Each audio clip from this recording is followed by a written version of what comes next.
What's up, Rocky?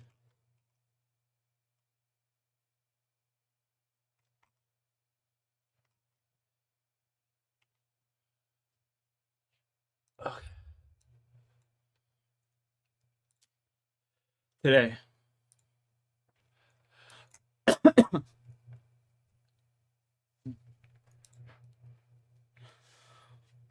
Today we are starting up a new account.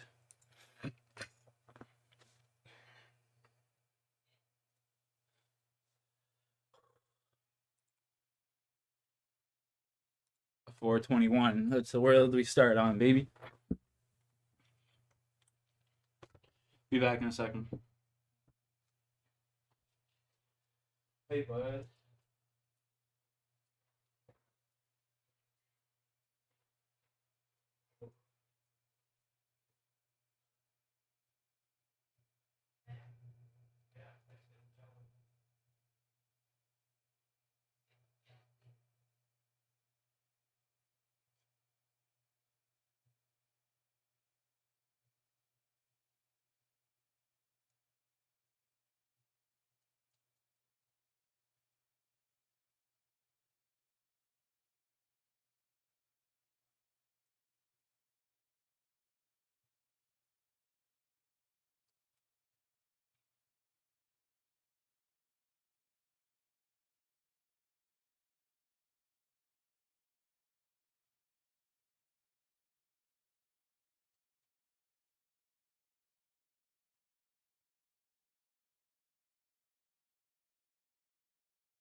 Yes, Rocky.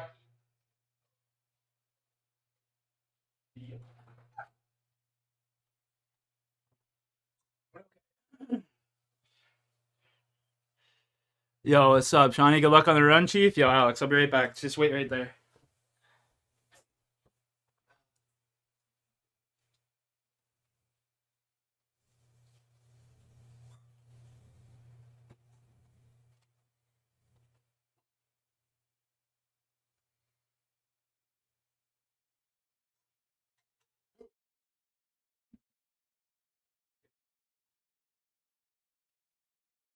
Not gonna lie, you can't even say that because you're gonna be like, "You're such an asshole."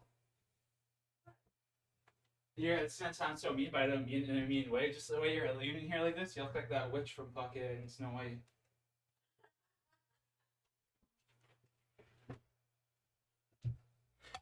All right, I'm back.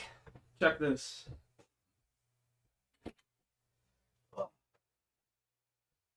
The dispo near me just read up on some fucking nice stuff. I'm pretty excited. Okay, there's that. Where's the other one?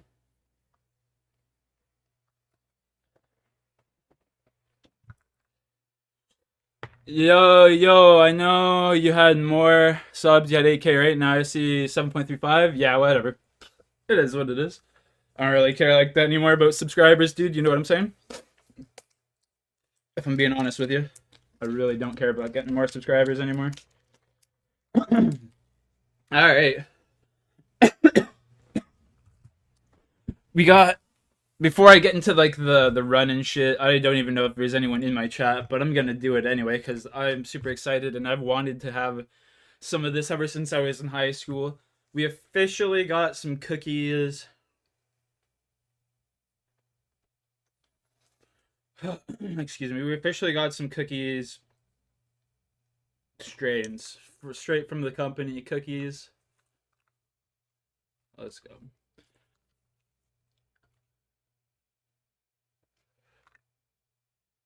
See if I can't get this to focus.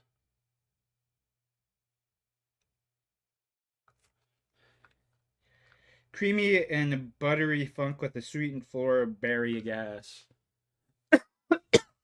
Let's see what it smells like. Oh wow, there's something inside of it. What the fuck? They put a jar. They put a smell-proof jar inside of the ice cream container, which is interesting. What the fuck? Okay, here we go. First sniff. Oh yeah, that's fucking gas. That smells exactly as described. Holy shit. This is some fucking weed, chat. Oh my god. I'm gonna try and get the fucking... Here, let's just do this. This will be way better.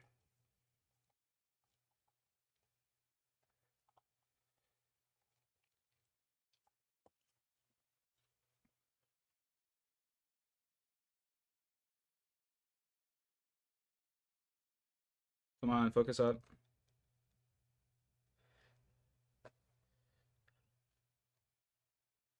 Focus up.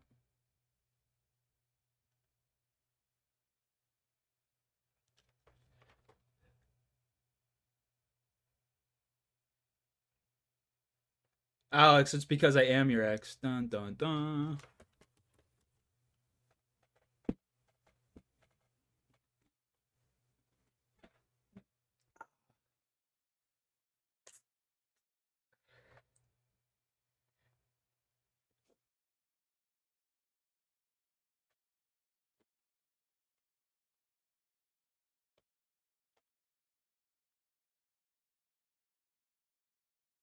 Come on. Bro, this weed is so fucking crystally. It's crazy.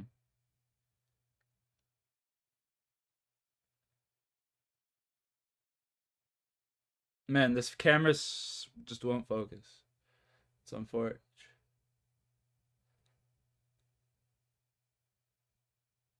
Probably because I'm shaking like a queer eating a hot dog right now. That shit is so caked though. It's fucking unbelievable. I can't get a clear shot, but like, holy fuck. But yeah, my walls are orange. My walls are orange, yeah.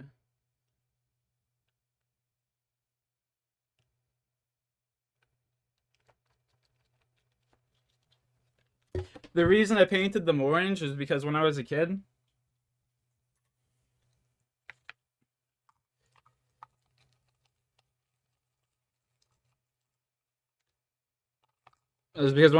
I had trouble waking up in the morning, and I figured if I painted my walls orange, the sunlight would reflect off of it, and essentially would, just wake me up better in the morning. And it does, let me tell you. I had to get blackout curtains because them bitches wake me up way too much. As soon as the sunlight starts reflecting off it, it's literally just blinding.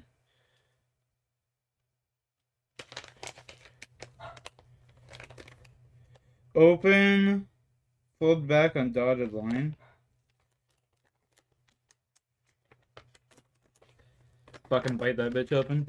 And then they also had this Bernie Hanna, the little vape thing. I figured I'd pick up and give it a go.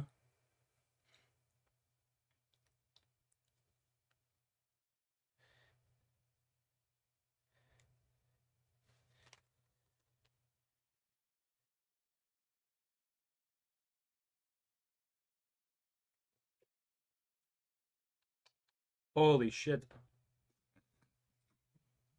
This tastes like bananas. Like,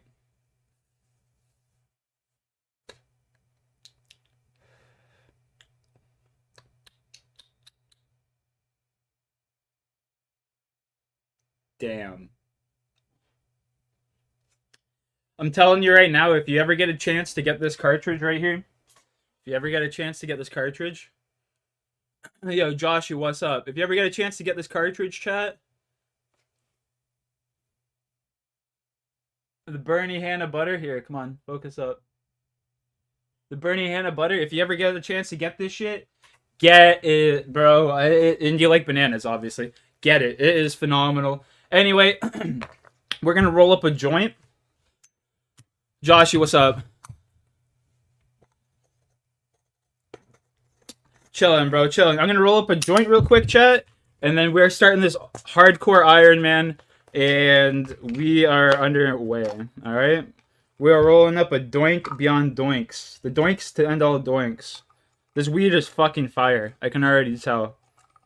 Like just by literally holding it in my hand and the comp, the structure of the nugs and shit like that, I can already tell this shit is just going to be fucking gas. Smoking fat doinks up and amishi.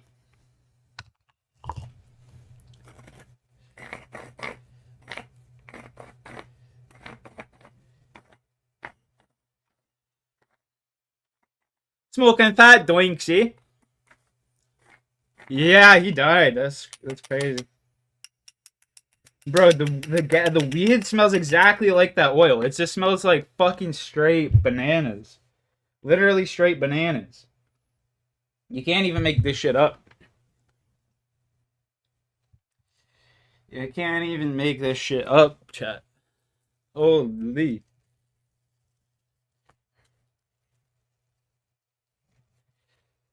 Alright. We are not wasting a drop of this shit here. Oh my god. This is fucking right up my alley. This is the kind of weed that I like, chat. Nice and fruity. Fucking strong as shit. You can just smell the potency on this bad boy. And the terps. Fuck yeah.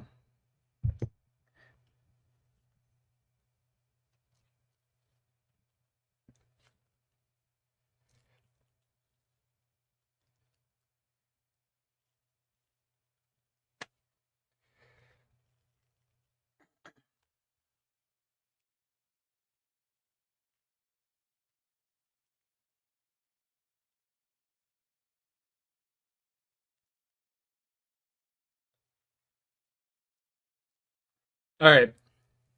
Chat. Let's get this Iron Man underway. The due to begin the series. Here we go, chat. Let's go, let's go. We are on the way. Ultimate Iron Man commencing now. Cheers.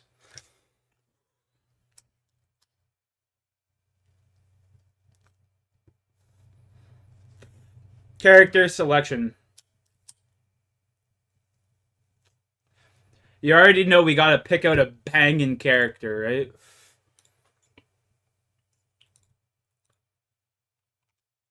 We gotta be female. Yo, what's up, Z? No, we gotta be a female.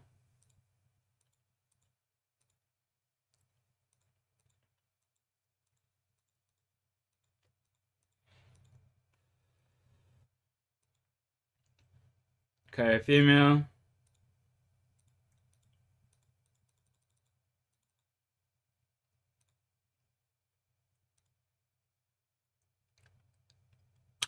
Yeah, you gotta turn female for one of the quests. That's why I'm starting you off as a female right now.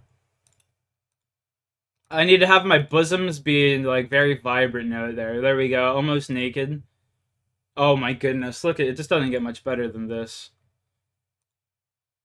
Should we have my player be yoked? I think we should have my player be yoked, right? We need the yoked arms for sure. Look at those yoked ass arms.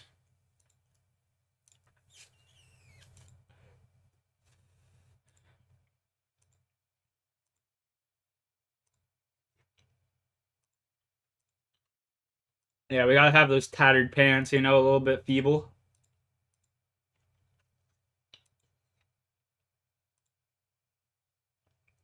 Let's have some like, hang on. We gotta choose the skin color here. That's the most important part.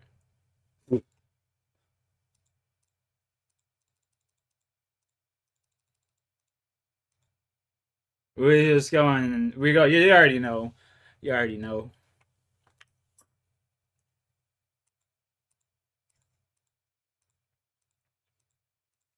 She's got like some kind of disease where she's got like green feet or something. You know.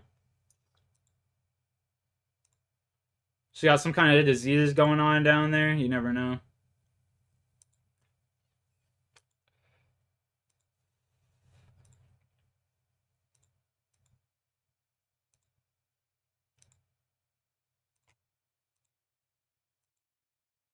All right. No, we just need that hair color.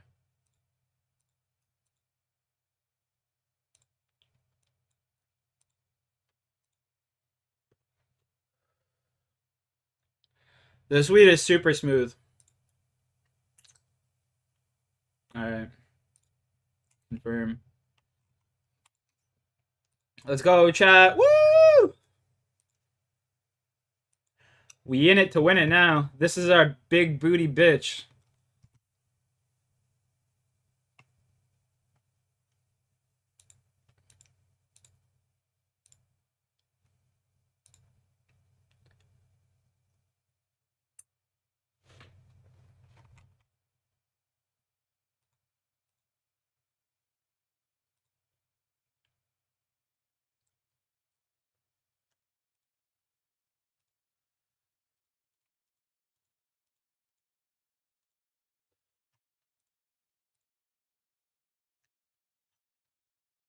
There we go.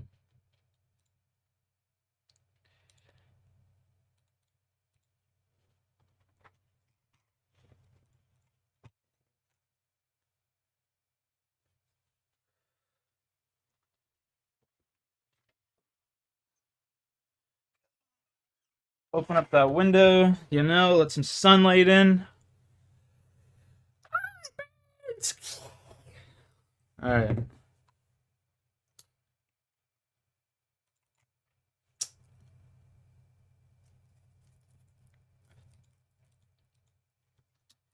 Got me my net. Let's go catch me some shrimpets.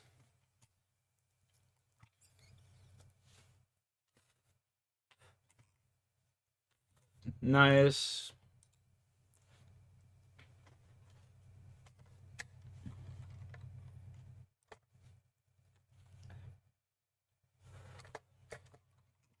Oh god, I forgot how long it's gonna take to do all this shit now since I'm a straight noob. Oh no. Imagine getting 99 on Tutorial Island. Lol.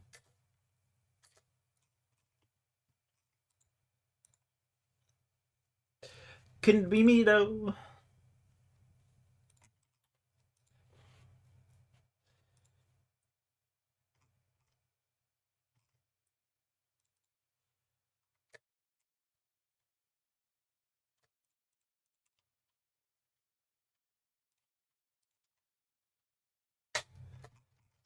I'm gonna burn it. Oh, I cooked the bread. Let's go. First try. I'm so proud. I just dropped a fucking hot ass joint right on my dick. Thank God. Thank God there was 2 layers of protection in between. That could have fucking hurt. Jesus Christ.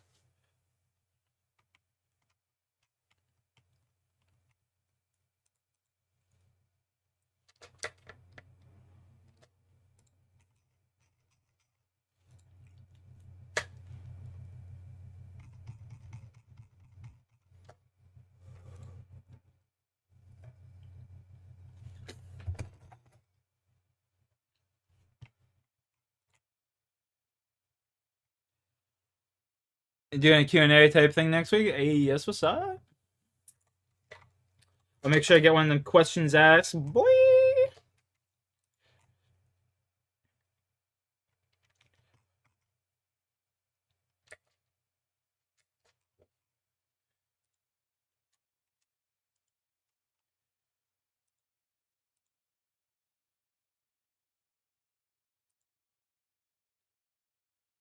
With the game, though? Oh, true. Shit. Well, I don't know anything about the game. Ah, fuck! I just lost the game! Xeno! Bro, that's ignorant, man. Can't believe you'd do that to me, dog. Ignorant, bro.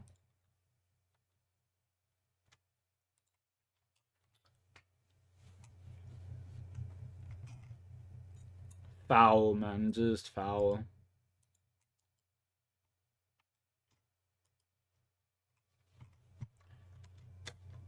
This is the tutorial island, homie.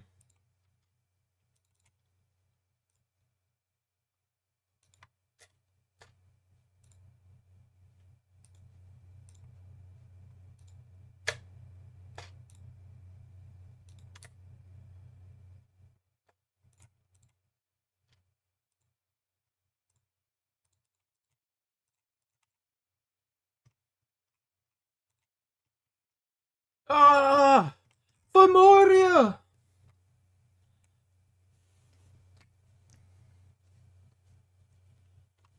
To some shit after? Yeah, no, this is the tutorial, bro. This is old school RuneScape tutorial, dog.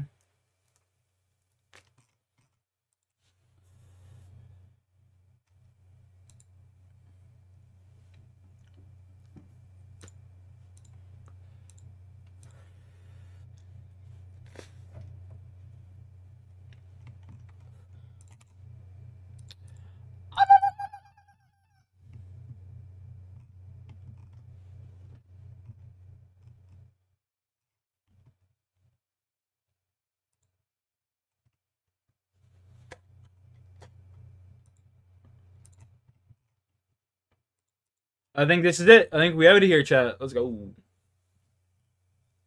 Oh, maybe not. Fuck. I forgot they gotta show me how the bank works. The bank and the bank.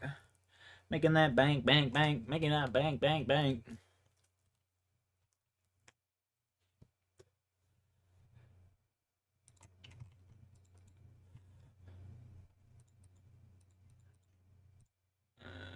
Blah, blah, blah.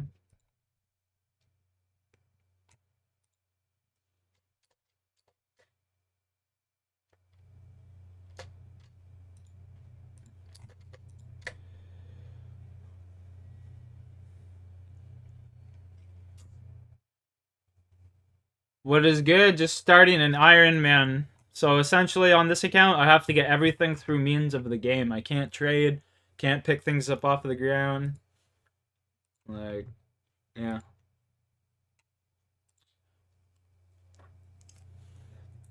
Boss just moves right past me, right onto you, Alex. He's like, fuck you, Jack. What am I even talking to you for? Where's my boo at? Where my boo at?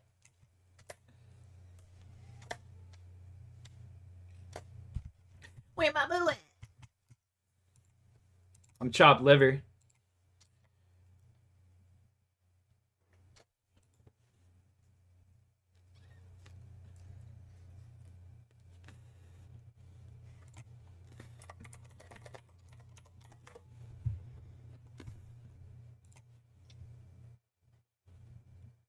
This kid looks like a beast. The go to World 420. I wouldn't want to fuck with him, man. Sheesh.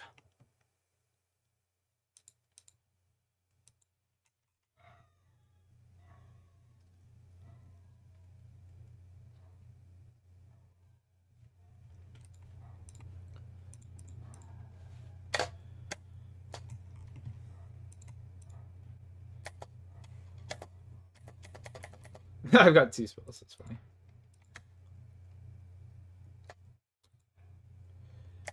Alright. Kill this itty bitty chicken over here. I'm sorry. Perhaps you should move on. They only let me cast 1 spell. Yes, I do want to become an Iron Woman. What's an Iron Woman? They changed it from Iron Woman to Iron Man. Or Iron Man to Iron Woman. How sweet.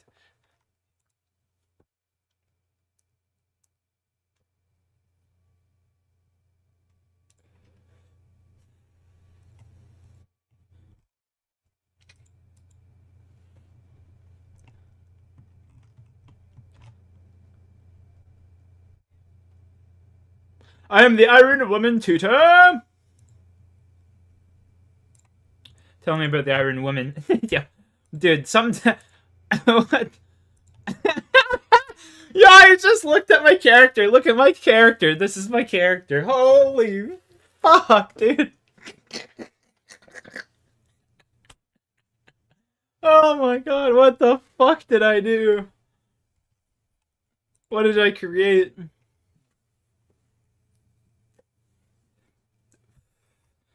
Or accept their help.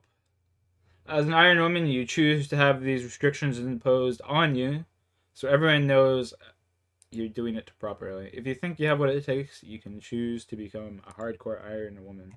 In addition to standard restrictions, hardcore Iron Woman only have 1 life. In the event of a dangerous death, your hardcore Iron Woman stats will be downgraded to that of a standard Iron Woman, and your stats will be frozen on the hardcore Iron Woman elite. Alright. That is the damn species. You ever see Alien? It's one of those things. It's a xenomorph. If you have some friends, you could stand alone together as a group.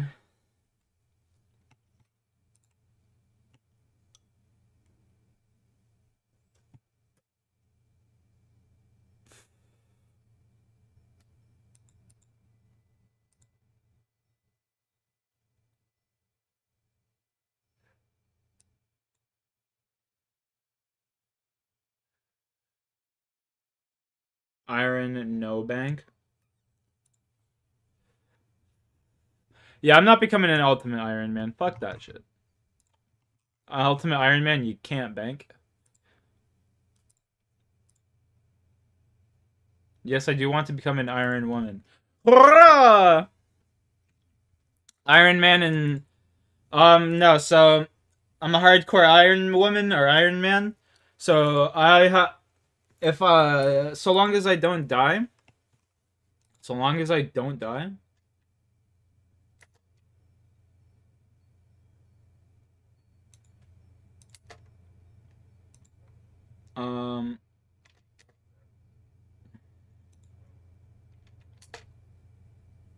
Yeah. 1 sec, sorry. What the fuck? I have to talk to this asshole again? So the hardcore Iron Man, if I die, my stats get frozen as the hardcore, because you have 1 life as a hardcore Iron Man, right? But then, once you die as the hardcore, you...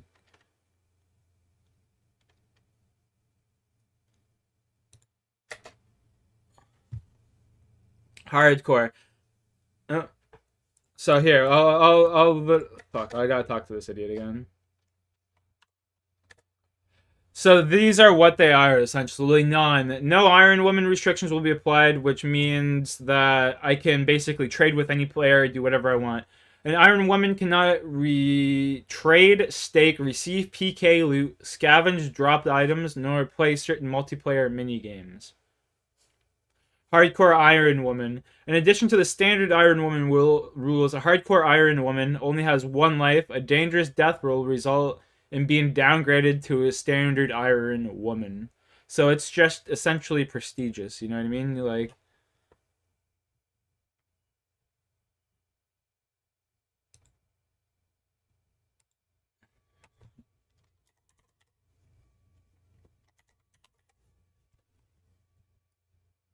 you know. Tokes, alright, Tokes up, cheers.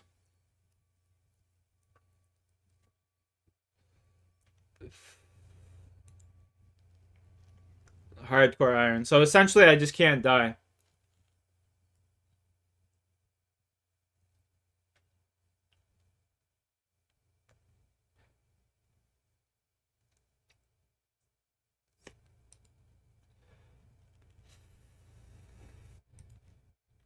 I gotta make sure I got this shit set up one more time. I don't want to fuck this account up. It's the first time ever doing this. Okay, hardcore iron. Here we go, baby. Boom. Hardcore. Selected. Here we go.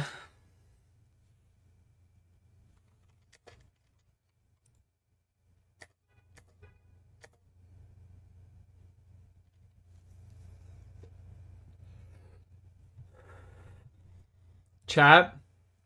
We're here. We have the hardcore Iron Man account.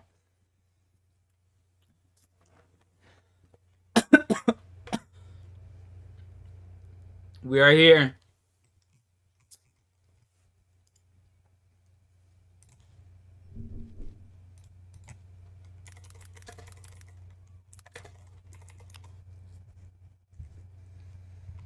We are here, boys.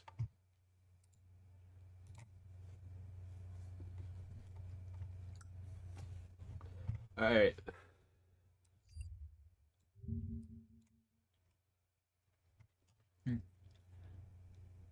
Most therapeutic chores? I fucking hate laundry. I genuinely hate that shit. As if you couldn't see when I was showing my floor earlier, my floor is littered in laundry. It's like the only thing on my floor other than my bed, my dressers, and fucking... yeah. It's wild, it's so peaceful. It ain't for me.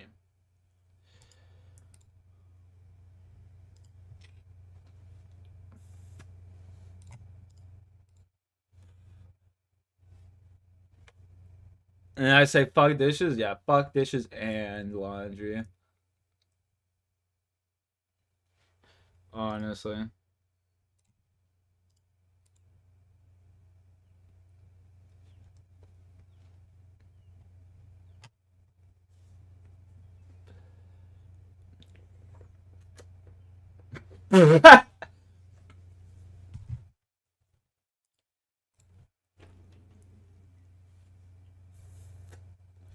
Alright. Fuck the dishes for real? Dude, honestly, like, you're not wrong. Putting clothes away is easy. Putting clothes away is easy. I'd rather do the dishes than fucking put my clothes away, honestly. Fucking lazy, dude. Doing dishes is easy. Like, you know what I mean? You just rinse them off real quick, and then you just get them in hot water to give it a quick scrub. Done.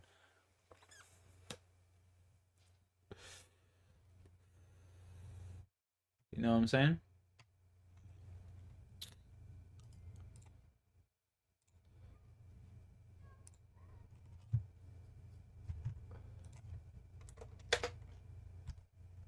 Oh, shit. Mother... Motherfucker.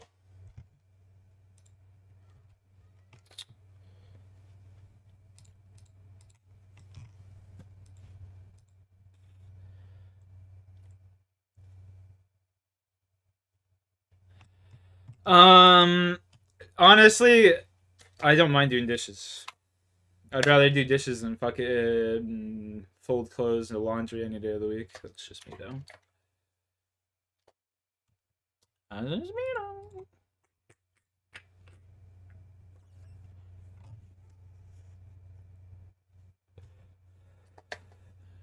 Probably because I don't have a lot of dishes when I cook food, you know what I mean? I have like maybe 4 things. 5 things tops. Chat, I genuinely have no idea really what the fuck I'm doing. I'm kind of low-key following a guide until I get to Winter Toad It fire making. I'm gonna get 100 fire making, and then I'm just going off on my own and following no guide. So I'm just saying that is exactly what my plan is. Follow a guide until winter toad it, and then yeah. In the meantime, I do.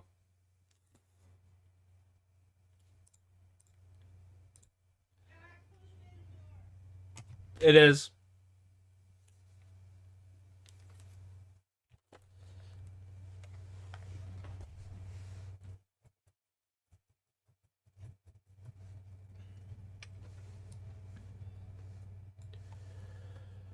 All right. Here we go. Let's see.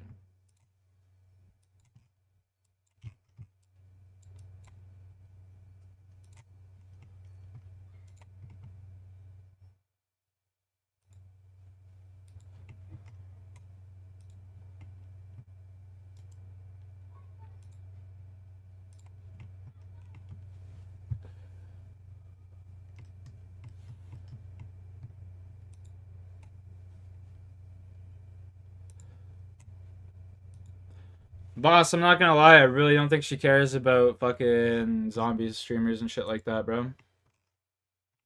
I ain't gonna lie. I really don't think she cares too much. I ain't trying to be mean.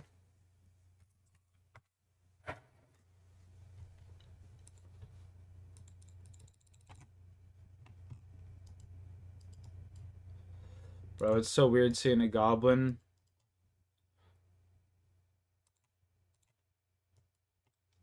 run over by the jail guard and die. Imagine. Not even.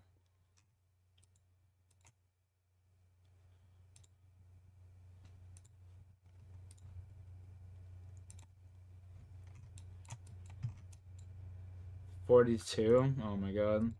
The luxuries that I have on my other account here are just fucking ridiculous.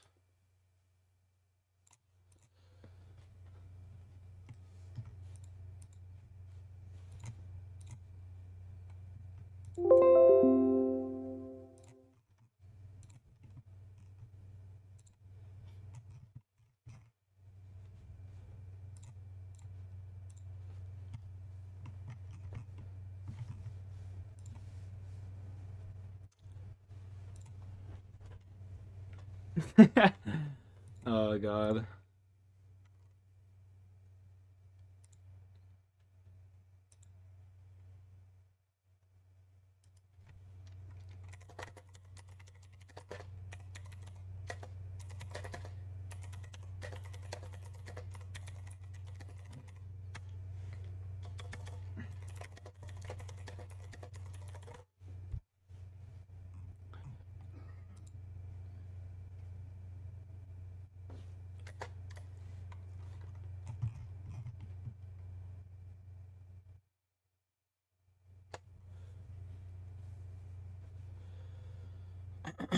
Definitely don't feel like I should be using that lamp.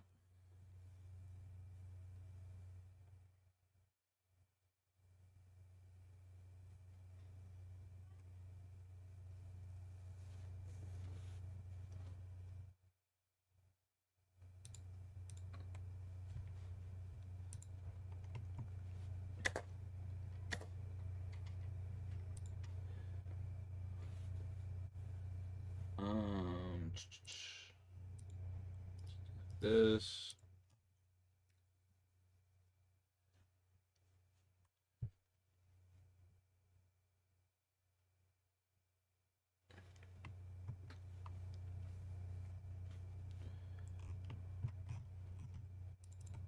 Where's the magic tutor, chat?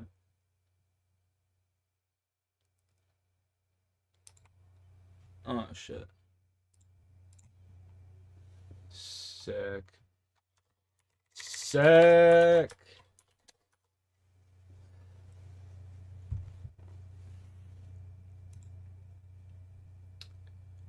You're a clan skill math.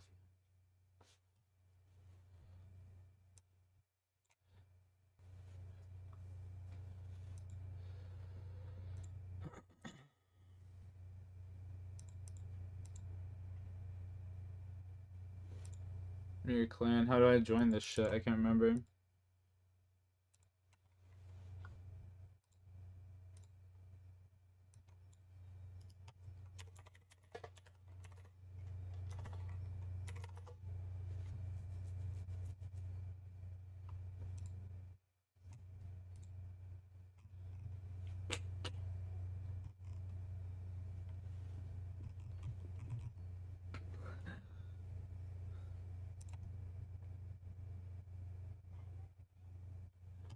Yo. It is me. It is I. Vote. Fuck.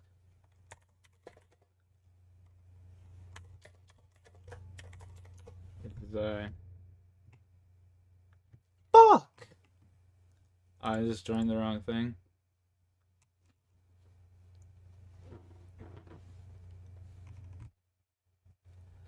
Are they doing... They are. They're probably doing a boss right now. Not gonna lie, I like the old one. Wait, WrestleMania. Yeah, true. Couldn't tell you. Don't know a lick. Don't know a lick about it. So this is, I'm assuming, the Mage Broad.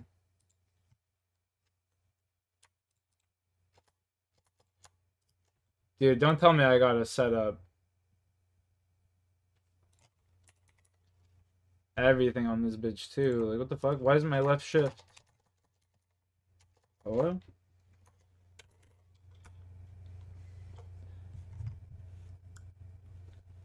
Left shift drop? Like what? Hello?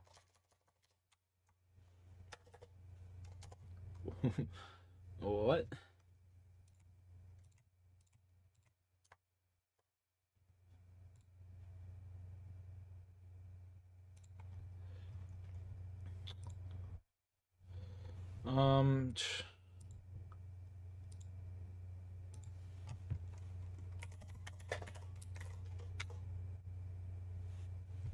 Channel does not exist. How do I join? What?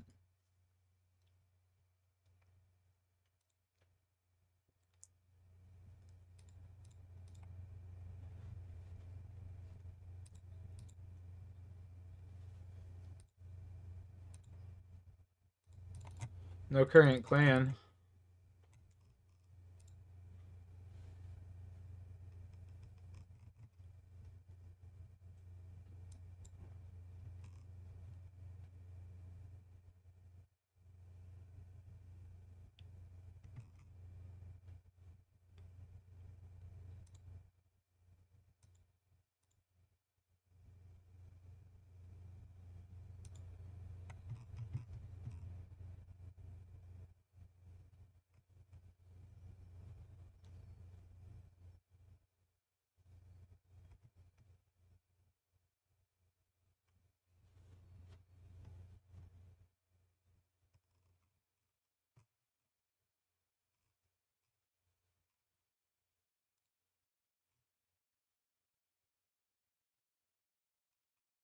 Owner, damn rats. He changed his name? Hang on, what the fuck?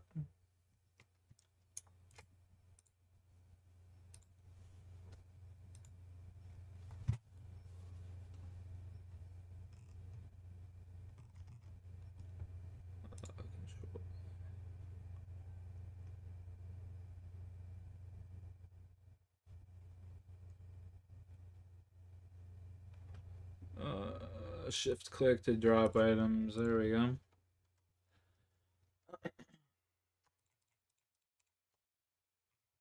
Talk to this bitch. Claim. There we go.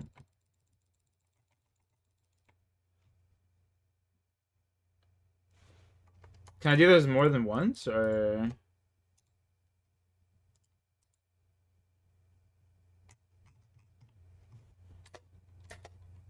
No? Okay.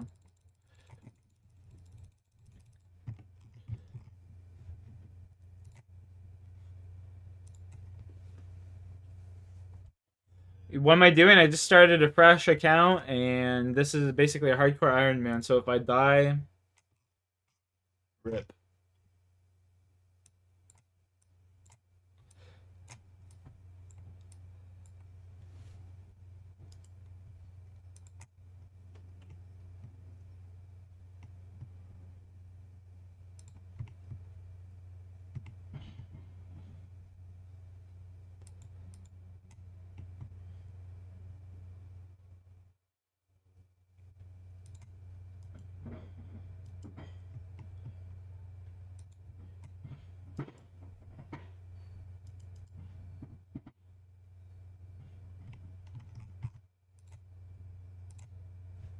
Let's go.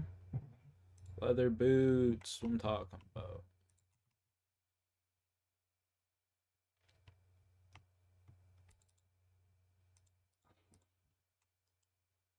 Level 1 spiders.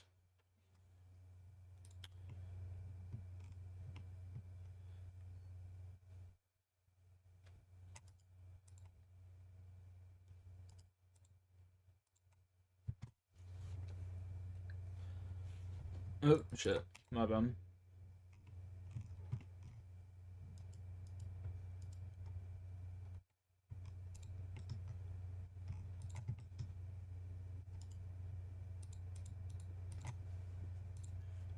Yoink. I'll take that.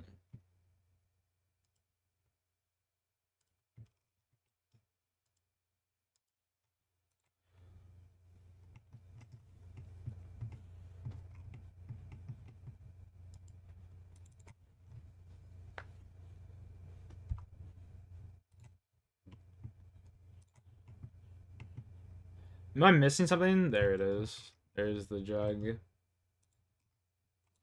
There's the jug. That's what I was looking for.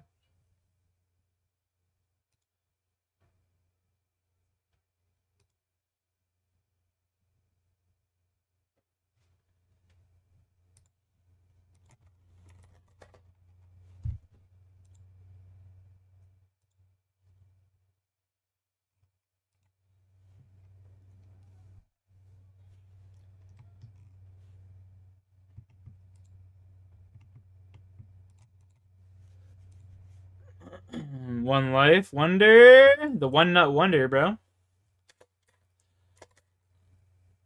The one nut wonder.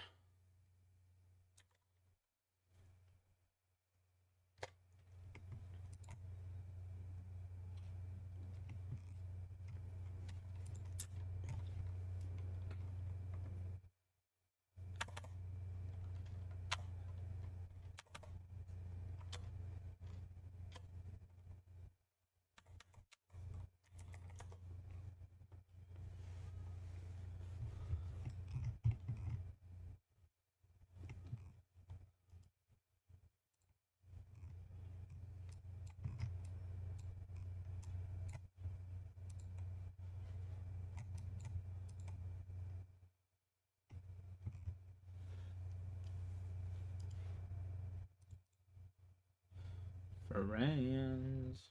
You got a friend with me.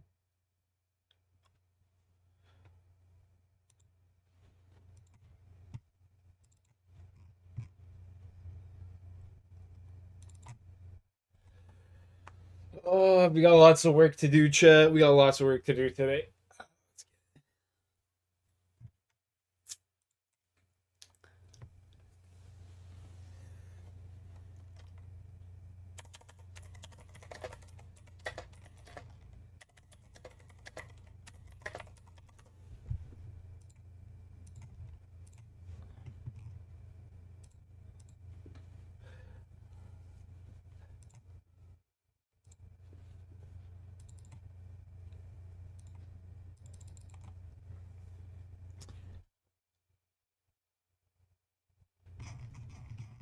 Let's go, baby.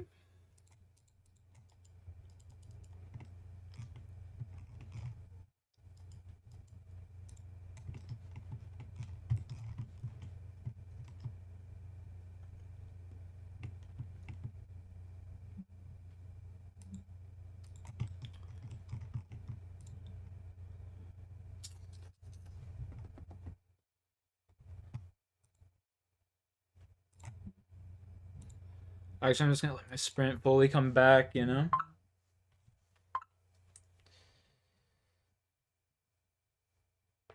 It's a random message from Gmail. Cool. Oh, it's because, yeah. That makes sense.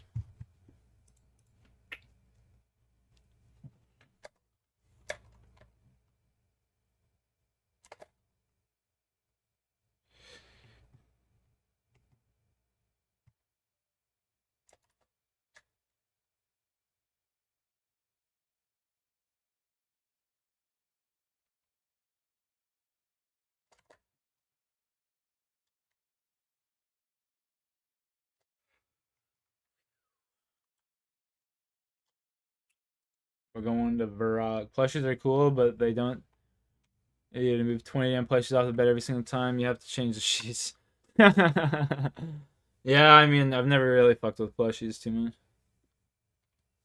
I never really fucked with plushies too much before, you know? I've always been under the impression they're more of a nuisance. Like, sure, they might look cute and shit like that, but they're more of a nuisance than anything. Like, imagine you trying to get your fuck on and you got like 30 fucking little plushies on your bed. It's just like, oh, come on. Get out of here. Which butthole am I touching here? The plushies are yours. Alright, I'll be right back, chat. I got to run downstairs real quick.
We got the homemade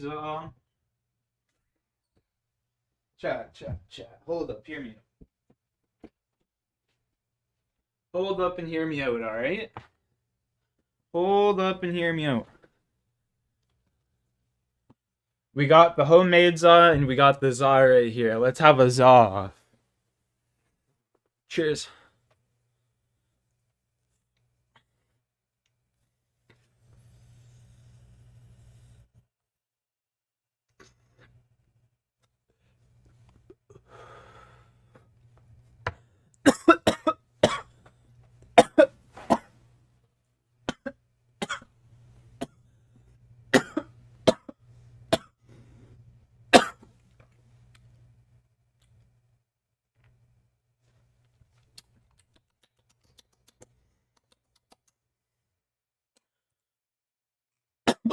Well.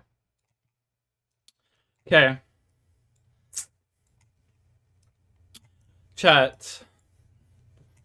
If we go up through the barbarian village, I think that's what we gotta do. I think we just go straight north. Bro. I hit my head off of the edge of a... Oh.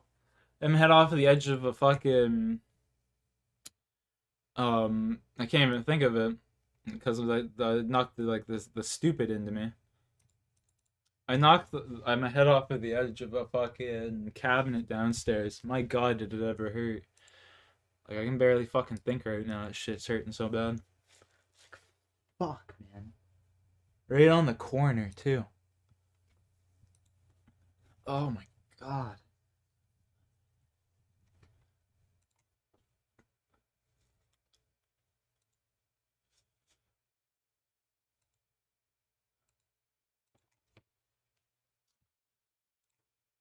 Right on the fucking corner, man.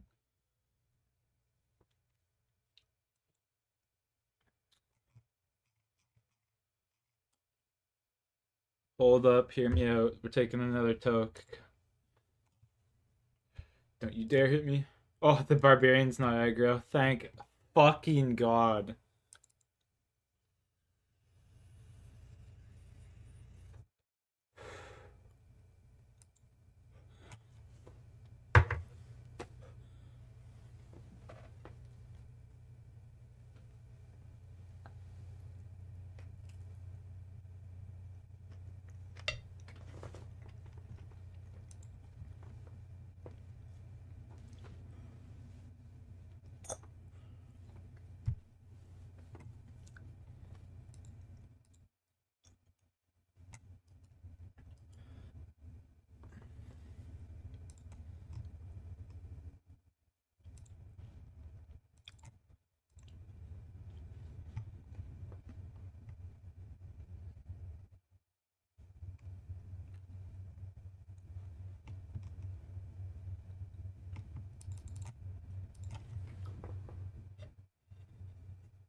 Has anyone here in my chat watched Better Call Saul?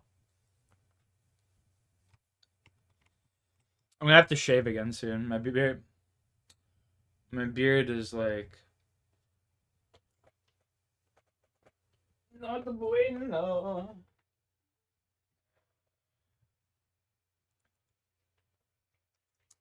Not the bueno.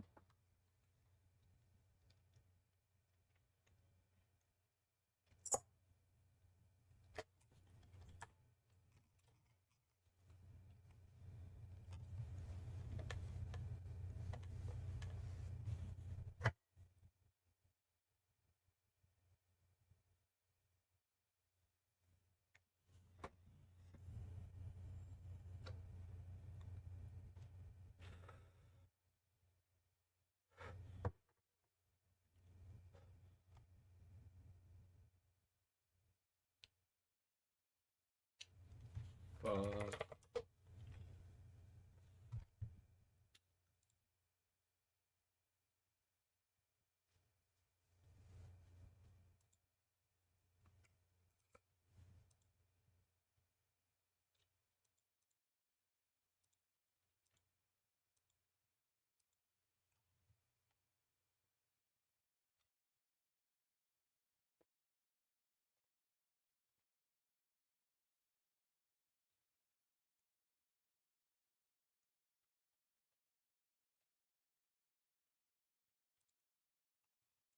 Might as well go bank all my shit.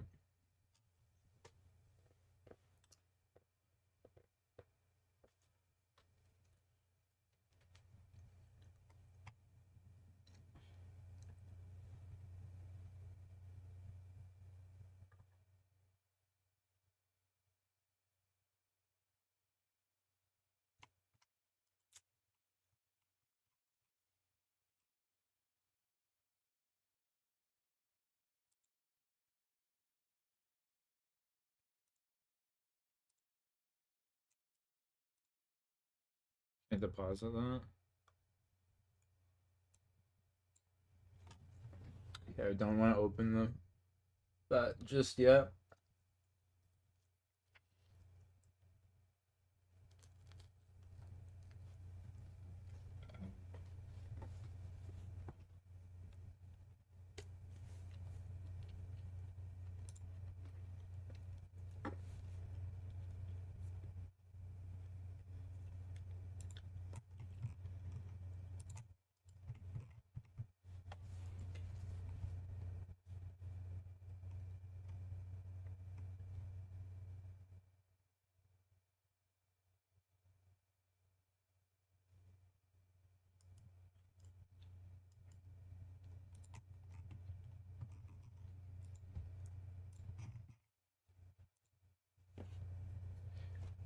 Oh, I gotta get it from a birthday event. I got 3 minutes to wait. I have 3 minutes to wait, chat. I went back to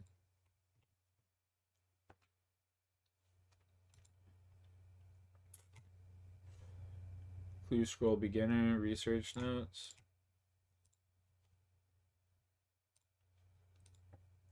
I'm gonna want the knife as well. Excuse me.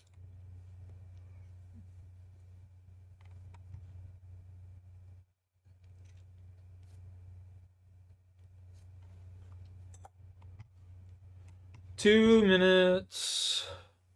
I mean, I guess I could.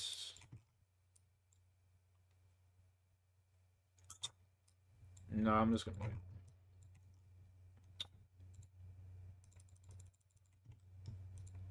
We just go back this way. Yeah, actually, fuck it. We're just gonna do it like this. Why not? I have decided. No point in waiting.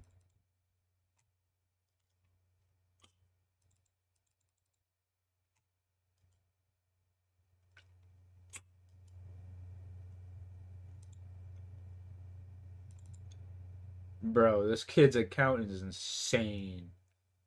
What the fuck?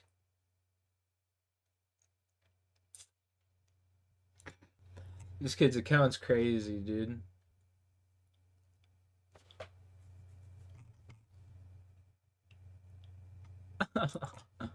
What the fuck?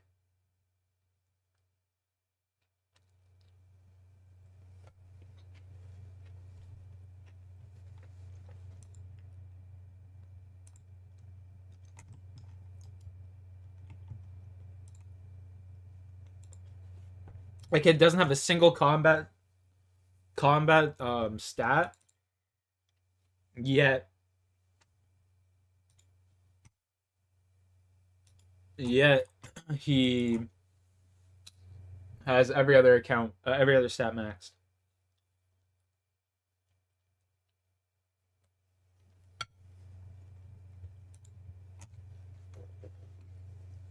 That's just unruly.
That blows. Fuck, that blows.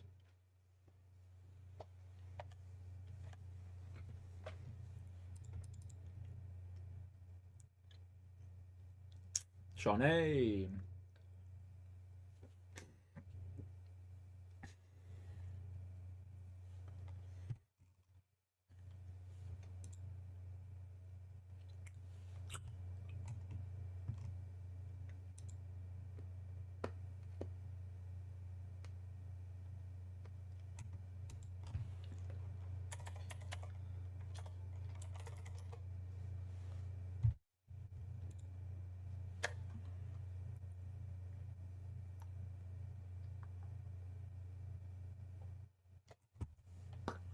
Let's go.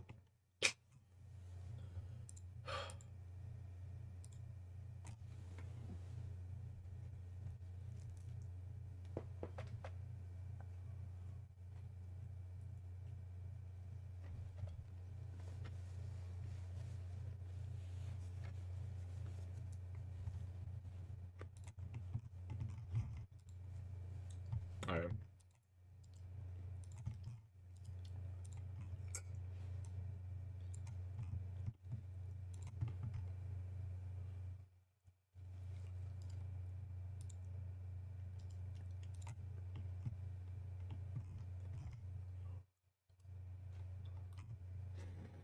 It's gonna take a while. And here we go on the road. We need to get 5 thieving. So we can get some cakes.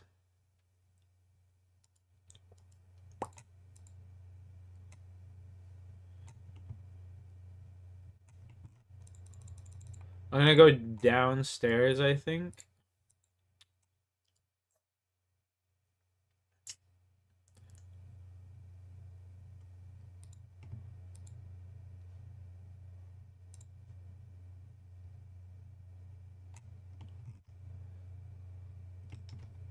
This douchebag was gonna take my cabbage.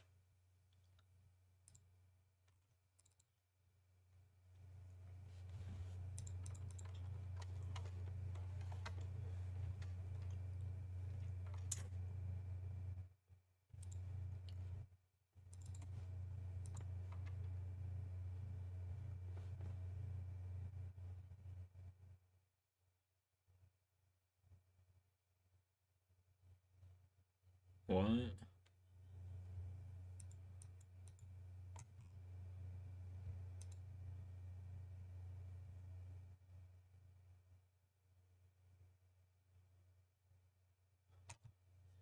This shit's mad annoying. How do I just like...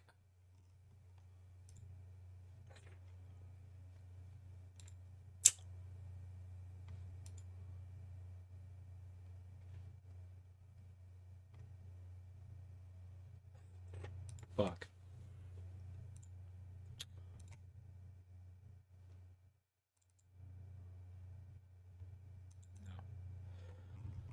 I gotta get rid of that. Full price? Yeah. They definitely got bamboozled, I'll tell you that.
It was mid at best. That's what I heard.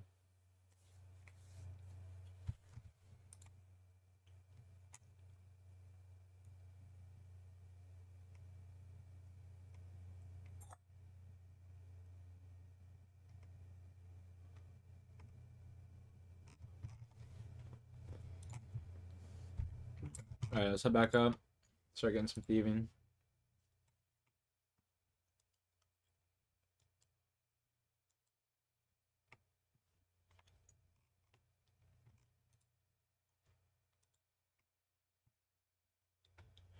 Let's go pickpocket this man.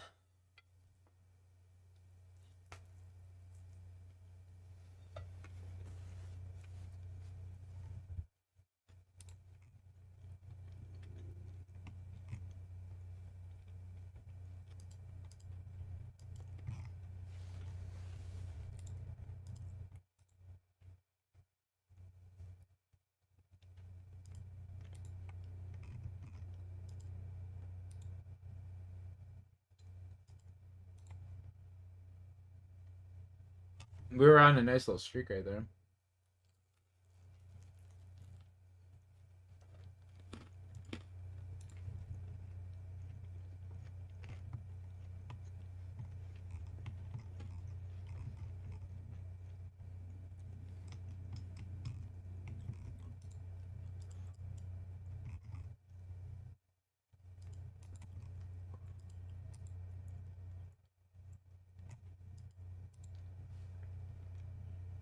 This new Star Wars game, the developer of that game literally said this game isn't made for white males. So why the fuck would I buy it? I'm a white male.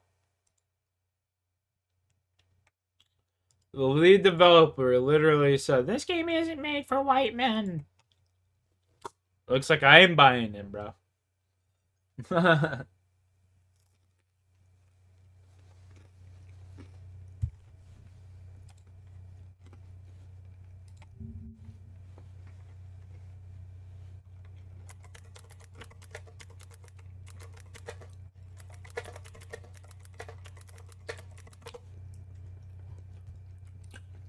Shauna Jones is her name. Shauna Jones. Or Jonas, or whatever the fuck.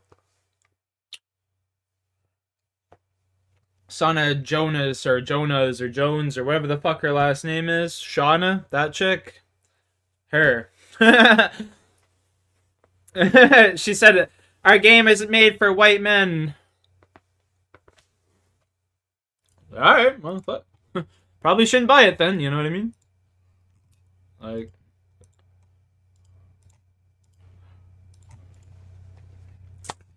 if she gonna be honest, I'm gonna be honest too. Like, fuck. You know what I'm saying?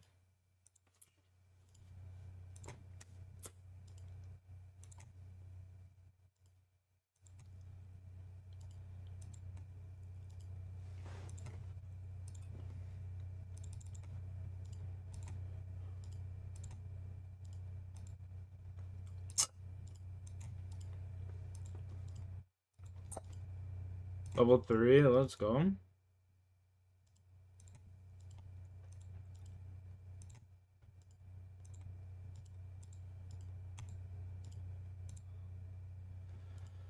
Bro, I got this guy like stuck in the corner there and I was just rinsing his pockets.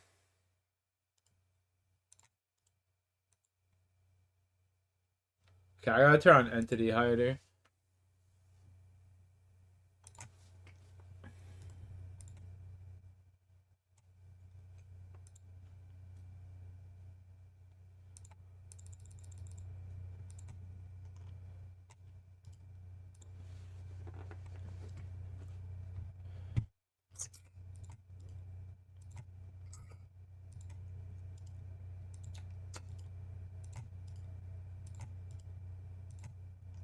What do you think you're doing? I think I'm stealing from you, buddy. Yuck. That's what I think I'm doing.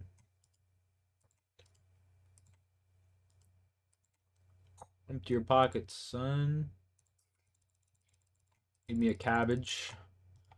Give me a cabbage or two, you know?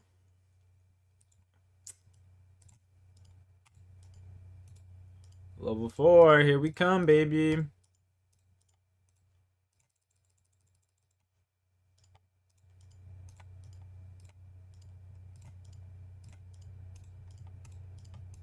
Oh.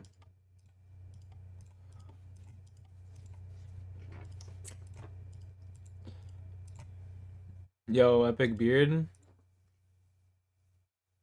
Yes, sir. Ain't too shabby. Alright, we got level 5. Let's go.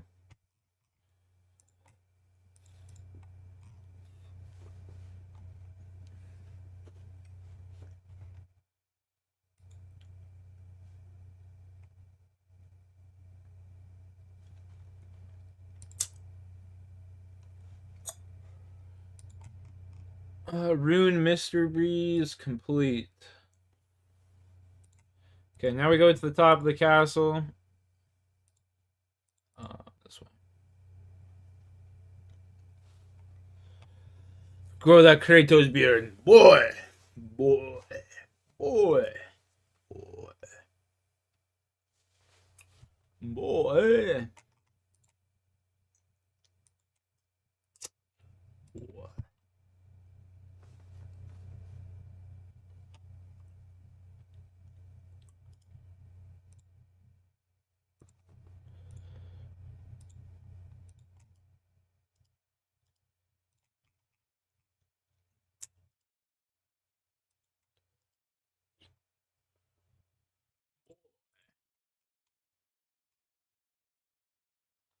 Bye! Nice, buddy.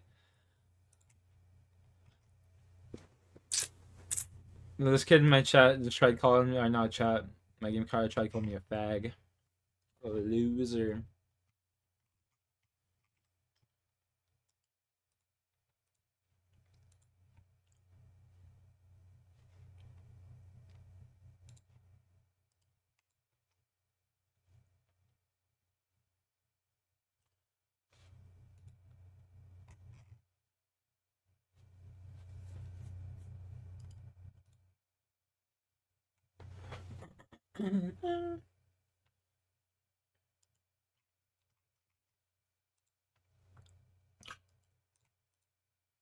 Some chopped cabbage.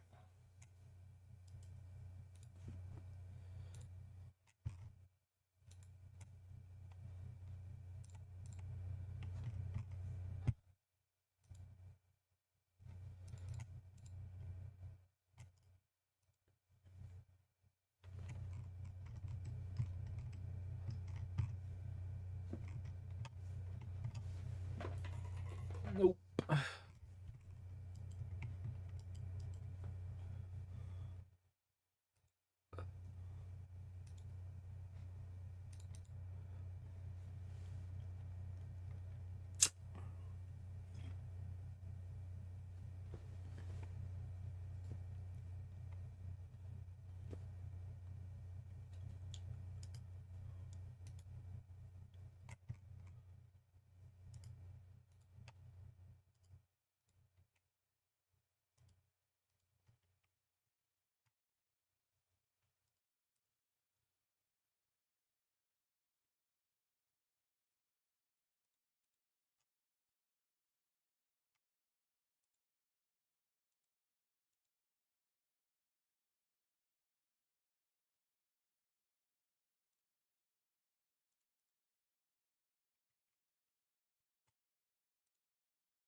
Oh my god, my bank's already at 2K, chat. Let's go.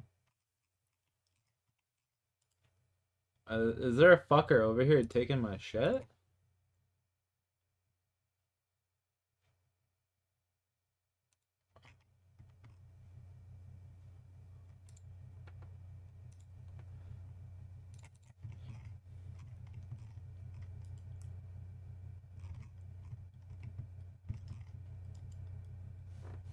Fuck out of here, boy.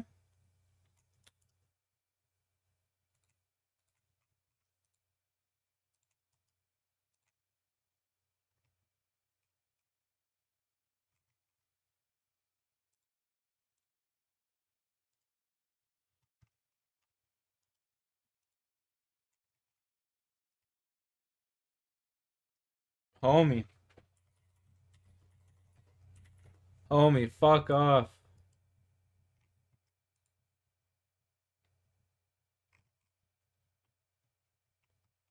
This fucking kid's trolling me.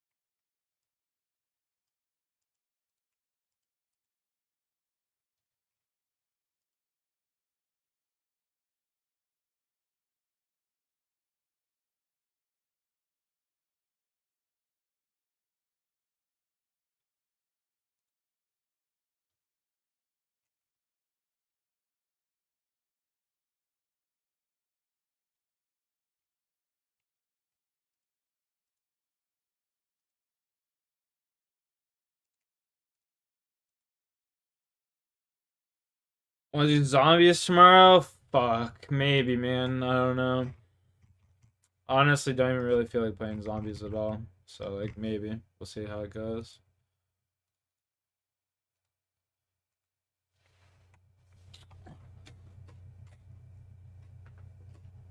What comes next? Oh, I fucked up. The pen may be mightier than the sword, but against the dragon, I'll take a melee weapon.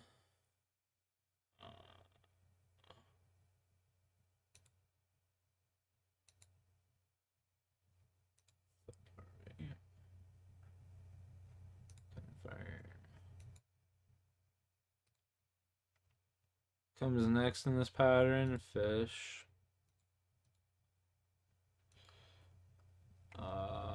I'm feeling dehydrated. Well, beer.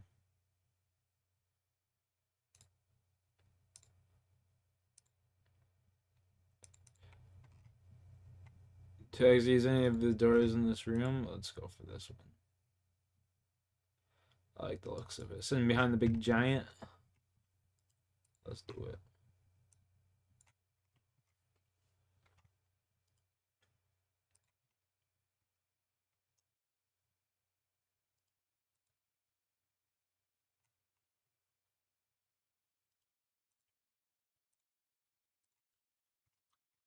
Way out here.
Here, blur, yeah.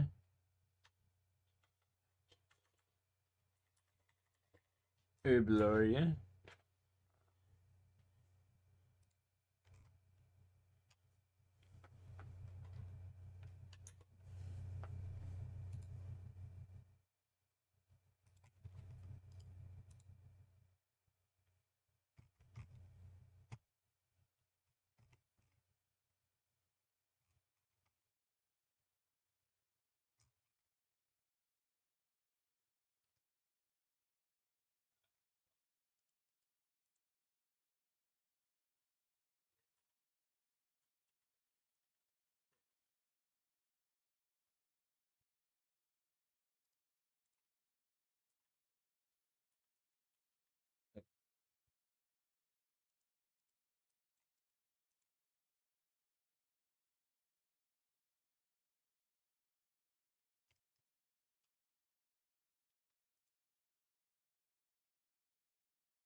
It's gonna-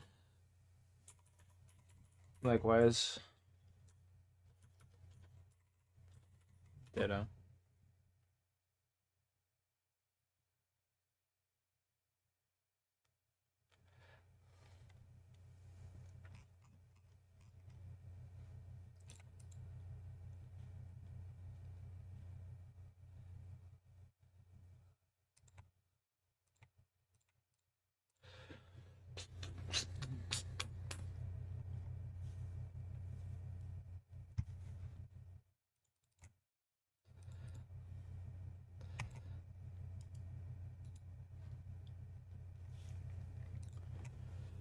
Yeah, I'll be right back, chat.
Goddamn.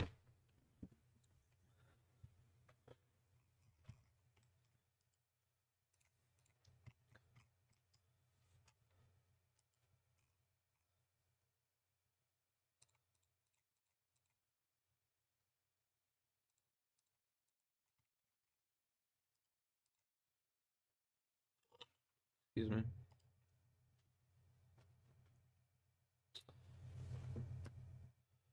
Come on, let's go.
Oh damn.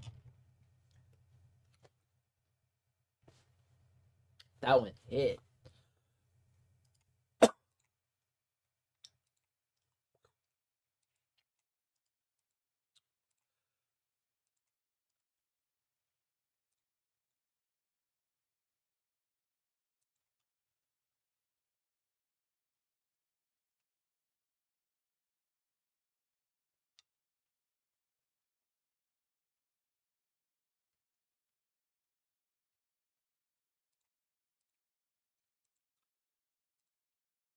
We out here, child. Oh damn.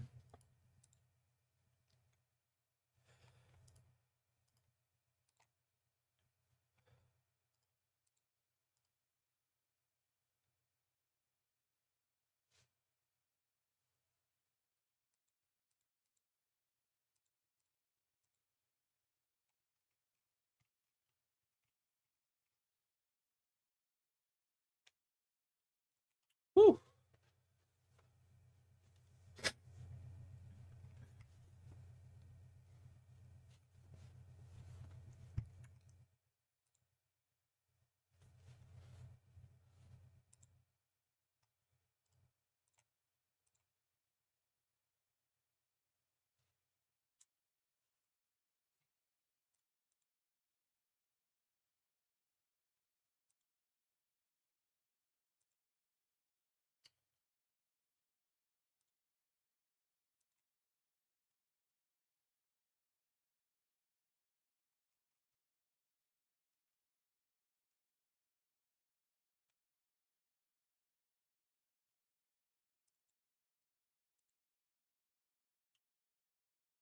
Can I have that pop up and not come up? Like, what the fuck?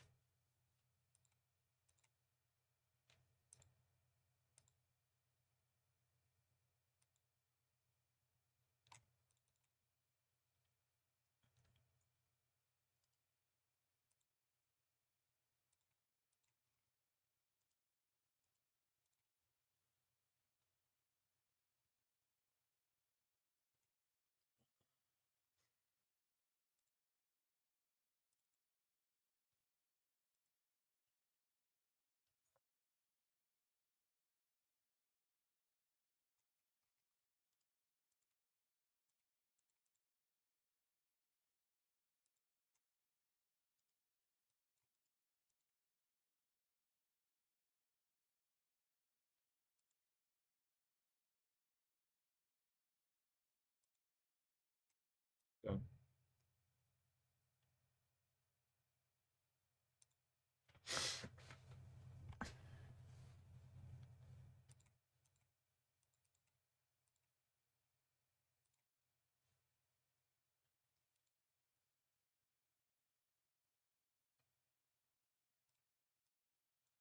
Okay, 15 fire making.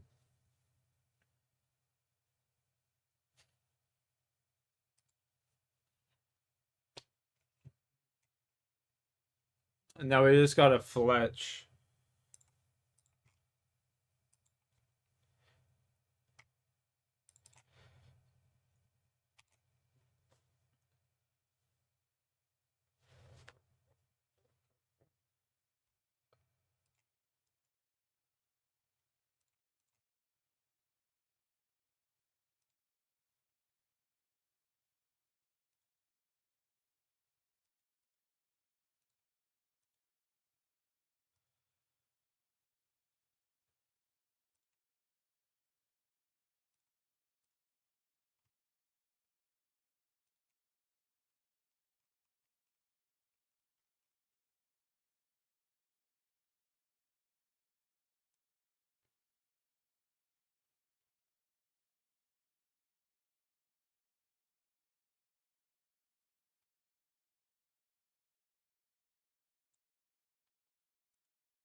Keybind.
Can I just keep flipping worlds without this pop-up bullshit?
Get rid of that fucking thing, man. I swear to God.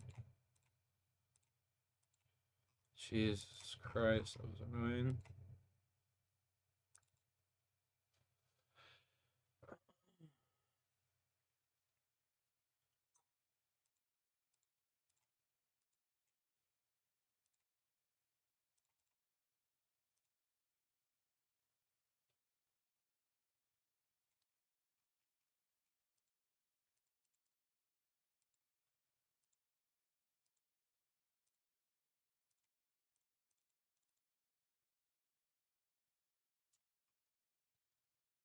Now we're actually playing some skate, boys. Holy fuck. World hopping like no other.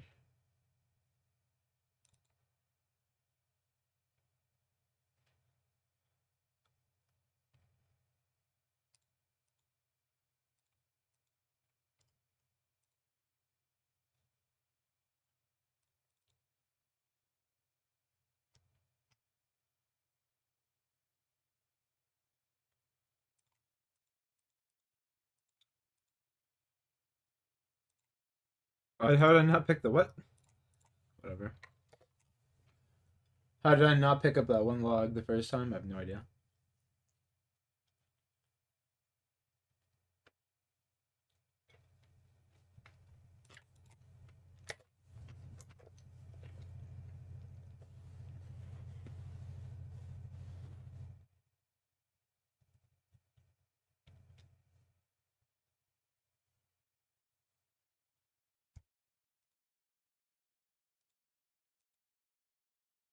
Fuck.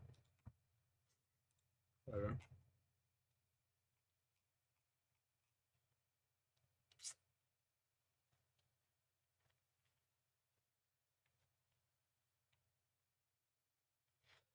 Level 3, let's go.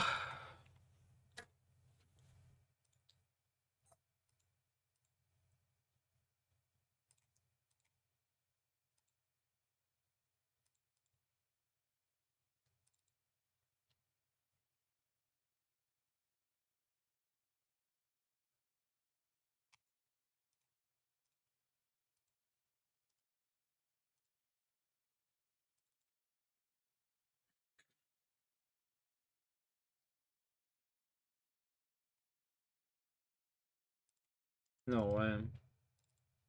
No logs there.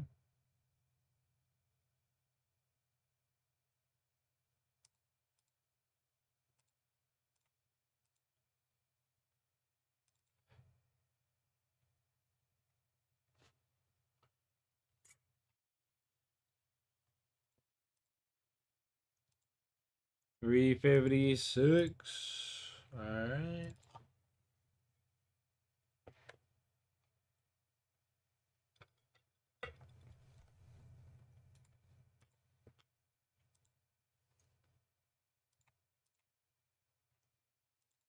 One more world.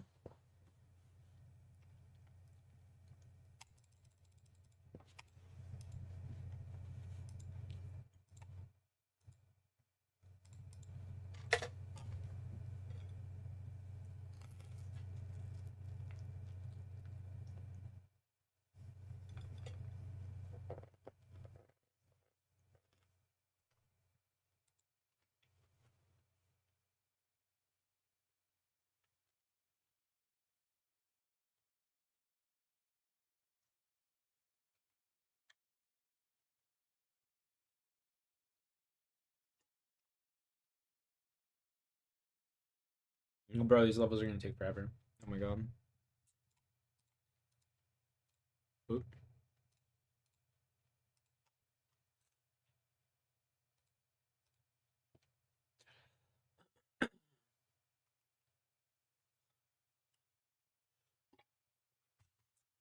Yo, you have a great day as well, my man. Hope you have a fantastic day, Eric.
Boy Charlie.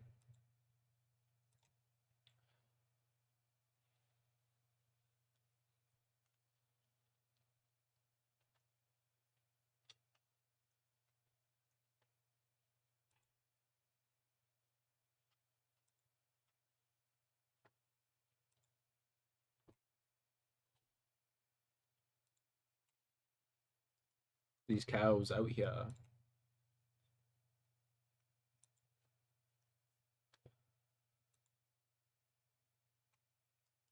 Hops.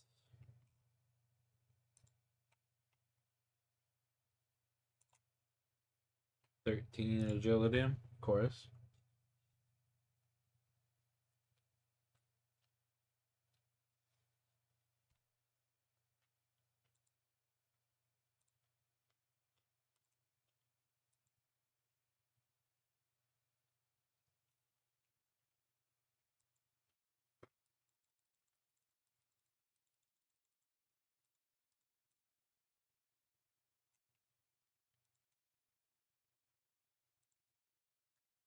Almost fucked up and forgot about the Wizards, boys.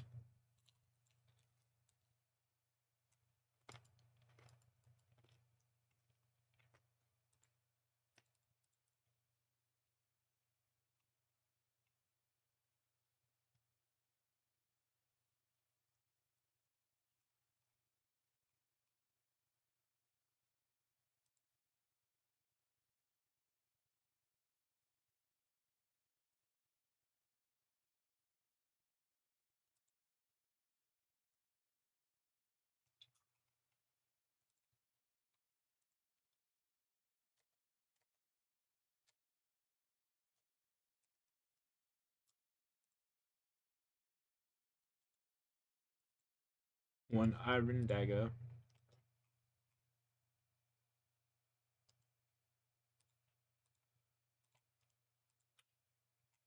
Charlie.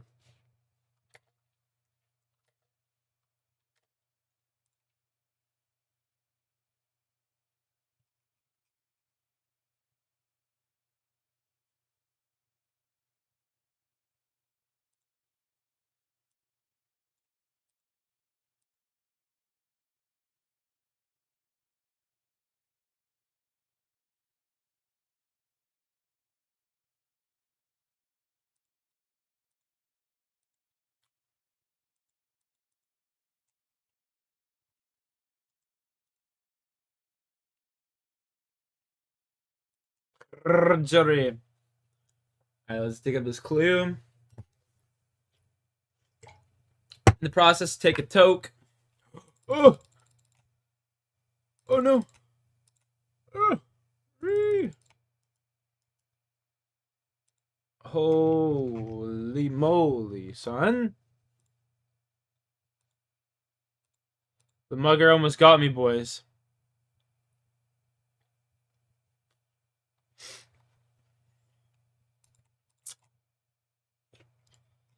Fucking mugger almost got me. What a guy.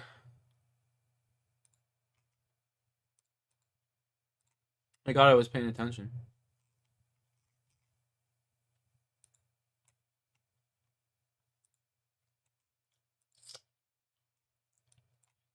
Go up and then down. And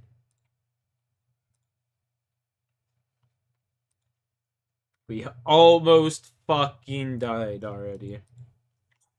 That would have been tragic.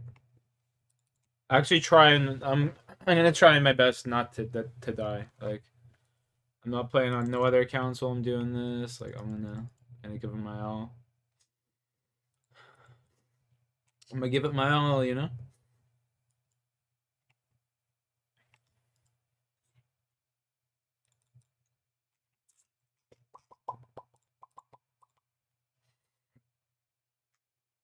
Cheers.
Let's get on that heist, baby. Let's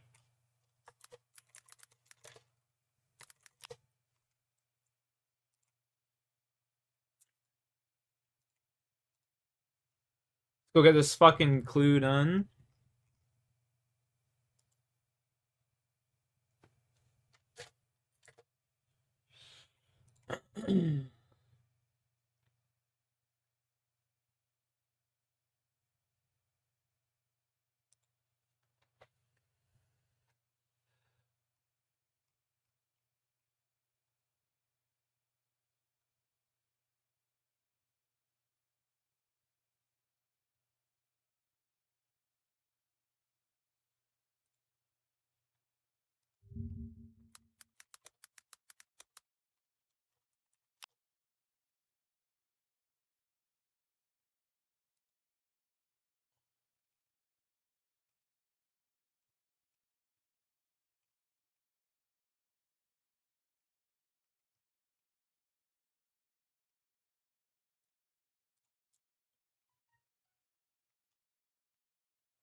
Paul Williams, sub boss.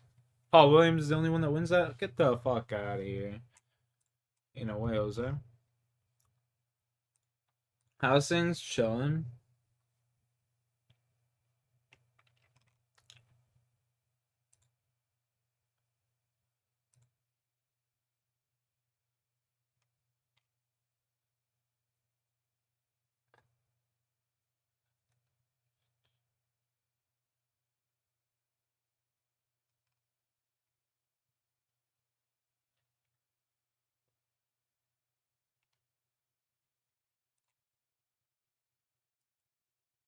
Shoulder parrot.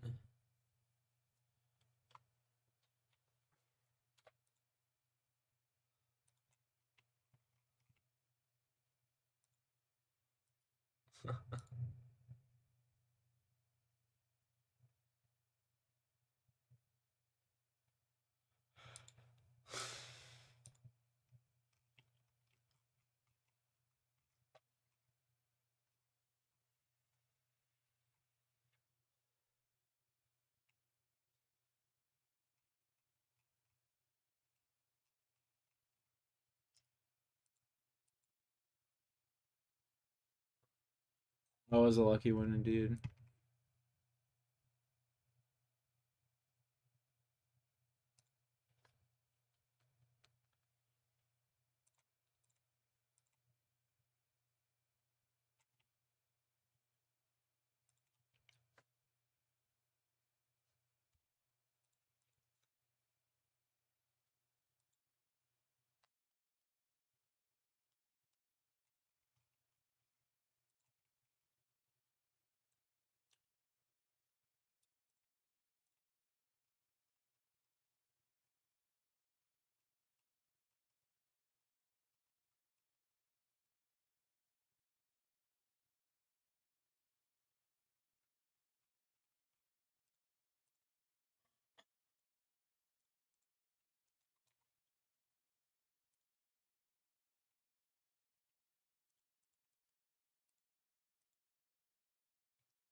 Soon as I came in, it said he done that. Yeah, I know. It literally just happened instantaneous.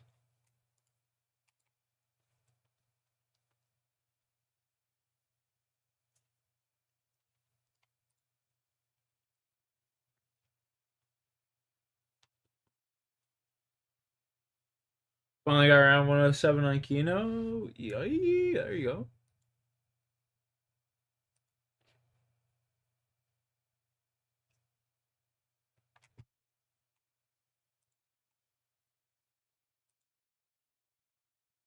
Definitely rigged.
There we go. We hit him. Hit him one time. Hit him for the 2 time.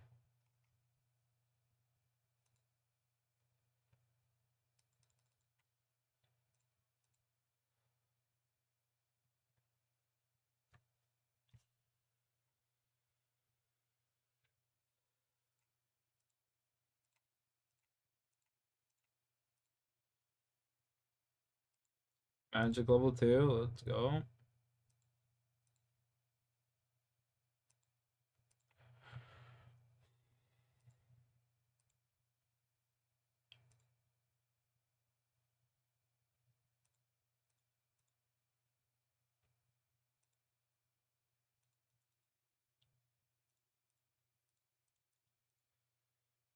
Where's my spell? We gotta kill this fucking guy. Let's go. That's gonna be a big hit. Big old tour. Woo! Big old one bomb. Let's go.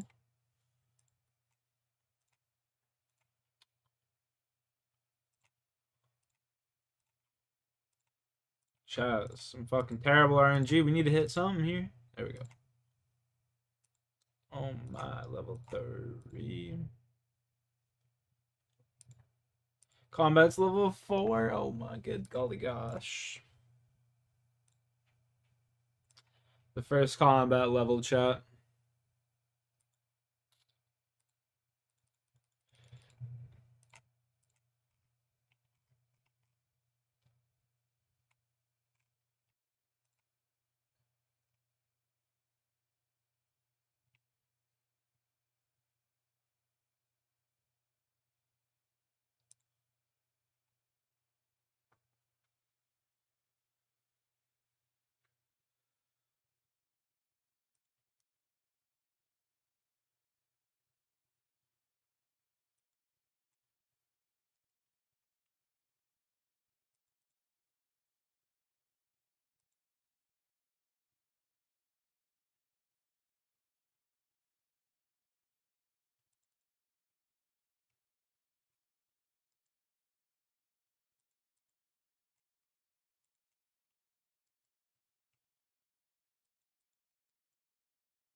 We got the amulet, brother. Let's go.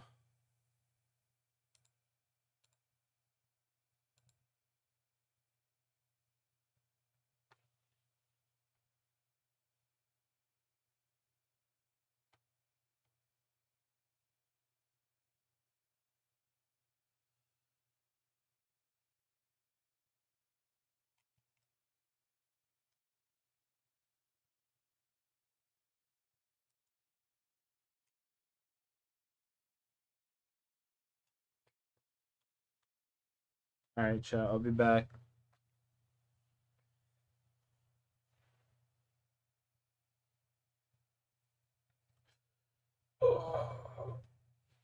I'll be back in a sec.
All right, back.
Excuse me.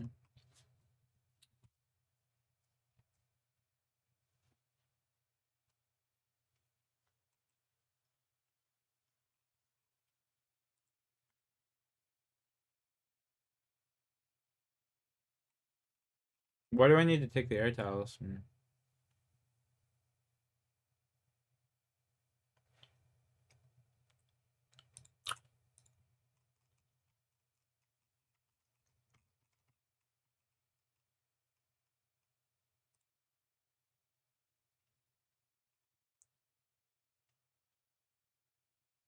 Yeah, okay, so I need to do that.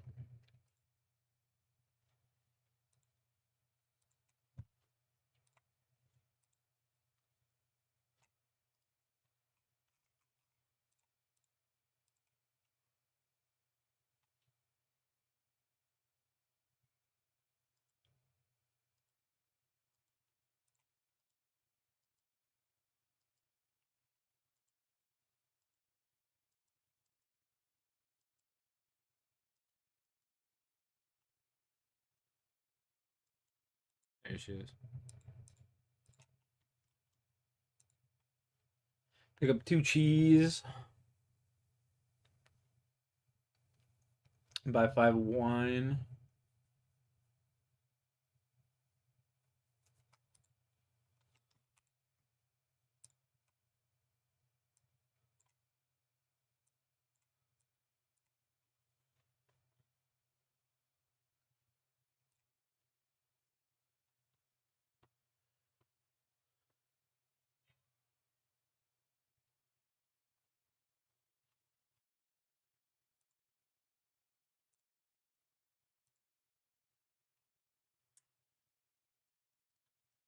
Come on, cheese.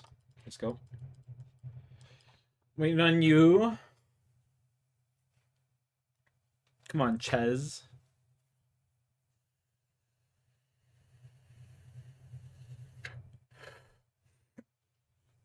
At this rate, I should have just world hopped. Fuck. Of course it. Of course it spawns in just as I fucking go to hop, right? How it works.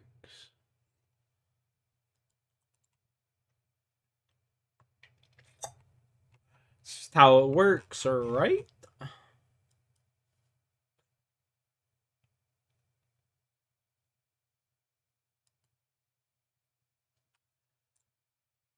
One coin each.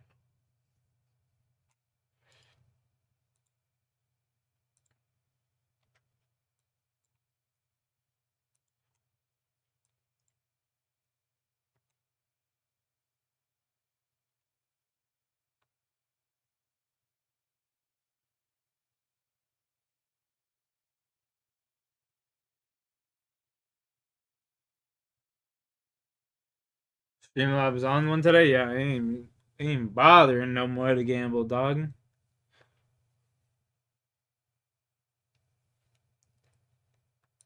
Ain't even worth it.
Oh no.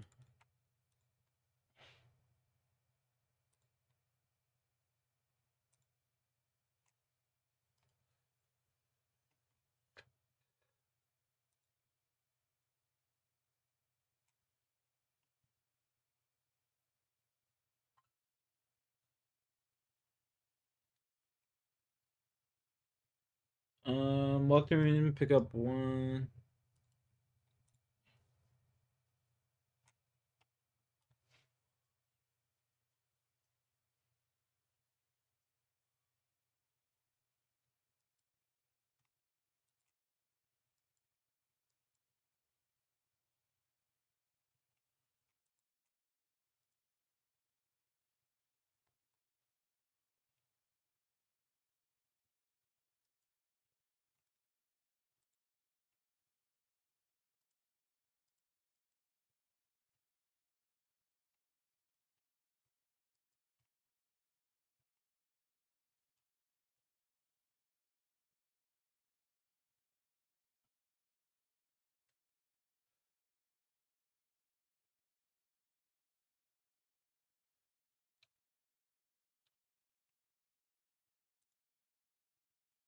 Man, I replenish energy so slow now. Fuck me, bro. That's gonna be one of the first things I do. Get my agility up on this account. Get that and get graceful. Mark my words.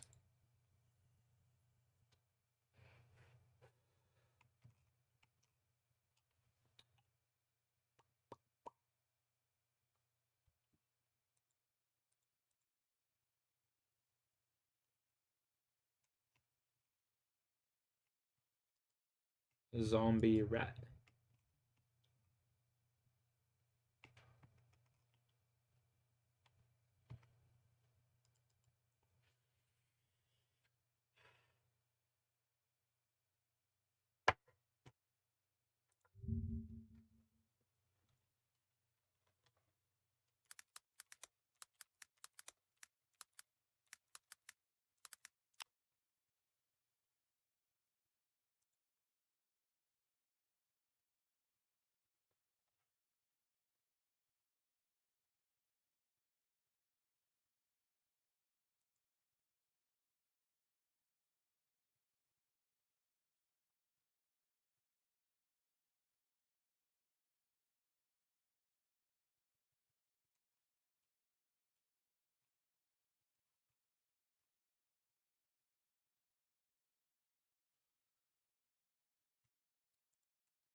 Air balloon.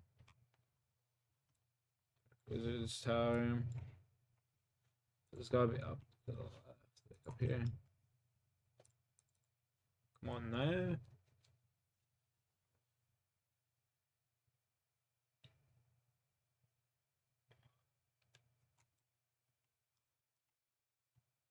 Ah, there we go.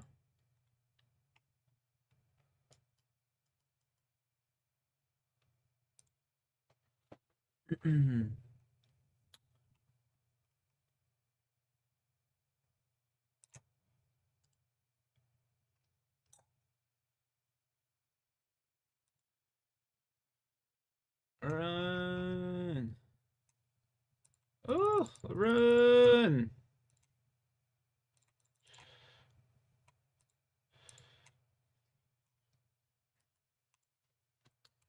I win and out, baby.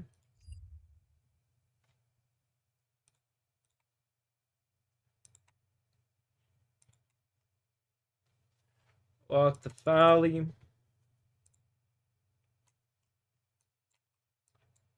I'll go up this way.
Mhm.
Total 55, baby. Let's go.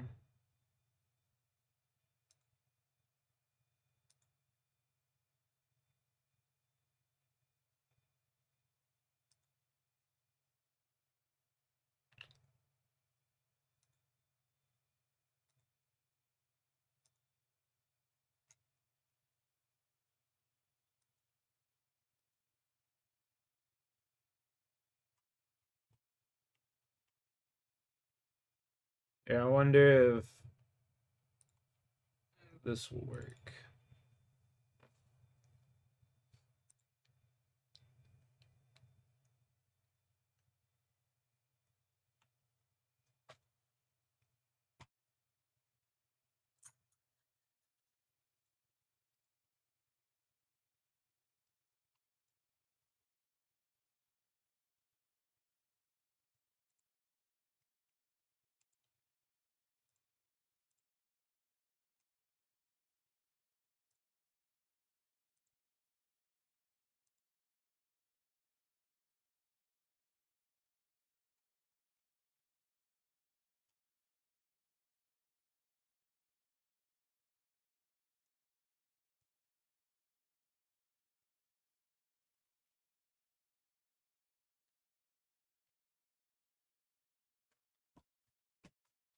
Nice.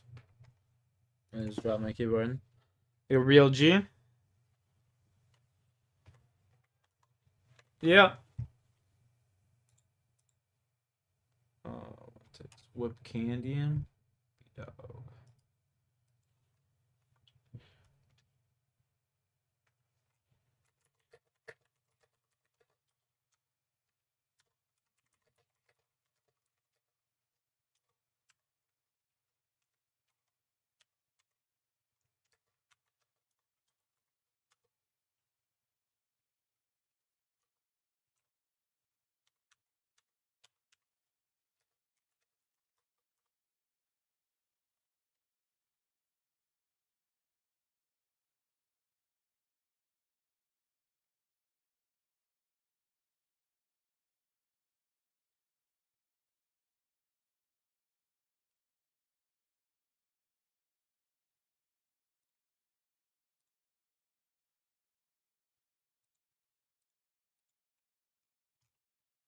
I'll be right back. I'm gonna go fill up my water bottle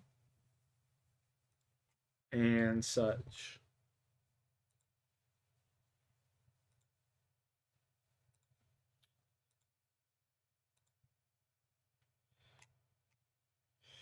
Dog.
Okay.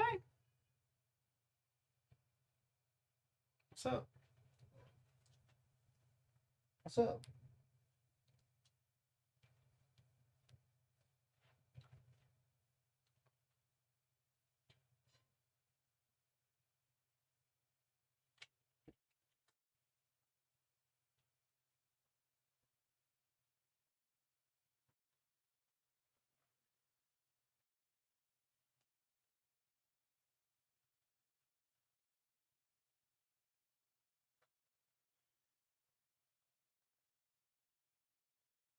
Alright, run.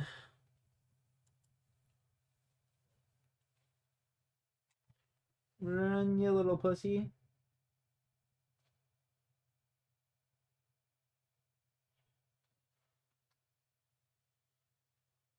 I'm not fucking fighting you for it.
Suggested world.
Okay, I'll take you outside. I'll take you outside.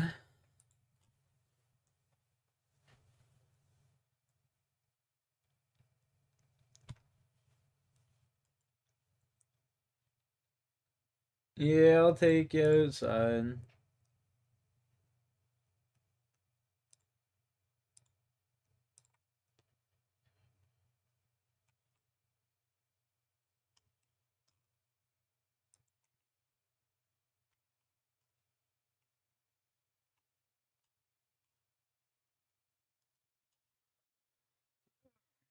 Get going. Get going. I'll take you. Get going.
Shall we put on Lord of the Rings, Sean?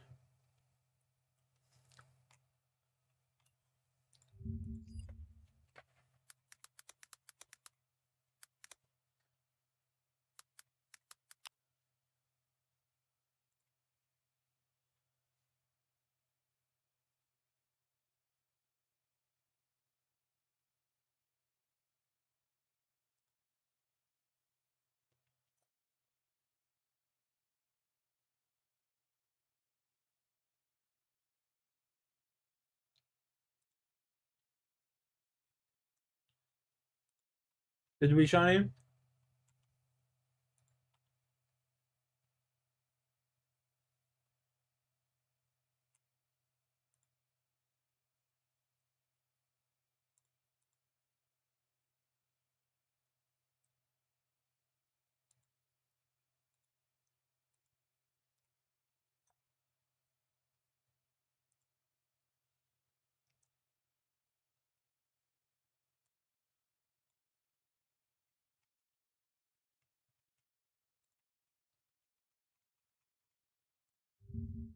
Oops, I accidentally just clicked on their Discord. La, la, la, la, la.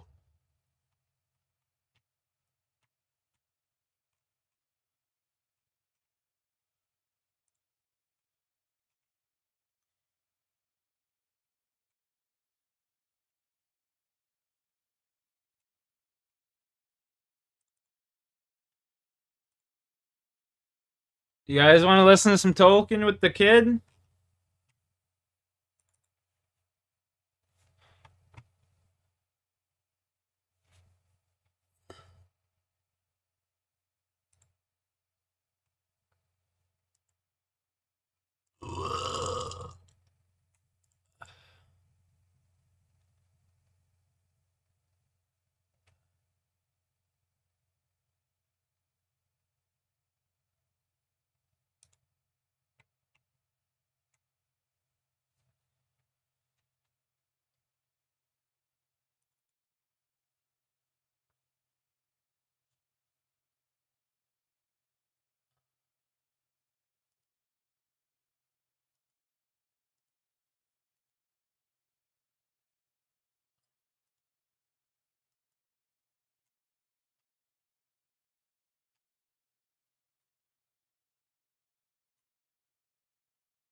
All right, chat. Here we go.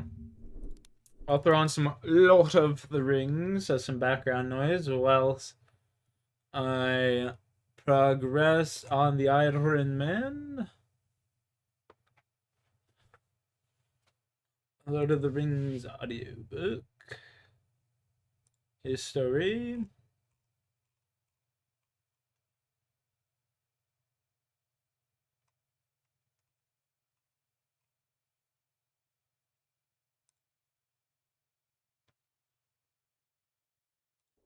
Frodo woke suddenly.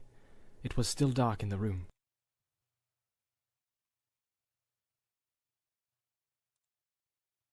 The four hobbits stepped over the wide stone threshold and stood still, blinking. They were in a long, low room filled with the light of lamps swinging from beams off the roof, and on the table of dark polished wood stood many candles, tall and yellow, burning brightly. In a chair, at the far side of the room, facing the outer door, sat a woman. Her long yellow hair I'm buying no rippled down bitch her if I shoulders. never, Her no gown matter was how green, much I like her. green as young reeds, shot with silver like beads of dew, and her belt was of gold, shaped like a chain of flag lilies You can set buy in that the for pale yourself. blue eyes of forget-me-nots. I About have her a fucking feet, $10 billion. in wide my friend. vessels of I'm green and buying brown no bitch, earthenware, white no water car. lilies were floating, so that she seemed to be enthroned in the No midst car. of a pool. "Enter, good guests," she said, and as she That spoke, bitch better be turning my they dick knew it into a was a clear fountain voice if she they were doing that, singing. man. They came a few timid steps further into the room and began to bow low, feeling strangely surprised God. and awkward, like folk that, knocking at a cottage door to beg for a drink of What was water, I doing? have been I answered can't by a even fair young remember. elf queen clad in living flowers. But before they could say anything, she sprang lightly up and over the lily bowls and ran laughing towards them, and as she ran, her gown rustled softly like the wind in the flowering borders of a river. "Come, dear folk," she said, taking Frodo by the hand. "Laugh and be merry. I am Goldberry, daughter of the river." Then lightly she passed them, and closing the door, she turned her back to it, with her white arms spread out across it. "Let us shut out the night," she said, "for you are still afraid, perhaps, of mist and tree shadows and deep water, and untamed things. Fear nothing, for tonight you are under the roof of Tom Bombadil." The hobbits looked at her in wonder, and she looked at each of them and smiled. "Fair Lady Goldberry," said Frodo at last, feeling his heart moved with a joy that he did not understand. He stood as he had at times stood enchanted by fair elven voices, but the spell that was now laid upon him was different. Less keen and lofty was the delight, but deeper and nearer to the mortal heart. Marvellous, and yet not strange. "Fair Lady Goldberry," he said again, "now the joy that was hidden in the songs we heard is made plain to me. O slender as the willow wand, O clearer than clear water, O reed by the living pool, fair river daughter, O springtime and summertime, and spring again after, O wind on the waterfall and leaves laughter." Suddenly he stopped and stammered, overcome with his surprise to hear himself saying such things. Oh, But Goldberry no. laughed. Yo. "Welcome," she said. Oh. "I've not heard that folk of the Shire were so sweet-tongued, but I see you are an elf friend. The light in your eyes and the ring in your voice tells it. Jeez. It is a merry meeting. Sit now, sit and wait for the master in the house. He will not be long. He has tended your tired beasts." The hobbits sat down gladly in low rush-seated chairs, while Goldberry busied herself around the table, and their eyes followed her, for the slender grace of her movement filled them with quiet delight. From somewhere behind the house came a sound of singing.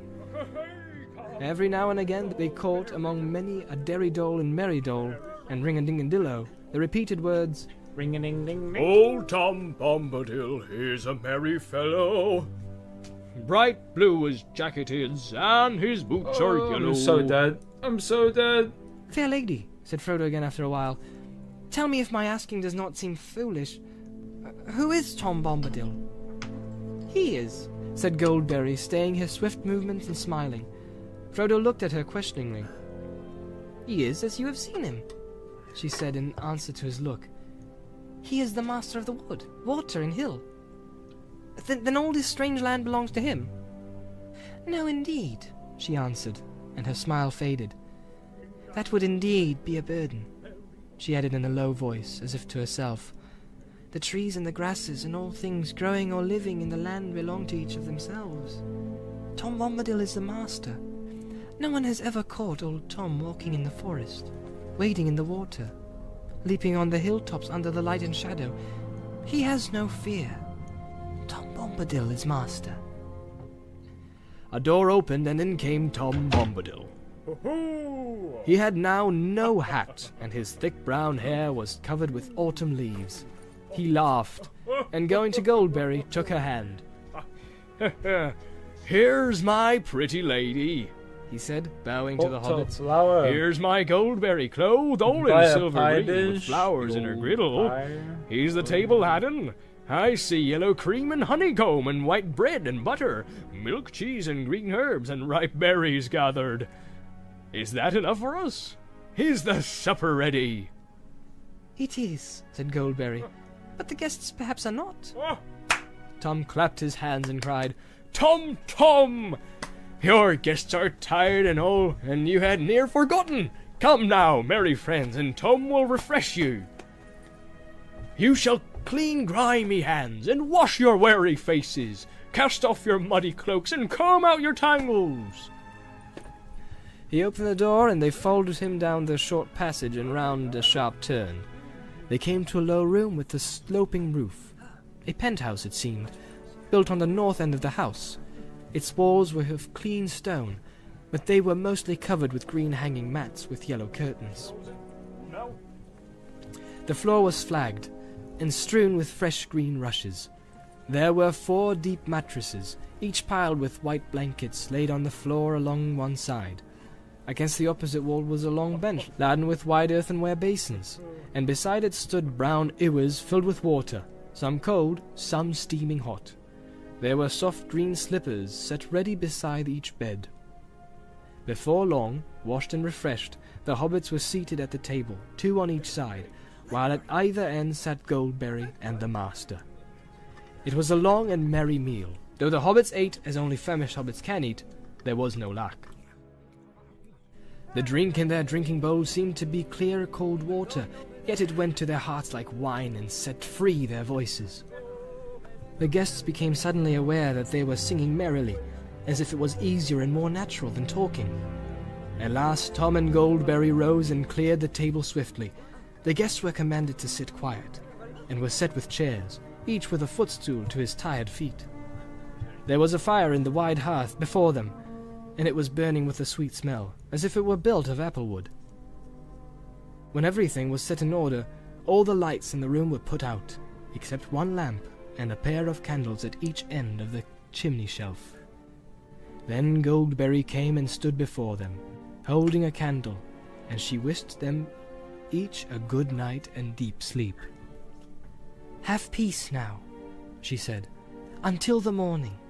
Heed no nightly noises, for nothing passes door and window here save moonlight and starlight, and the wind off the hilltop.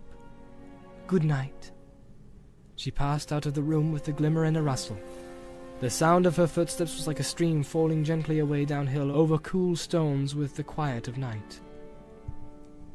Tom sat on a while beside them in silence, while each of them tried to muster the courage to ask one of the many questions they had meant to ask at supper. But Sleep supper? gathered on their eyelids. At last Frodo spoke. "Did you hear me calling, Master? Or was it just chance that brought you at that moment?" Tom stirred like a man shaken out of an unpleasant dream. Eh? What? Said he. Did I hear you calling? Nay, I did not hear. I was busy singing. Just chance brought me here then, if chance you call it. Hi, it was no plan of mine, though I was waiting for you. We heard news of you, and learned that you were wandering. We guessed you'd come here along down the water. All paths lead that way, down to the Withywindle. Old Grey Willow Man, he's a mighty singer, and it's hard for little folk to escape his cunning mazes. But Tom had an errand there that he dared not hinder. Tom nodded, as if sleep was taking him again, but he went on in a soft singing voice. I had an errand there, gathering water lilies, green leaves and lilies white, to please my pretty lady. The last year, the year's end, to keep them from the winter, to flower by their pretty feet till the sound snows are melted. Each year at summer's end I go to find them for her. In how I pull deep. Bro, Tom and clear Bombadil is down the worst with character the in Lord of the wind. Rings, hands down. There I fucking they hate opened Tom first in Bombadil, spring, bro. And there They linger. Mindless late, bullshit, by bro. that pool long ago I found the river daughter. Fuck Tom Bombadil, bro. Fair young goldberry sitting in the rushes. Sweet was her singing then, and her heart was beating. He opened his eyes and looked at them with sudden glint of blue. And that proved well for you, for now I shall no longer go down deep again along the forest water. Not while the I years remember reading old, this in high school, nor and that's shall like, I what be in the passing fuck old am I man Willow's reading? house's side is of springtime, not till the merry spring, when the river daughter dances down the wavy They call me Tom path Bombadil. to bathe in the water. He fell silent again, but Frodo could not help asking one more question, the one that most desired to have answered. "Tell us, Master," he said, "about the Willow Man. What is he? I've never heard of him before." No! Don't! said Merry and Pippin together, sitting suddenly upright. Not now! Not until the morning! Oh, that is right, said the old man. Now is the time for resting. Some things are ill to hear when the world's in shadow. Sleep till the morning light, lest on the pillow heed no nightly noise, fear no grey willow. And with that he took down the lamp and blew it out, and grasping a candle in either hand, he led them out of the room. Their mattresses and pillows were soft as down, and the blankets were of white wool. Like They I had just hardly fucked laid up themselves reading. on the deep beds and drawn the light covers over them before they were asleep. Like I just fucked up In when the he was dead reading. night, Wow. Frodo lay in a dream without light. Doesn't happen too often. Then he saw the young moon rising. Under its thin light there loomed before him a black wall of rock, pierced by a dark arch, like a great gate. It seemed to Frodo that he was lifted up, and passing over he saw that the rock wall was the circle of hills, and that within it was a plain, and in the midst of the plain stood a pinnacle of stone, like a vast tower, but not made by hands. On its top stood the figure of a man. The moon as it rose seemed to hang for a moment above his head and glistened in his white hair as the wind stirred it. Up from the dark plain below came the crying of fell voices, and the howling of many wolves. Suddenly a shadow like the shape of great wings passed across them. The figure lifted his arms and a light flashed from the staff that he wielded. A mighty eagle swept down and bore Monk's him away. friend. The Done. voices wailed and the wolves yammered. There was a noise like a strong wind blowing, and on it was borne the sound of hoofs, galloping from the east.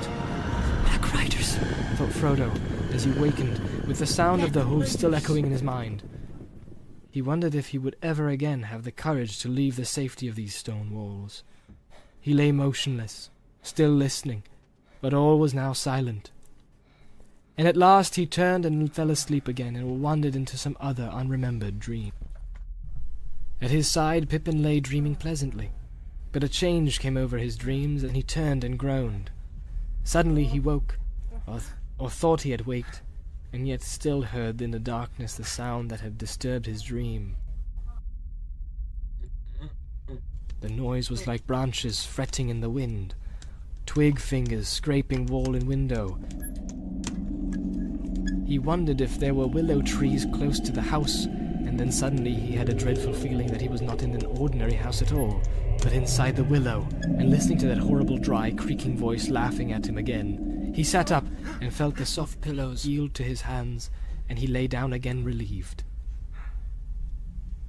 He seemed to hear the echo of words in his ears. Fear nothing. Have peace until the morning. Heed no ringing noise. Then he went to sleep again. It was the sound of water that Merry heard falling into his quiet sleep, water streaming down gently, and then spreading and spreading irresistibly all around the house into a dark, shoreless pool. It gurgled under the walls and was rising slowly but surely. "I shall be drowned," he thought. "It will find its way in, and then I shall drown." He felt that he was lying in a soft, slimy bog, and springing up he set his foot on the corner of a cold, hard flagstone. Then he remembered where he was and lay down again.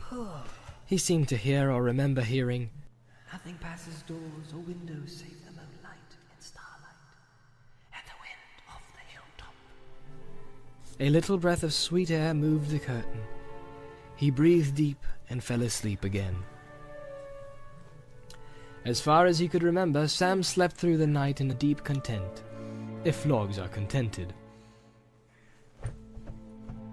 They woke up, all four at once, in the morning light. Tom was moving about the room, whistling like a starling. When he heard them stir, he clapped his hands and cried, "Hey, come, merry dole, derry dole, my hearties!" He drew back the yellow curtains, and the hobbit saw that these had covered the windows at either end of the room, one looking east and the other looking west. They leapt up refreshed. Frodo ran to the eastern window and found himself looking into a kitchen garden, grey with dew. How's the run going? He had half we almost expected to died see turf already, right up to but the we walls. still alive, haven't Turf died yet, you all know? We out pocked here? with hoof Tokes, prints. Alex, let's go. I think Actually, Tokes his are in view was order for screened by a that. tall Yeah, line yeah. of beams on poles. Cheers. But above and far beyond them, the grey top of the hill loomed up against the sunrise. It was a pale morning. In the east, behind the long clouds like lines of soiled wool, stained red at the edges. Yeah, Like this is an glimmering audiobook deeps for of Lord of yellow. the Rings. The sky spoke of rain to come, but the light was broadening quickly, and the red flowers of the beans began to glow against the wet green leaves. Pippin looked out of the western window, down into a pool of mist. The forest was hidden under a fog. It was like looking down onto a sloping cloud roof from above. There was a fold or channel where the mist was broken into many plumes and billows. The valley of the Withywindle. The stream ran down the hill of the left and vanished into the white shadows. Near at hand was a flower garden, Lord and a of the clipped hedge Rings. silver-netted, and beyond that grey shaven grass pale with dewdrops. There was no willow tree to be seen. Really Good wants to watch shows with morning, me? merry Fuck friends! yeah. Cried Tom, opening the eastern window wide. A cool air flowed in. It had a rain Super good smell. movies. Sun won't show her face much today, I'm thinking. I have been walking wide, leaping on the hilltops since the grey dawn Super good began, movies. nosing wind and weather, wet grass underfoot, wet sky above me. I waken Goldberry singing under Okay, we're window, gonna start. but not wakes hobbit folk in the early morning. In the Petting night, her. little folk wake up in the darkness and sleep after light has come. Ring-a-ding-a-dillo! Oh, Wake God. now, my merry friends, forget the nightly noises. Ring-a-ding-dillo-dell, derry-dell, my hearties. If you come Another soon, fucking you'll song. find The only problem with breakfast these on the books is table. there's so many If you songs in come the books. late, you'll get grass and rainwater. Needless to say, not that Tom's threat sounded very serious, Fucking The Tom hobbits came Bombadil. soon, and left the table late. Worst part of and the only fucking when whole it was beginning Lord of to the look Rings rather trilogy. empty. Neither Tom nor Goldberry Fucking were hate there. Tom Bombadil. Tom could be heard about the house, clattering in the kitchen, and up and down the stairs, and singing the here and there So- outside. The room looked westward over the mist-clouded valley, and the window was Oh, open. he's going to the cave. Water dripped down from the thatched eaves above. Before they had finished breakfast, the clouds had joined into an unbroken roof, and a straight grey rain came softly and steadily down. Behind way its too deep long? curtain, You the got that forest was TikTok completely brain, eh? veiled. As they looked out of the window, there came, falling gently as if it was flowing down the rain out of the sky, the clear voice of Goldberry singing up above them. They could hear few words, but it seemed plain to them that the song was a rain song, I as watched sweet the as extended showers on dry trilogy hills, every year, one weekend. that told the tale of a river Bang. from the spring in the highlands to the sea far below. The hobbits listened with delight, and I Frodo just was sit glad there and in get his a heart, shit ton of and blessed fucking the weed kindly weather, and because it just delayed them blaze from dubes departing. the whole fucking The time. thought of going had been heavy upon him from the moment he awoke, but he guessed now that they would not go further that day. The upper wind settled in the west, and deeper and wetter clouds rolled up to spill their laden rain on the bare heads of the downs. Nothing could be seen all around the house but falling water. Frodo stood near the open door and watched the white chalky path turn to a little river of milk and go bubbling away down into the valley. Tom Bombadil came trotting round the corner of the house, waving his arms as he was warding off the rain, and indeed, when he sprang over the threshold he seemed quite dry, except for his boots. These he took off and put in the chimney corner. Then he sat in the largest chair and called the hobbits to gather around him. This is Goldberry's washing day, he said, and her autumn cleaning. Too wet for hobbit folk. Yet them rest while they are able. Yeah, Sean, that's what I'm saying, It's a bro. good day for No long problem. tales, for questions and for answers. So Tom will start talking. He then told them many remarkable stories, sometimes half as if speaking to himself, sometimes looking at them suddenly with a bright blue eye under his deep brows. Often his voice would turn to song, and he would get out of his chair and dance about. He told them tales of bees and flowers, the ways of trees, and the strange creatures of the forest, about the evil things and good things, things friendly and things unfriendly, cruel things and kind things, and secrets hidden under brambles. As they listened, they began to understand the lives of the forest apart from themselves, indeed to feel themselves as the strangers where all other things were all at home. Moving constantly in and out of this talk was Old Man Willow. Are there any, like, Now enough to RuneScape content him. elitists in Indeed, my more chat than by enough, chance for it was not that know comfortable anything war. about being Tom's an words Iron Man? laid bare the Should I hearts be of saving trees and these their antique thoughts, lamps in Book of which were Knowledge, often or dark should I and just strange, invest them into and Erdlore filled right with a now? hatred of things that go I need free to upon know. the earth, gnawing, biting, breaking, I hacking, need and to know. burning, destroyers and usurpers.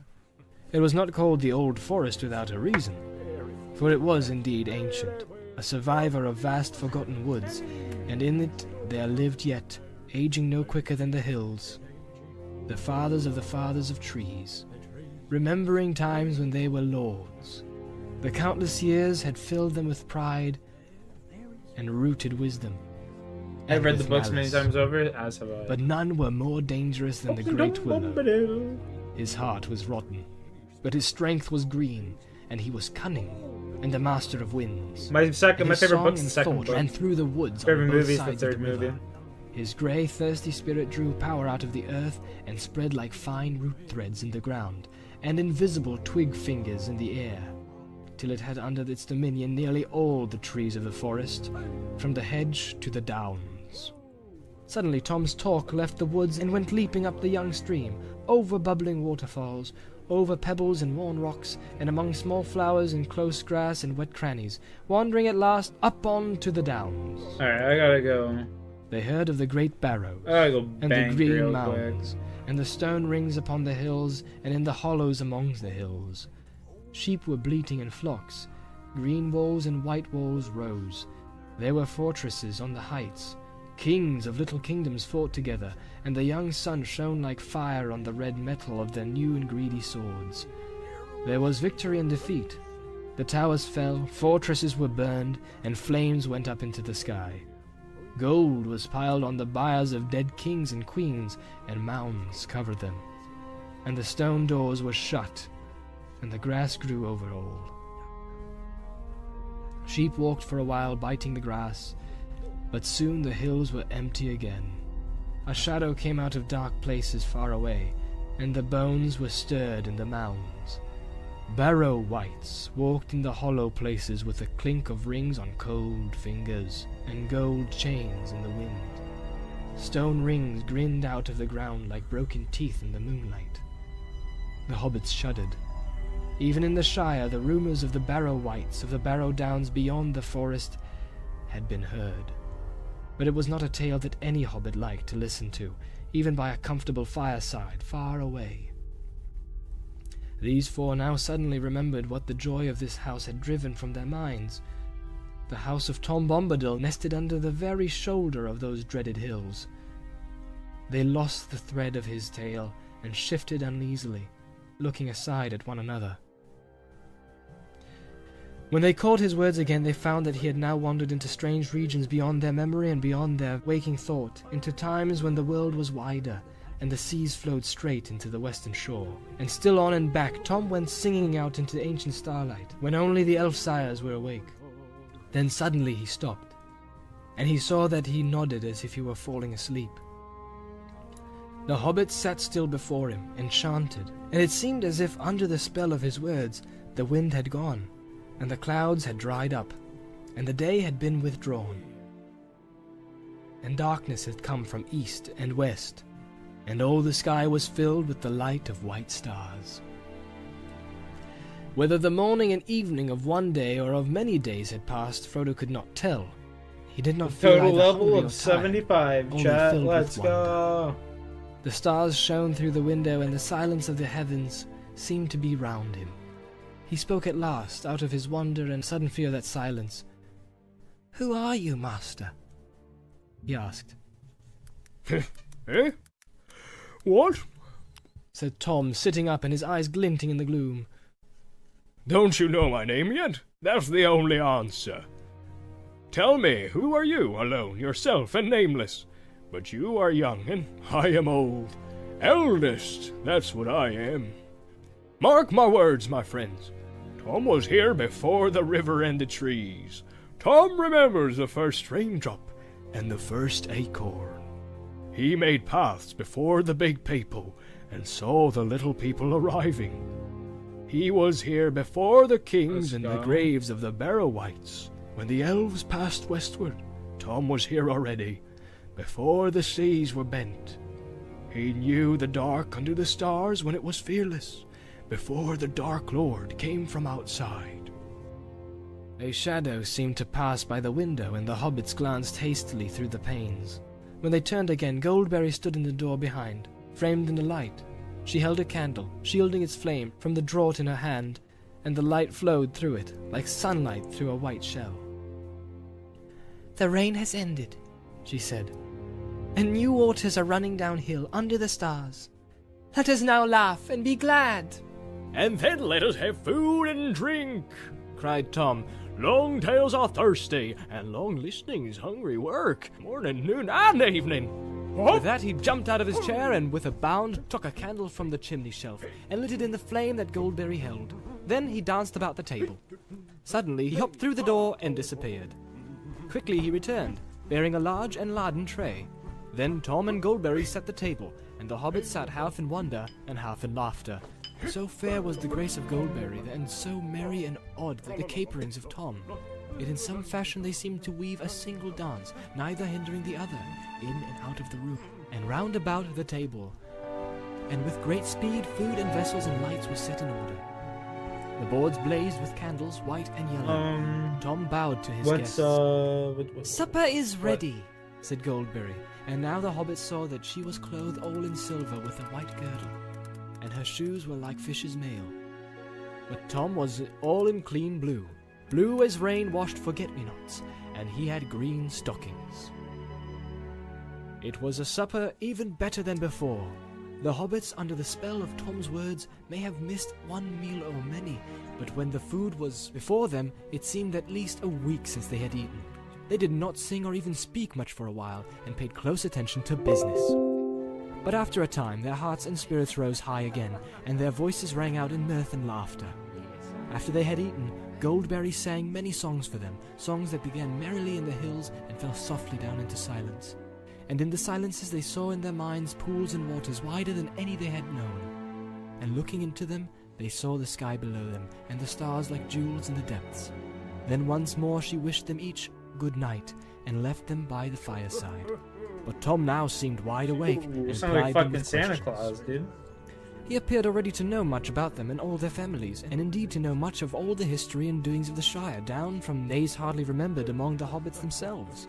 It no longer surprised them, but he made no secret that he owed his recent knowledge largely to Farmer Maggot, whom he seemed to regard as a person of more importance than they had imagined. There's earth under his old feet, and clay on his fingers, wisdom in his bones, and both his eyes are open, said Tom. It was also clear that Tom had dealings with the elves, and it seemed that in some fashion news had reached him from Gildor concerning the flight of Frodo.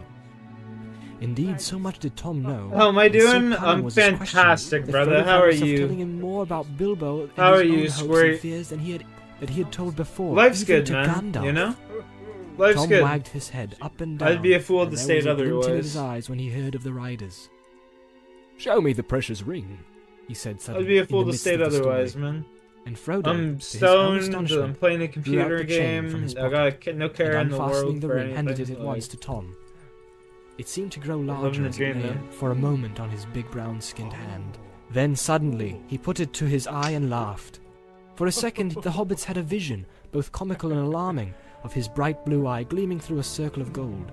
Then Tom put the ring round the end of his little finger and held it up to the candlelight. For a moment the hobbits noticed nothing strange about this. Then they gasped. There was no sign of Tom disappearing. Tom laughed again, and then he spun the ring in the air, and it vanished with a flash. Frodo gave a cry, and Tom leaned forward and handed it back to him with a smile. Frodo looked at it closely and rather suspiciously, like one who has lent a trinket to a juggler. It was the same ring, or looked the same and weighed the same, for that ring had always seemed to Frodo to weigh strangely heavy in the hand. But something prompted him to make sure.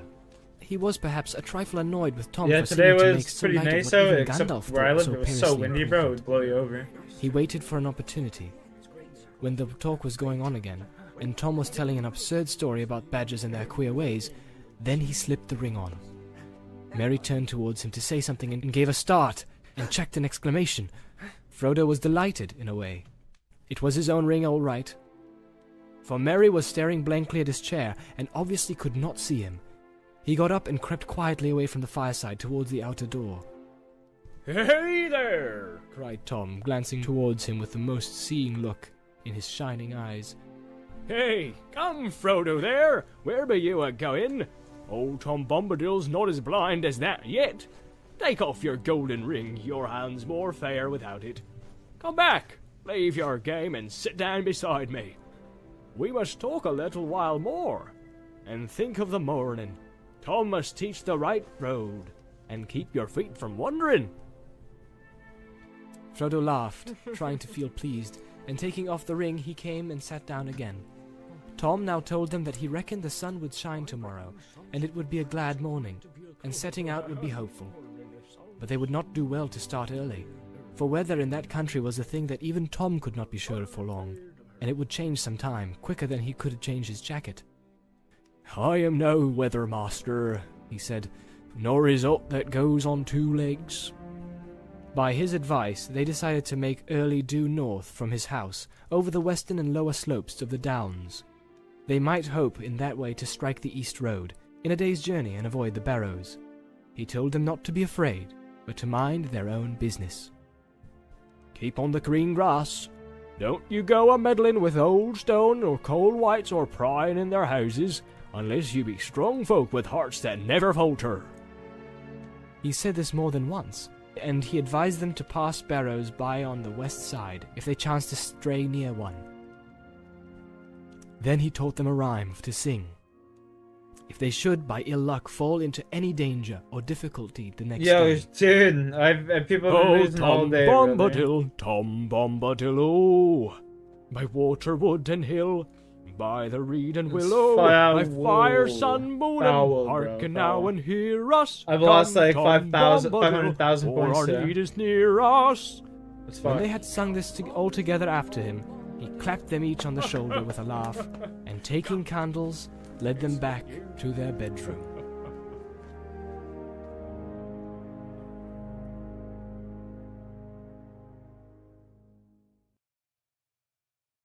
Chapter 8? That night they heard no noises, but either in his dreams or out of them, he could not tell which. Frodo heard a sweet singing running in his mind, a song that seemed to come like a pale light behind a grey rain curtain, and growing stronger to turn the veil all to glass and silver, until at last it was rolled back, and a far green country Increase your opened before defense him by under a 5%. swift sunrise. The vision melted into waking, and there was Tom whistling, like a tree full of birds, and the sun was already slanting down the hill and through the open window. Outside everything was green and pale gold. After breakfast, which they again ate alone, they made ready to say farewell, as nearly heavy of heart as was possible on such a morning, cool, bright, and clear under a washed autumn sky of thin blue. The air came fresh from 15 the more northwest. levels, boys. Their quiet ponies were almost frisky, sniffing and moving restlessly. Tom came out of the house and waved his hat and danced upon the doorstep, bidding the hobbits to get up and be off, and go with good speed. They rode off along a path that went away from behind the house and went slanting up towards the north end of the hill brow under which it sheltered. They had just dismounted to lead their ponies up the vast steep slope when suddenly Frodo stopped. "Goldberry!" he cried. "My fair lady, clad all in silver green! We have never said farewell to her, nor seen her since the evening!" He was so distressed that he turned back. But at that moment a clear call came rippling down, There on the hill brow she stood, beckoning to them. Her hair was flying loose, and as it caught the sun it shone and shimmered. A light, like the glint of water on dewy grass, flashed from under her feet as she danced. They hastened up the last slope and stood breathless beside her. They bowed, but with a wave of her arm she bade them look around, and they looked out from the hilltop over lands under the morning. It was now as clear and far-seen as it had been, veiled and misty when they stood upon the knoll in the forest, which would now be seen rising pale and green out of the dark trees in the west. In that direction the land rose in wooden ridges, green, yellow, russet under the sun, beyond which lay hidden the valley of the Brandywine. To the south, over the line of the Withywindle, there was a distant glint, like pale glass, where the Brandywine River made a great loop in the lowlands and flowed away out of the knowledge of the hobbits. Northward, beyond the dwindling downs, the land ran away in flats and dwelling of grey and green and pale earth colours, until it faded into a featureless and shadowy distance.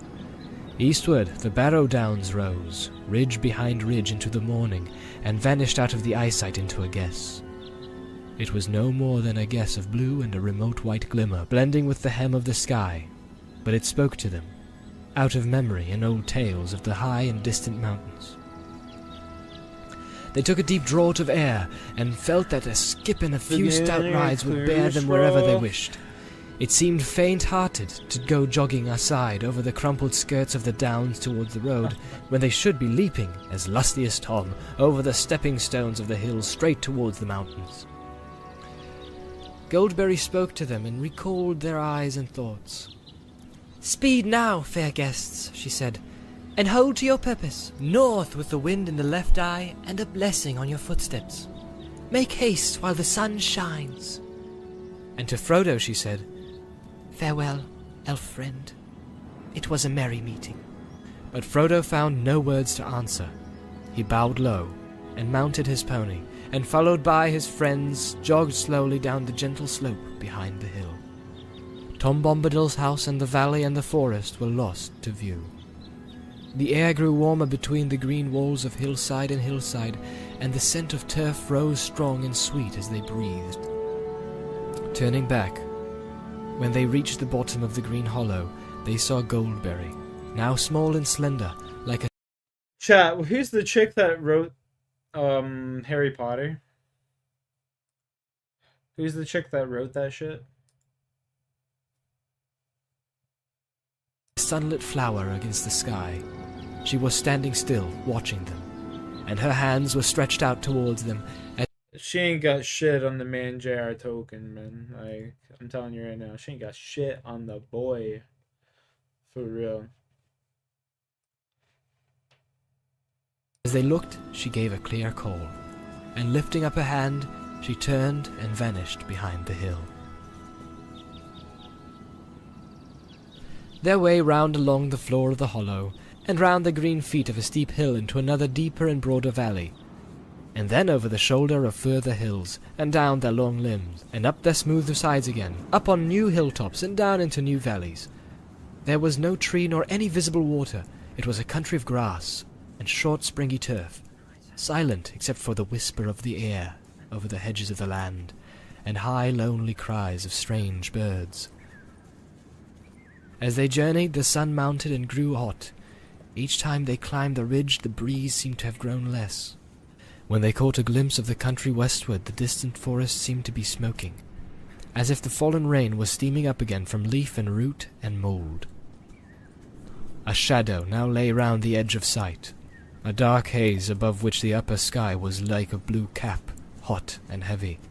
Hot and heavy. About midday, they came to a hill whose top was wide and flattened, JK like a shallow Rowling. saucer with a green mounded She ain't rim. got shit on JR Token. Inside, there was no air stirring, Not a and the sky seemed near their heads. thing. They rode across and looked northwards. Then their hearts rose, for it seemed plain that they had come further already than they had expected. Certainly, the distances had now all become hazy and deceptive, but there could be no doubt that the downs were coming to an end. A long valley lay below them, winding away northwards until it came to an opening between two steep shoulders. Beyond, there seemed to be no more hills. Due north they faintly glimpsed a long dark line. "That is a line of trees," said Merry, "and that must mark the road." All along it, for many leagues east of the bridge, there are trees growing. Some say they were planted in the old days. Splendid, said Frodo. If we make as good going this afternoon as we've done this morning, we shall have left the downs before the sun sets and be jogging on in search for a camping place. But even as he spoke, he turned his glance eastwards, and he saw that on the side the hills were higher, and looked down upon them. I'm and not all even those trolling. hills were crowned Holy with fuck! green I just mounds. realized this And on some fucking were cartridge standing here. stones, If I press the pointing button on the upwards bottom, like it jagged changes the teeth strain out that of I'm green smoking. gums. What the fuck? That view was somehow disquieting, for they turned from the sight and went down into the hollow circle. In the midst of it there stood a single stone, standing tall under the sun above, and at its hour casting no shadow. What the fuck? It was shapeless and yet Bro, significant, that's crazy. like a landmark or a guarding finger, or more like a warning. But they were now hungry, and the sun was still at the fearless noon, so they set their packs against the east side of the stone. It was cool, as if the sun had no power to warm it, but at that time it seemed pleasant. Dude, that's insane. There they took food and drink, and made as good a noon meal under the open sky That's as wild. anyone could wish, for the food came from down under hill. Tom had provided them with plenty for the comfort of the day. Their ponies under burden strayed upon the grass, riding over the hills and eating their fill, the warm sun and the scent of turf, lying a little too long, stretching out their legs and looking at the sky above their noses. These things are, perhaps, enough to explain what happened. However that may be, they woke suddenly and uncomfortably from a sleep they never meant to take. The standing stone was cold, and it cast a long pale shadow that stretched eastward over them. The sun, a pale and watery yellow, was gleaming through the mist just above the west wall of the hollow in which they lay. North, south, and east, beyond the wall the fog was thick, cold, and white. The air was silent, heavy and chill. Their ponies were standing crowded together with their heads down. The hobbits sprang to their feet in alarm and ran to the western rim. They found that they were upon an island in the fog. Even as they looked out in dismay towards the setting sun, it sank before their eyes into a white sea, and a cold grey shadow sprang up in the east behind. The fog rolled up to the walls and rose above them, and as it mounted it bent over their heads until it became a roof. They were shut in a hole of mist, whose central pillar was the standing stone. They felt as if a trap was closing in about them, but they did not quite lose heart. They still remembered the hopeful view they had had on the line of the road ahead, and they still knew in which direction it lay.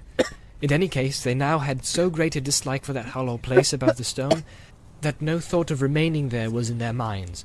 They packed up as quickly as their chilled fingers could work. Soon they were leading their ponies in single file over the rim and down the long northward slope of the hill, down into a foggy sea. As they went down, the mist became colder and damper, and their hair hung lank and dripping on their foreheads. When they reached the bottom, it was so cold that they halted and got out cloaks and hoods, which soon became bedewed with grey drops. Then, mounting their ponies, they went slowly on again, feeling their way by the rise and fall of the ground. They were steering, as well as they could guess, for the gate-like opening at the far northward end of the long valley, which they had seen in the morning. Once they were through the gap, they had only to keep on in anything like a straight line, and they were bound in the end to strike the road. Their thoughts did not go beyond that, except for a vague hope that perhaps away beyond the downs there might be no fog. Their going was very slow. To prevent their getting separated and wandering in different directions, they went in file, with Frodo leading. Sam was behind him, and after him came Pippin and Merry. The valley seemed to stretch on endlessly. Suddenly Frodo saw a hopeful sign.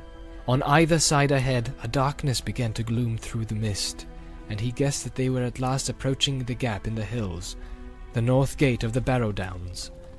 If they could pass that, they would be free. "Come on! Follow me!" he called back over his shoulder, and he hurried forward. But his hope soon changed to bewilderment and alarm.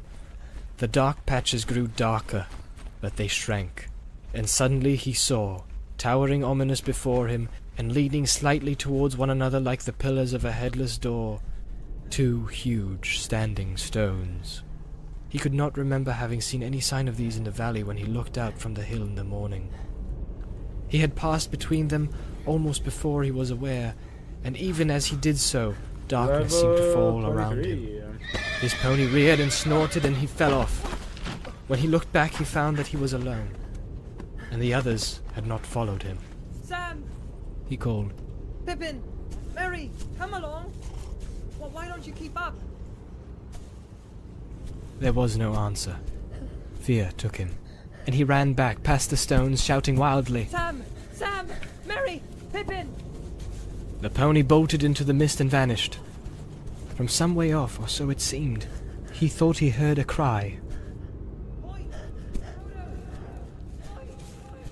It was away eastward on his left as he stood under the grey stones, staring and straining into the gloom. He plunged off in the direction of the call, and found himself going steeply uphill.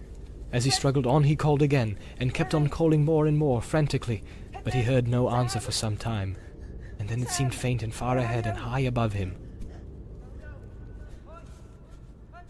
Came the thin voice out of the mist, and then a cry that sounded like, "Help! Help!" often repeated, ending with the last, "Help." That trailed off into a long wail, suddenly cut short. He stumbled forward with all the speed he could towards the cries, but the light was now gone, and clinging night had closed about him, so that it was impossible to be sure of any direction. He seemed all the time to be climbing up and up. Only the change in the level of the ground at his feet told him where he last came into the top of a ridge or hill. He was weary, sweating, and yet chilled. It was wholly dark. Where are you? He cried out miserably. There was no reply. He stood listening. He was suddenly aware that it was getting very cold, and that up here a wind was beginning to blow. An icy wind. A change was coming in the weather. The mist was flowing past him now in shreds and tatters. His breath was smoking, and the darkness was less near and thick. He looked up and saw with surprise that faint stars were appearing overhead amid the strands of hurrying cloud and fog. The wind began to hiss over the grass. He imagined suddenly that he caught a muffled cry, and he made towards it, and even as he went forward the mist was rolled up and thrust aside, and the starry sky was unveiled. A glance showed him that he was now facing southwards, and was on a round hilltop, which he must have climbed from the north. Out of the east the biting wind was blowing. To his right there loomed against the westward stars a dark black shape. A great barrow stood there. Where are you? He cried again, both angry and afraid. Said a voice, deep and cold, that seemed to come out of the ground. I am waiting for you. No! Said Frodo, but he did not run away. His knees gave and he fell on the ground. Nothing happened, and there was no sound. Trembling, he looked up in time to see a tall, dark figure like a shadow against the stars. It leaned over him. He thought there were two eyes, very cold, though lit with a pale light that seemed to come from some remote distance. Then a grip, stronger and colder than iron, seized him. The icy touch froze his bones, and he remembered no more. Let's go, baby.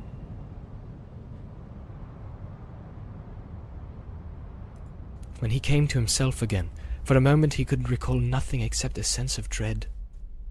Then suddenly he knew that he was imprisoned, caught hopelessly. He was in a barrow. A barrow wight had taken him, and he was probably already under the dreadful spells of the barrow wights, about which whispered tales spoke.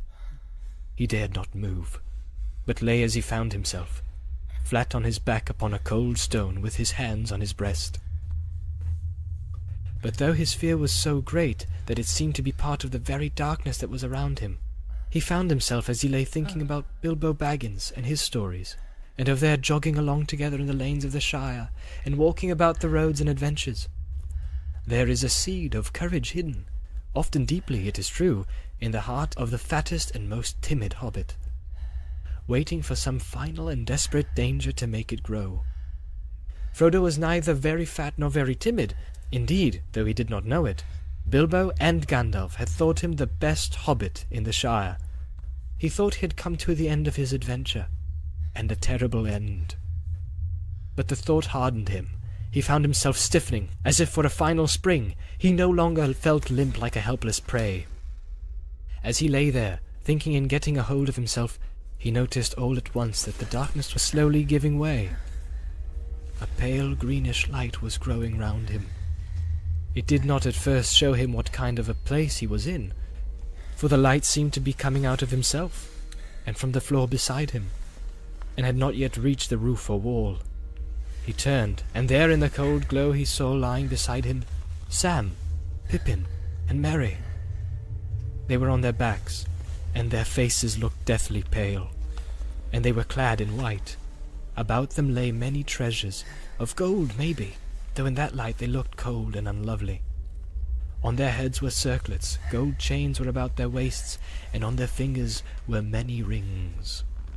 Swords lay by their sides, and shields were at their feet, but across their 3 necks lay one long naked sword. Suddenly, a song began, a cold murmur, rising and falling. The voice seemed far away and immeasurably dreary, sometimes high in the air and thin, sometimes like a low moan on the ground. Out of the formless stream of sad but horrible sounds, strings of words could now and again shape themselves. Grim, hard, cold words, heartless and miserable. The night was railing against the morning of which it was bereaved, and the cold was cursing the warmth for which it hungered. Frodo was chilled to the marrow. After a while the song became clearer, and with dread in his heart he perceived that it had changed into an incantation.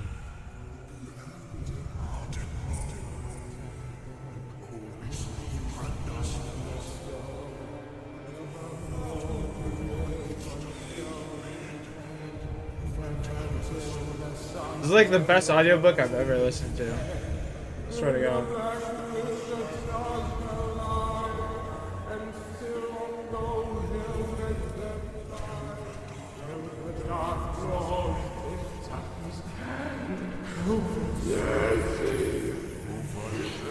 He heard behind his head a creaking and scraping sound. Raising himself on one arm, he looked, and saw now in the pale light that they were in a kind of passage, which behind them turned a corner. Round the corner a long arm was groping, walking on its fingers towards Sam, who was lying nearest, and towards the hilt of the sword that lay upon him. At first Frodo felt as if he had indeed been turned into stone by the incantation. Then a wild thought of escape came to him. He wondered if he put on the ring, whether the Barrow-wight would miss him, and he might find some way out. He thought of himself running free over the grass, grieving for Merry and Sam and Pippin, but free and alive himself. Gandalf would admit that there had been nothing else he could do. But the courage that had been awakened in him was now too strong. He could not leave his friend so easily. He wavered, groping in his pocket, and then fought with himself again, and as he did so, the arm crept nearer. Suddenly, a resolve hardened in him, and he seized the short sword that lay beside him, and kneeling, he stooped low over the bodies of his companions. With what strength he had, he hewed at the crawling arm near the wrist, and the hand broke off. But at the same moment the sword splintered up to the hilt.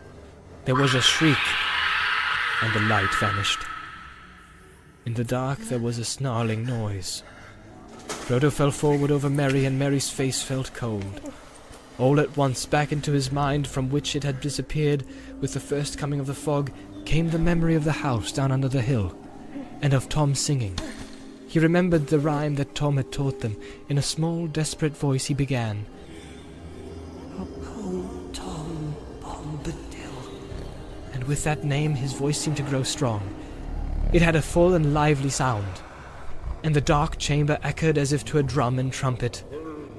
"Oh, Tom Bombadil, Tom Bombadil, oh, by water, wood, and hill, by the reed and willow, by fire, sun, and moon, hearken now and hear us. Come, Tom Bombadil, for our need is near us."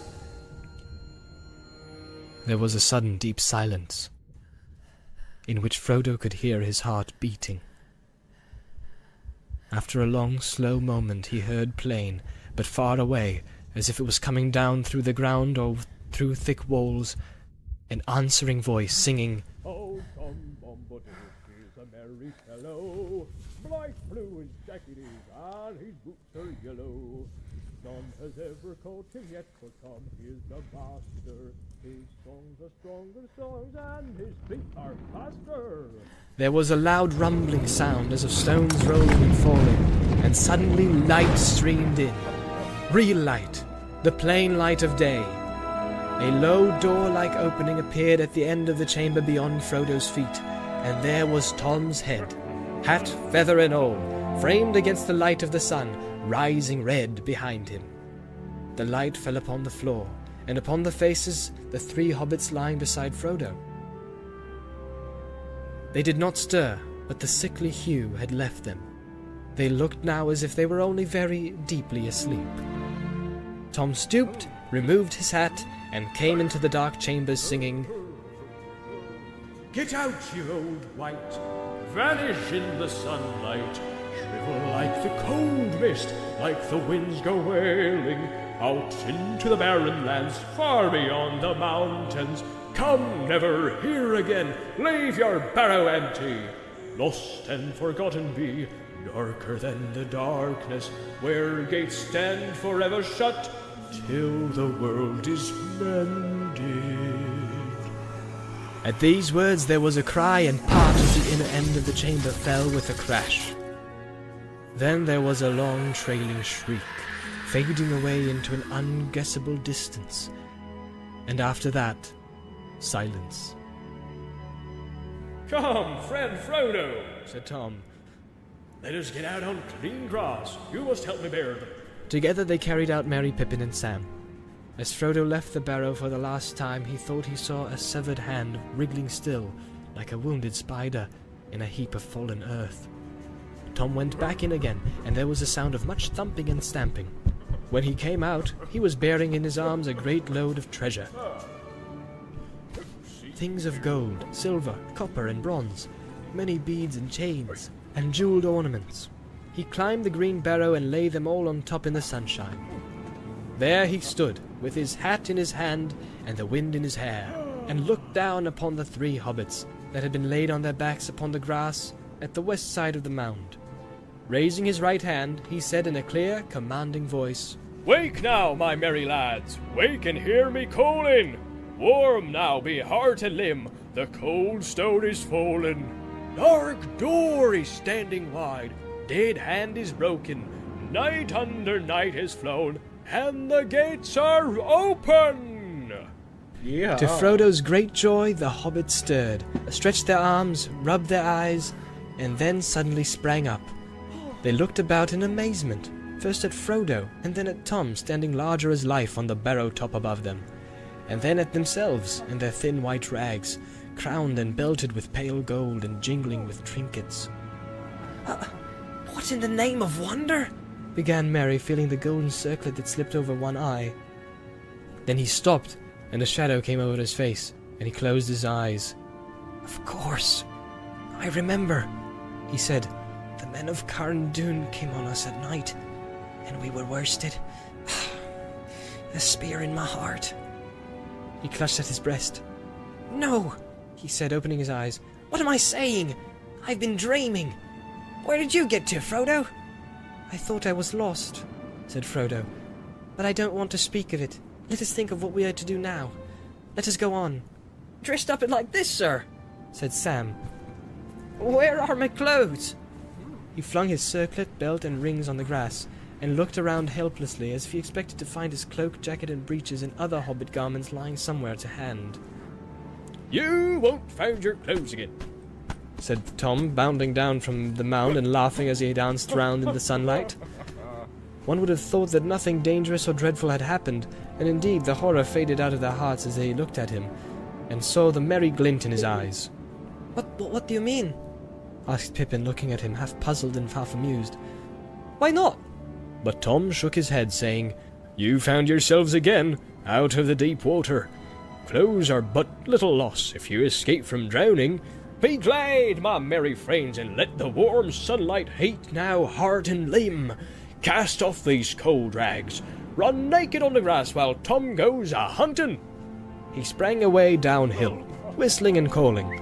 Looking down after him, Frodo saw him running away southwards along the green hollow between their hill and the next, still whistling and crying. "Hey now, come boy now, whither do you wander? Up, down, near and far, here, yonder, sharp bears, wise nose, swish tail and bumpkin, white socks, my little lad, and old fatty lumpkin." So he sang, running fast, tossing up his hat and catching it until it was hidden by a fold of the ground. But for some time his hoy now, came floating back down the wind, which had shifted round towards the south. The air was growing very warm again.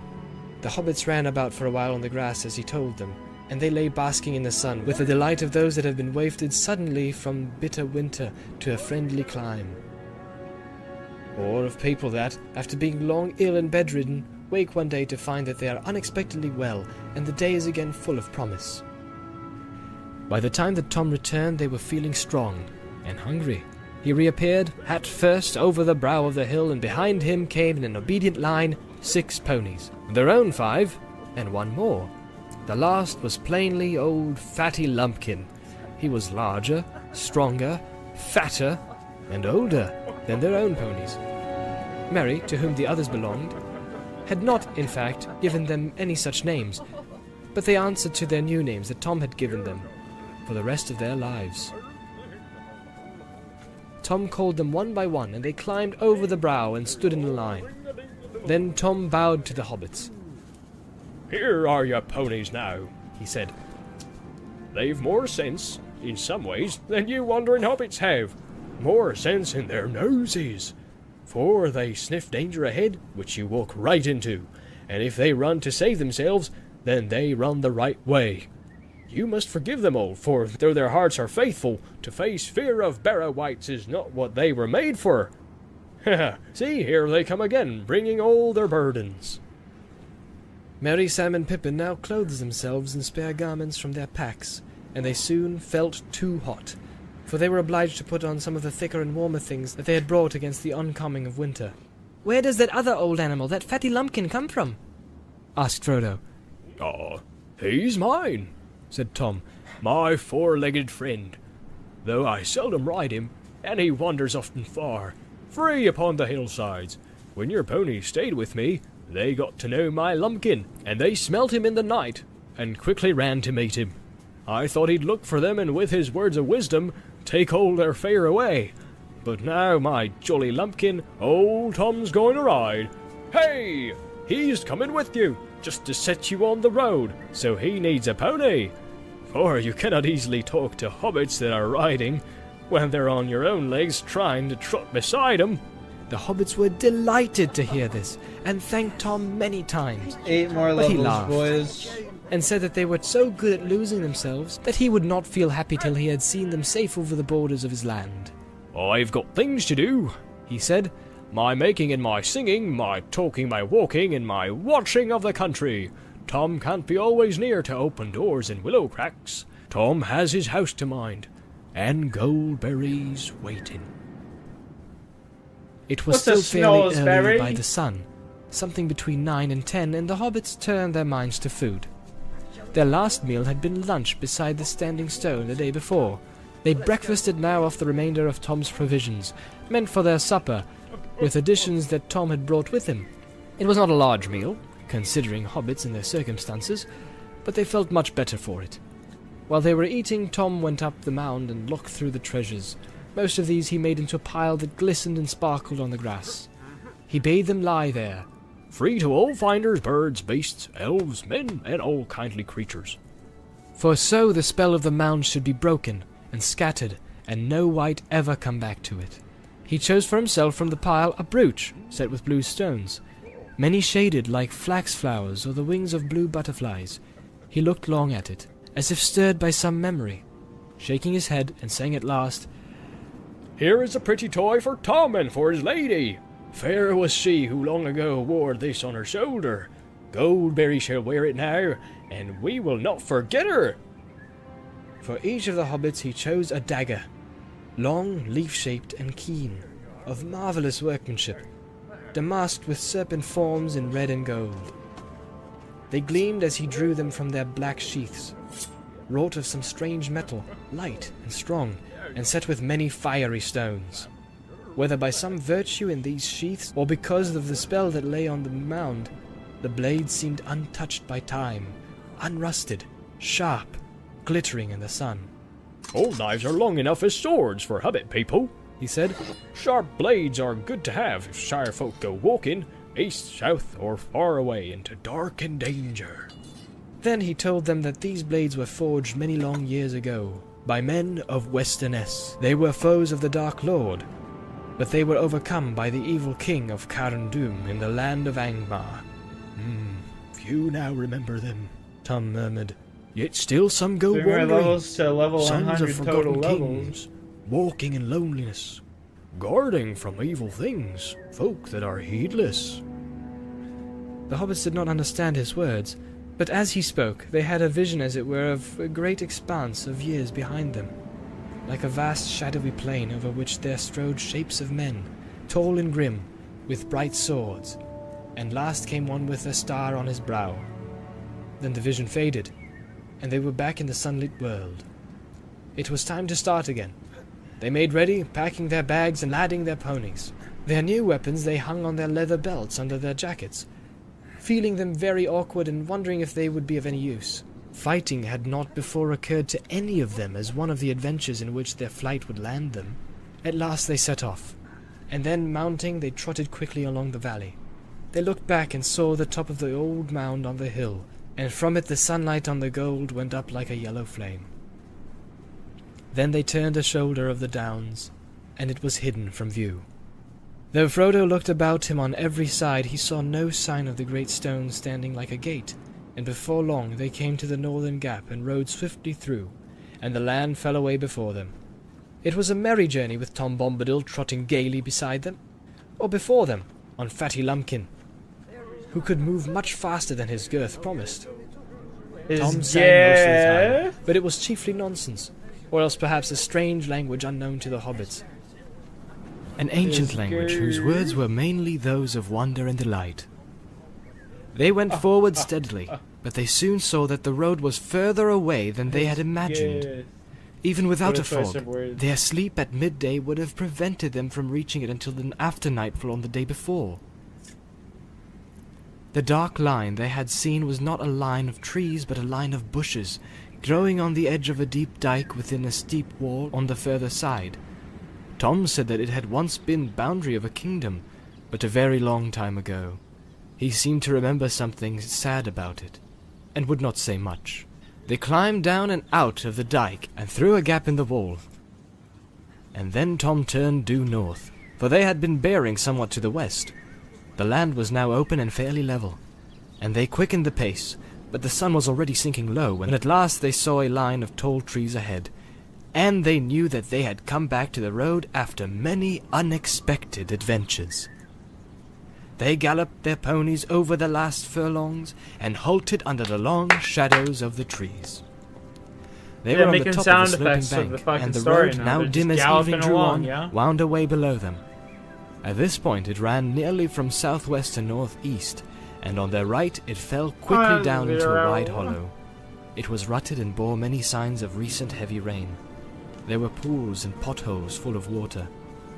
They rode down the bank and looked up and down. There was nothing to be seen. Well, here we are again, at last, said Frodo. I suppose we haven't lost more than 2 days by my shortcut through the forest, but perhaps the delay will prove useful. It may have put them off our trail. The others looked at him. The shadow of the fear of the Black Riders came suddenly over them again. Ever since they had entered the forest, they had thought chiefly of getting back on the road. Only now, when they lay beneath their feet, did they remember the danger which pursued them, and was more than likely to be lying in wait for them upon the road itself. They looked anxiously back towards the setting sun, but the road was brown and empty. Do you think... asked Pippin hesitatingly. Do you think that we may be pursued tonight? No, I hope not tonight, answered Tom Bombadil, nor perhaps the next day. But do not trust my guess, for I cannot tell for certain. Out east my knowledge fails. Tom is not master of riders from the Black Land far beyond his country. All the same, the hobbits wished he was coming with them.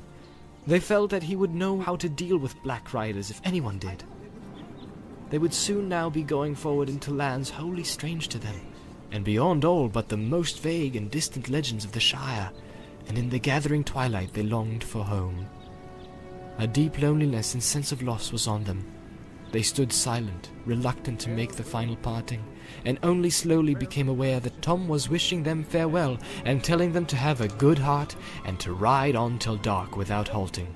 Tom will give you good advice till this day is over. After that, your own luck must go with you and guide you. 4 miles along the road you'll come upon the village, Bree under Bree Hill, with doors looking westward.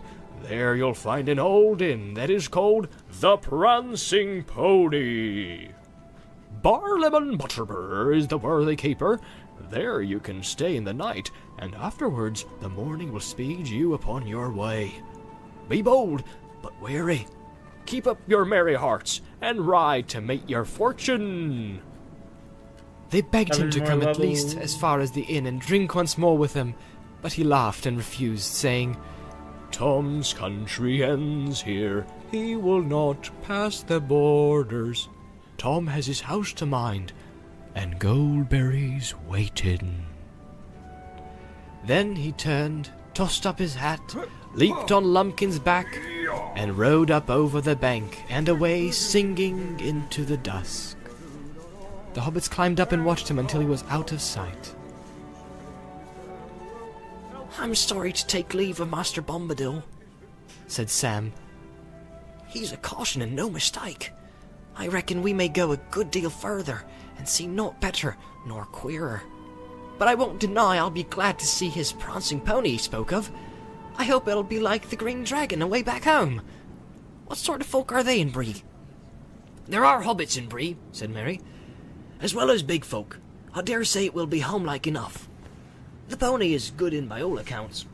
My people ride out there now and again. It may be all we could wish, said Frodo. But it is outside the Shire all the same. Don't make yourselves too much at home. And please remember, all of you, that the name of Baggins must not be mentioned. I am Mr. Underhill, if any name must be given. They now mounted their ponies and rode off silently into the evening. Darkness came down quickly, as they plodded slowly downhill and up again, until at last they saw lights twinkling some distance ahead.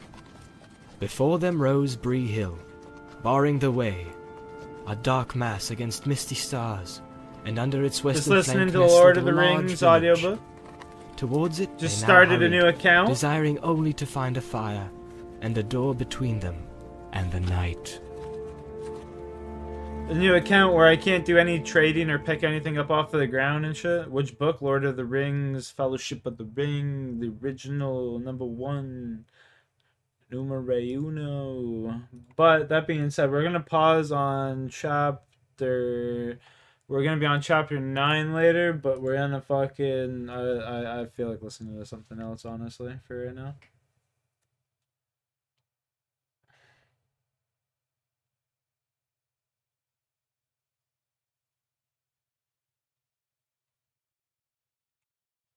What have you been saying, the sun?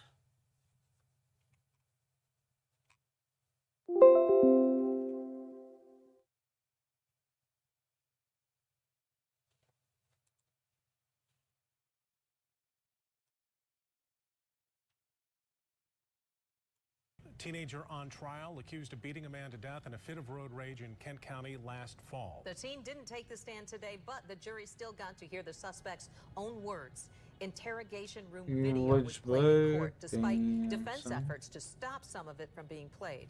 Jovial, remorseful, mad. Jurors got to see video, some of which the defense wanted kept out of trial. Its suspect, Christian Hillman, talking with detectives about why he badly beat 64-year-old William McFarland in an incident that killed the man.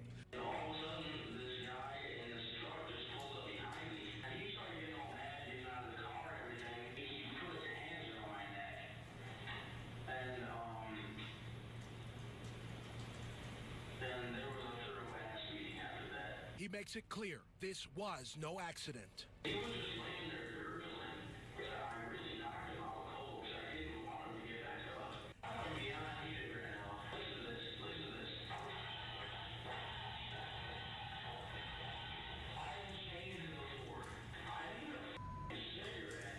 And now prosecutors want him to pay.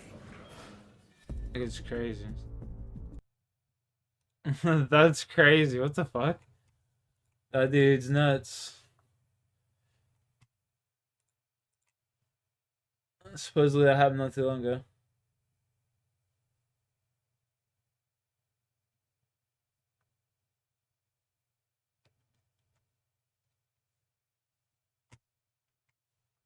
That's just crazy.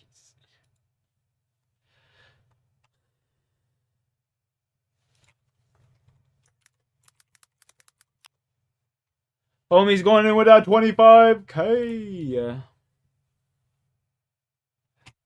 Do a little heist all right there.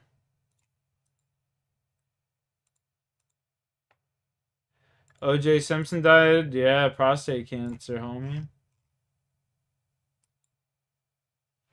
Wild.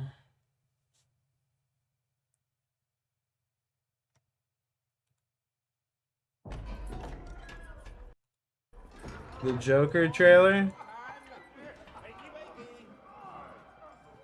Fleck, you got a joke for us today?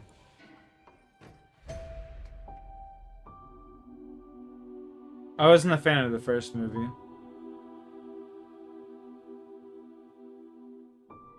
We use music to make us whole.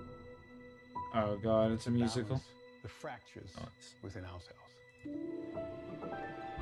You think you did it? For sure. I'm nobody. What? Okay.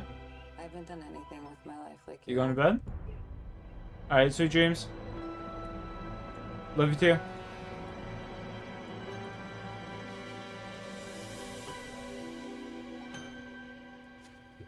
Let's go, boys. Huge. Huge.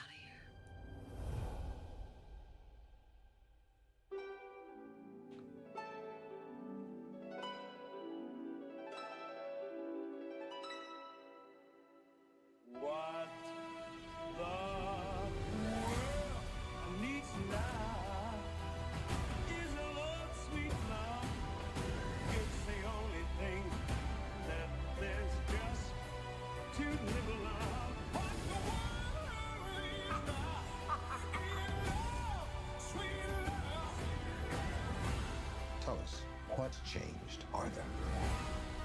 I'll tell you what's changed. I'm not alone anymore.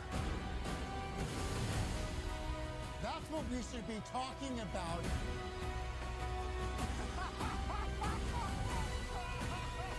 Looks like shit, honestly. I'm keeping the stack. Then, like the first one, that one looks even worse.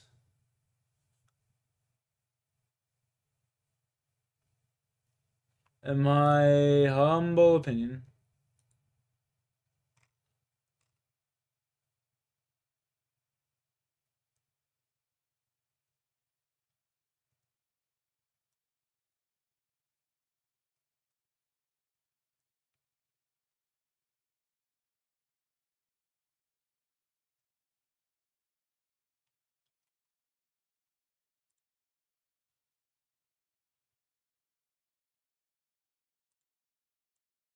The 1st of October 2012, around 7 p.m., 5-year-old April Jones is playing outside with her friend on the Brynagog housing estate in West Wales. April wouldn't normally be allowed to be out quite so late, but the day before she had received a glowing school report, so her parents allowed her more time to play as a treat. Just 20 minutes later, April Jones would disappear. How the fuck did you get away with this? Search by Money, volunteers bro. and police investigators. Money. Money, homie. Money talks, you know what I'm saying? Hello. And what makes you think the dog has been kidnapped? I gotta go open up the door for my dog. He's barking at me. Okay, what's the name of the child that's gone missing? My boy. I'm gonna go fill my water bottle too real How quick. old is she? 5. Whoa. We would like to take a moment to extend our sincere condolences to the friends and family of April Jones, who was taken from their lives tragically and very prematurely. After playing outside with her friend for around 20 minutes, it was time for April Jones to come home, but she did not reappear outside of her home. Her parents had last seen her riding a bike around 7 p.m. Wanting to know where she was, they went looking for her. Not too far away, they found April's 7-year-old friend, but April wasn't with her. The friend described how April had gotten into a vehicle.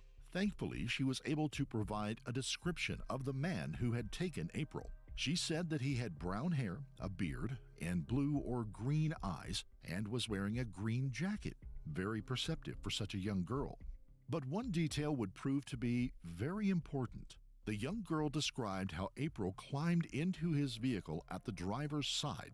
Of course, vehicles in the UK have the steering wheel on the right-hand side. This must have meant that the vehicle the man was driving had a steering wheel on the left. It may have been evening, but the police had no time to waste. Within 8 minutes of the 999 call, the first officers arrived at the scene.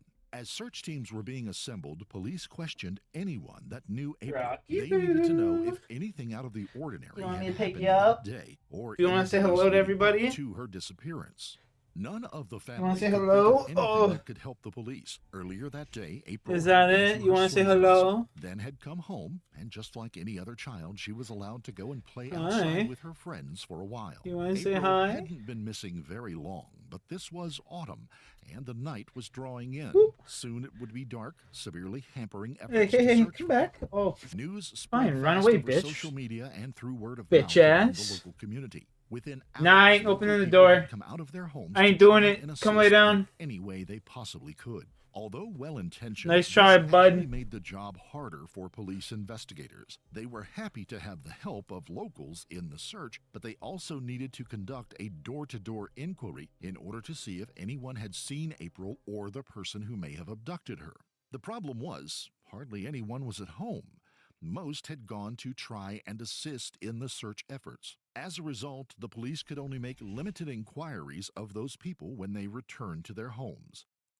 As is the case with most incidents like this, the press got hold of the story, and this small town became the scene of a major media feeding frenzy, with journalists and cameramen from all over the country swooping in. By 10:30, police released an update to the public and the press, stating that they had still not found any trace of April, and they were becoming increasingly concerned, begging anyone who may have seen or knew anything to come forward straight away. April Jones was born on the 4th of April 2007. Although she was a happy little girl, April wasn't without her problems. She had been born 7 weeks premature, which led to a few issues in her early life. But with the help of medical treatment, she was able to overcome these and grow into a normal little girl. But one condition she couldn't get over was her cerebral palsy. Cerebral palsy is caused by an injury to the brain, either during or shortly after birth. The most common cause is a lack of oxygen to the brain. April had the condition from the hips down. Luckily for her, it was relatively mild, but this would have made basic muscle movements difficult and sometimes painful. But no matter how mild her condition, she still needed to be treated with care, and most worryingly, whoever had kidnapped her probably had no idea. Heck, let's go. We got some fashionscape going, boys. Look at that. We got that drip. We got that drip. Details about April's disappearance. She was wearing a purple I'm guessing his coat foot. and her school That's kind of polo rough. shirt. That's By unfortunate. Now, over 100 people had come out to assist the police. The I'm locals sorry to knew hear the that for area him, well. man. Like, Their knowledge could nobody- be invaluable in finding her. It wasn't just locals who came to help. Nobody either. wants Many that, you people know? from South Wales traveled up to help, as well as many volunteers from England who crossed over the border into Wales to offer their assistance. The search was not going to be easy. The town was surrounded by mile after mile of rugged terrain, including mountains, waterfalls, gorges, heavy woodlands, and uneven ground. Not to mention the fact that it was a cold, dark autumn evening with heavy rain pouring on them. Police had to coordinate all of the volunteers carefully to ensure that they themselves would be safe. An area of more than 60 square kilometers was now being searched by numerous I love it. teams.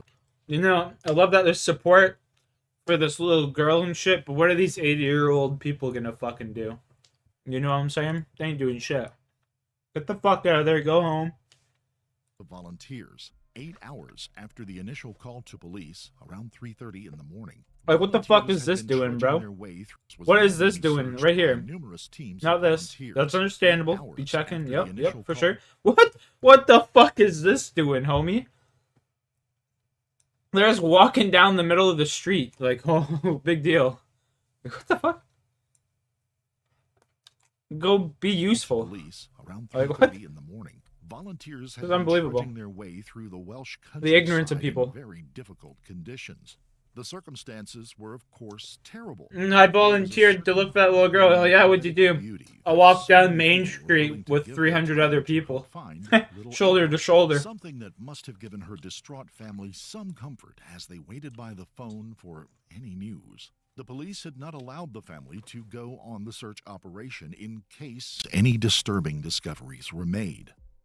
On the 2nd of October 2012, after searching all night, there was still no sign of April. Day before my birthday. Welsh police now put out a child rescue alert. This is basically a general alert throughout the UK, asking police forces to ensure their officers had a description of April and the man who had taken her. It was the first time the child rescue alert had been triggered throughout the entire country. 14 hours after April had last been seen, the police were now coming under intense pressure from the media to release all the information they had. The police approach to the investigation was Level also 30, being brought let's into go, question. baby. It could be argued that What I'm talking criticisms about. of the police were unfair. They had arrived quickly, organized search teams, and had been out all night looking for April. Given the weather conditions and the dark night, there was little more that could have been done. Detective Superintendent Andy John was put in charge of the investigation and did start to give the press and public as many updates as possible. In addition, he also put roadblocks out, telling his officers to stop every vehicle that came their way. Missing persons posters were also displayed with a picture of April in hopes that it might jog someone's memory. The police had been receiving different reports from locals and people further away. Most of these reports, as is the case with this type of investigation, that is, until one name came up several times. Many local people pointed to a man who did fit the general description of April's kidnapper, Mark Bridger. Bridger was a local man who drove a Land Rover. He had short facial hair, blue eyes, and most importantly, his vehicle was left-hand drive. Different people reported seeing Bridger or his vehicle in the area at the time of April's disappearance. Bridger hadn't been in trouble with the police before and was not known by them, but they managed to find his last known address, which they visited over and over, but there was no sign of him or April Jones. Some locals even said that Bridger had been involved in the search for April on the first evening after she disappeared, although this could not be proven given the number of volunteers that were involved. Police had little to go on, and given local reports about Bridger and the fact that he seemed to have disappeared, they now focused all of their efforts on locating him. Helicopters flew over the area. Police searched everywhere and anywhere that he could be. They received information that Bridger had recently moved into a new cottage called Mount Pleasant. As police arrived, they could see no signs of life. There weren't any vehicles at the property. They entered the cottage, calling out April's name, but there wasn't any response. No one knew at this time whether he had been hiding out from police or not. But at 4:30, police announced that Bridger had been arrested. Earlier in the day, he had been spotted by a police helicopter walking his dog along a country road only a couple of miles from where April's family lived. It seemed that he had tried to alter his appearance, shaving off his beard and hair. The helicopter guided police patrol cars to his location. Police pulled over and asked the person his name. He made no effort to hide his identity. The police officer then asked, "Where is she?" Bridger simply replied, "It was an accident. I crushed her with my car. I don't know where she is." During the arrest, officers described Bridger as being extremely emotional. He was read his rights by the arresting officers, which include the line, "You do not have to say anything, but anything you say may be used as evidence." But strangely, Bridger was keen to talk. Officers repeated that he didn't have to talk, but he said he wanted to, telling them, I've been looking for her all day and night on foot. My car is in the garage. It is a left-hand drive Land Rover Discovery. I didn't abduct her. I tried my best to revive her, then panicked. I only knew her name this morning when I saw the news on the television. I just wish I could remember where I'd put her. There was no life in her. She was just on the seat. I want to say sorry to the family. Bridger was taken to the nearest police station in Aberystwyth. Meanwhile, back at April's hometown, police units, including dogs, search teams, and volunteers and mountain rescue, continued to search every inch of the Welsh countryside to discover April's whereabouts, all without success, despite the best efforts of everyone involved. Hundreds of volunteers from all over the country stayed out all night, slept for a few hours, and then continued their search, along with the emergency service personnel working. I'm not even mad if Sean loses. That man's got way too many points. Over 600 messages had been sent to the police from people suggesting places to search and offering their services. As a result, the police had plenty of volunteers to help them with the search, and thanks to local knowledge, they had over 20 different locations they had to search thoroughly. Sometimes the public get in the way of this kind of investigation, but local knowledge in rural areas such as this is crucial, and the police needed all the help they could get by now. Mark Bridger was now in custody and being questioned by detectives. Strangely, for a man in his position, he wasn't hesitant to talk. Quite the opposite. He spoke very openly about what had happened from the word go. I don't know where she is. The grind never stops, I feel it. Yesterday, Cheers, boys. Tokes up. I came down to see my daughter's teacher. She had parents' evening. And I then parked up opposite my girlfriend's house, which I believe is not far away from April's mother and father's house.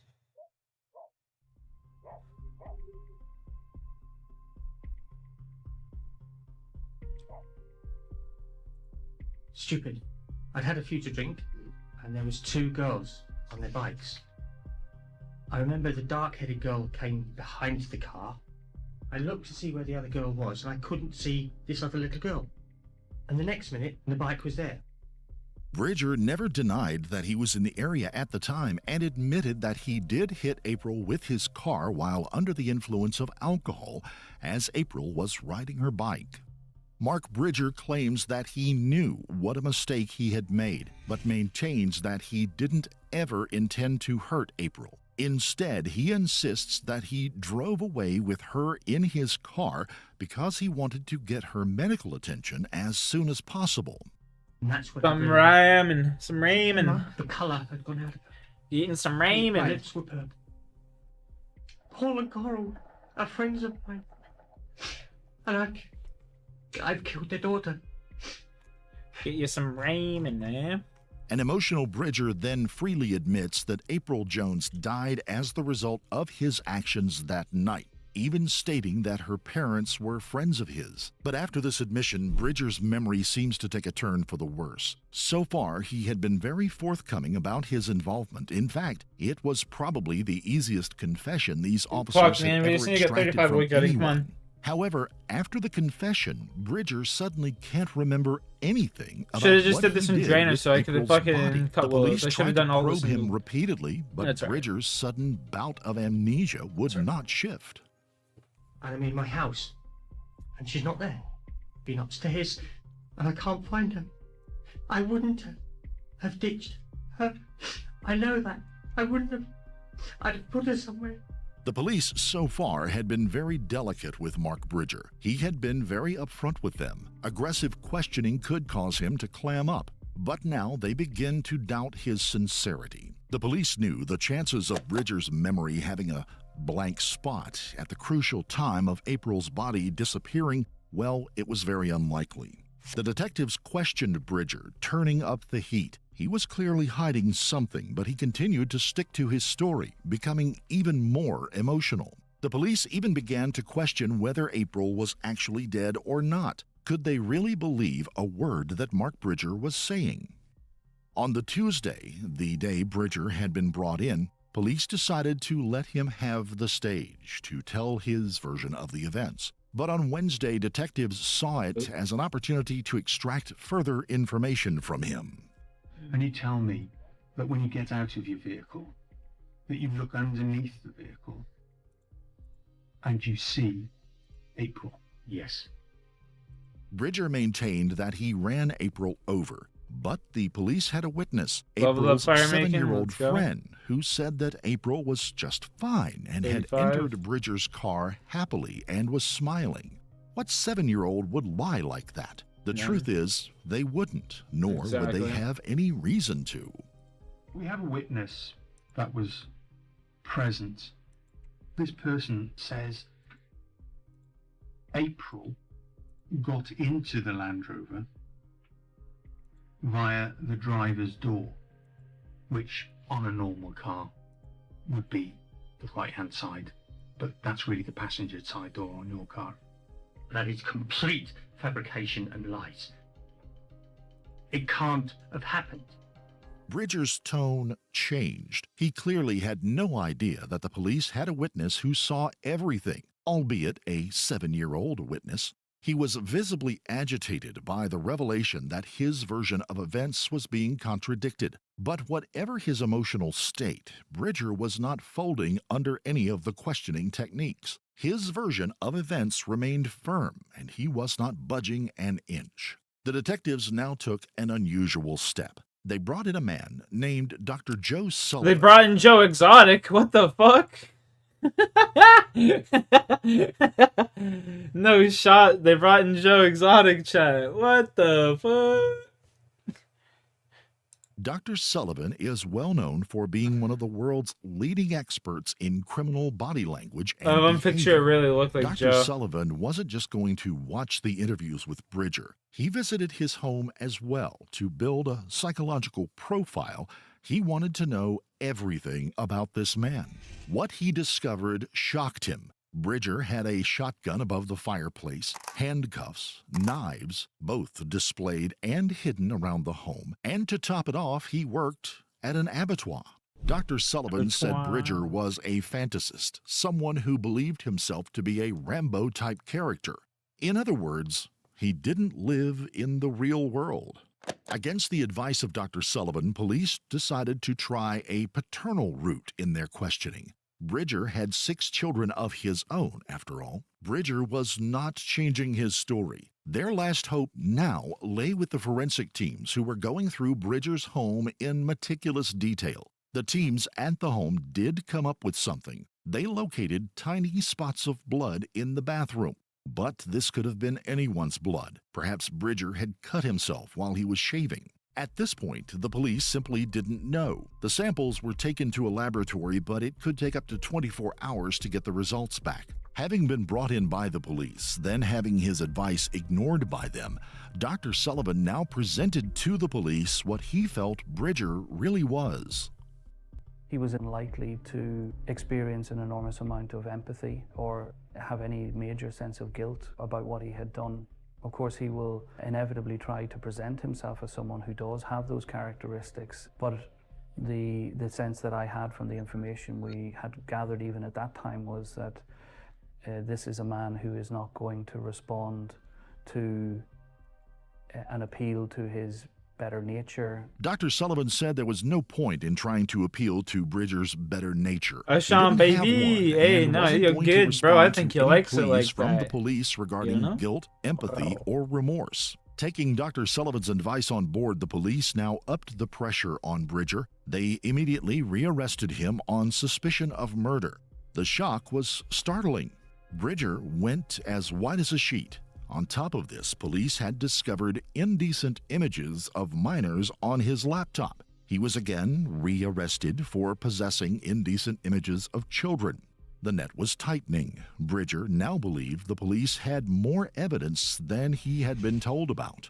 Bridger may have been losing his grip on the situation, but this was no consolation to the parents of April. On the Thursday, 3 days after April had vanished on that fateful Monday evening, they were now told that police had given up any hope of finding April alive. It's not an abduction case anymore, it's a murder. And you've got to tell your children they've lost a baby sister. getting told that your daughter's dead, but they don't know where she is. And that was the hardest thing. The police, of course, did not tell Bridger any of this information, but they also decided to tell the many volunteers who had worked so hard to try and find April that it was time for them to go home and to leave it to the professionals. This request went down badly, as many hundreds of volunteers who had worked so hard went home with nothing to show for their efforts, many of them in tears as they left the area. Friday, 4 days after April had gone missing, police search teams were still out in force searching everywhere they could think of. Forensic teams had found no evidence that Bridger murdered April. But crucially, after examining his car thoroughly, there was also zero evidence that Bridger's story had any truth to it at all. There wasn't a single scratch on his Land Rover. Our forensics guys have examined... A single scratch, I mean, you wouldn't really get a scratch from hitting a little girl. There is no Like, let's be trace honest. of any blood. There is He no has some trace blood or of any something. hair, no trace of any skin. If April had been injured, as Bridger said, there should have been some evidence on or inside the car. Yeah. Marks on the bumper, or hair or blood inside the vehicle. There'd be like but there parts was of her. nothing. Bridger tries to explain this by saying he didn't see any blood on April after she was hit by his car. A young girl gets run over and apparently has no open wounds anywhere yeah, on her that's body. some But bullshit. his story, the fun and games he had been having with the police, was about to be exposed for the sham it really was. At 6:15 in the evening on Friday, the lab finally contacted the detectives. They had compared blood spatters taken from Bridger's bathroom with the DNA taken from April's Level up toothbrush. fire They were a making, match. let's go, The DNA 36. was also found on the collar of Bridger's fleece and inside a pair of jogging bottoms he had been wearing. Previously, the police did not have enough evidence to charge Bridger, but now they did. The police now had to confront Bridger about the images found on his laptop. Despite probing and showing him the images, even asking him to describe them, he denied that these gave him any pleasure whatsoever. Without going into too much detail, the images found depicted the exploitation, manipulation, and sexualization of children. No right-thinking person would ever have something like this on their computer or even in their possession. Even when confronted with his internet search history, Bridger denied looking for illegal websites for his own gratification.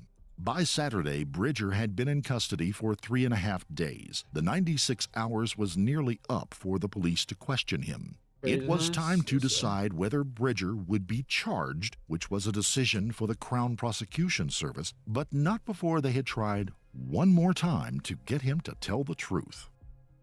You can tell me where she is, but you won't. You know where the body is. You know where she is. Did you intend to murder her? No.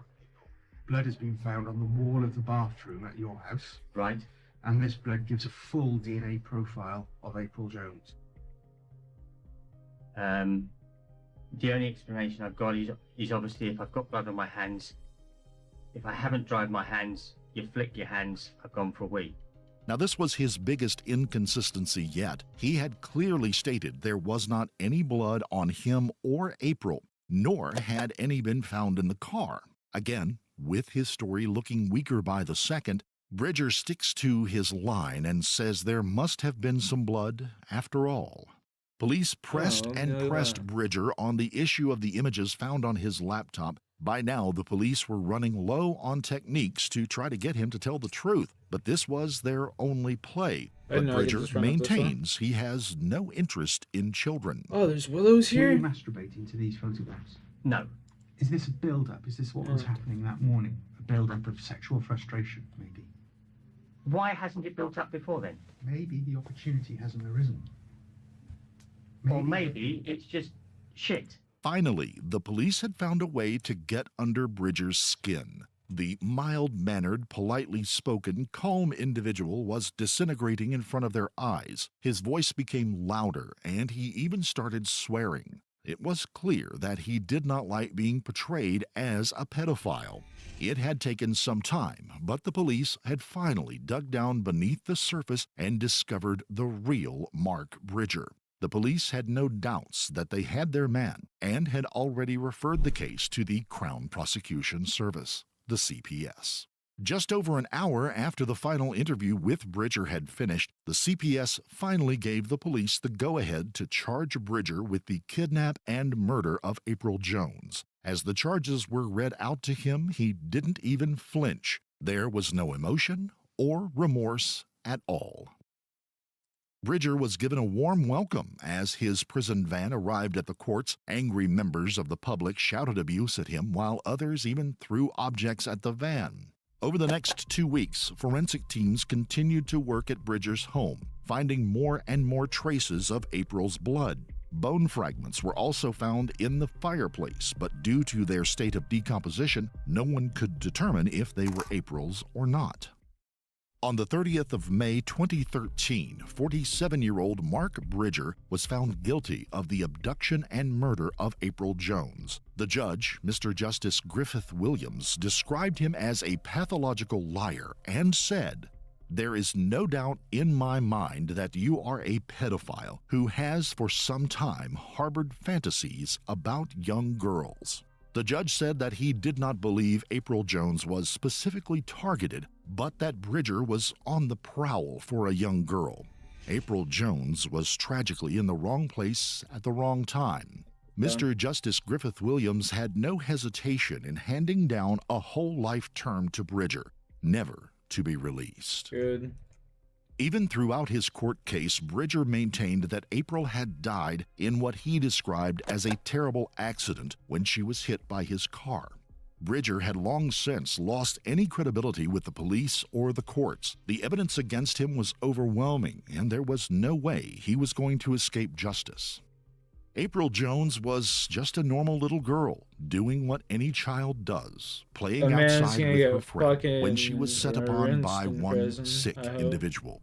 Despite her illness, she was blossoming into a child who had received glowing school reports from her teachers. No doubt she would have had much to give to the world had she been given the chance. April's family, though utterly heartbroken, said that the trial that they were happy Bridger would never be released from prison and would never be able to hurt any more children. The body of April Jones was never found. 17 bone fragments were discovered in Bridger's home, but none could be attributed directly to April. As the result of their daughter being killed, April's parents lobbied the government and large internet search engines, Google and Bing, to change the way people can search for illegal material. As a result, the internet giants modified their systems to flag anyone searching for this kind of material, and also aim to block or shut down any websites of that nature. We at Beyond Evil hope that April's family and friends will be able to rebuild their lives as best they can, but there will always be an April-shaped hole. That's like a fact, though. They should be pinging shit like that. People would be looking at those nasty ass sites. Motherfuckers should be fucking having the feds swarm their house, you know what I'm saying?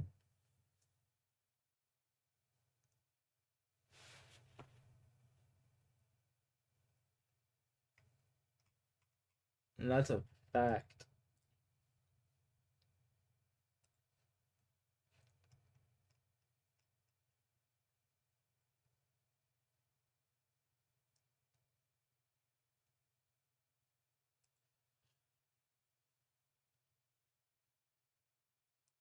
Over the world are often taken for granted. They protect us, they save lives, they charge into life-threatening situations as others run in the opposite direction. Every day they risk their lives to help others, not knowing for certain if they'll be going home at the end of their shift. September the 18th, 2012, a date that will linger in infamy amongst UK police forces. This was the day a notorious gangster in Tameside, Manchester, graduated his criminal career to double cop killer. We would like to send our sincere condolences to the friends and family of Nicola Hughes and Fiona Bone. Both of these brave police officers lost their lives at just 23 and 32 years of age in the line of duty. He said September duty. the 18th of 2012 seemed to be a normal day in the greater Manchester area. That is, until a 999 call came in through the emergency services requesting police 33. attend to a property which was being burgled. At the Burgled? time, two police officers who were on duty nearby, Burgled. Nicola Hughes Burgled. and Fiona He's getting Bone, burgled. got the call and made their way to the property. Pulling into the Abbey Gardens in the village of Mottram, the officers thought it was a routine burglary, but they were wrong. The officers approached the property as they would with any call, but before they had time to react, a handgun. I mean, they got called to a burglary. And they approach it like it would be any other call. I think I found the problem.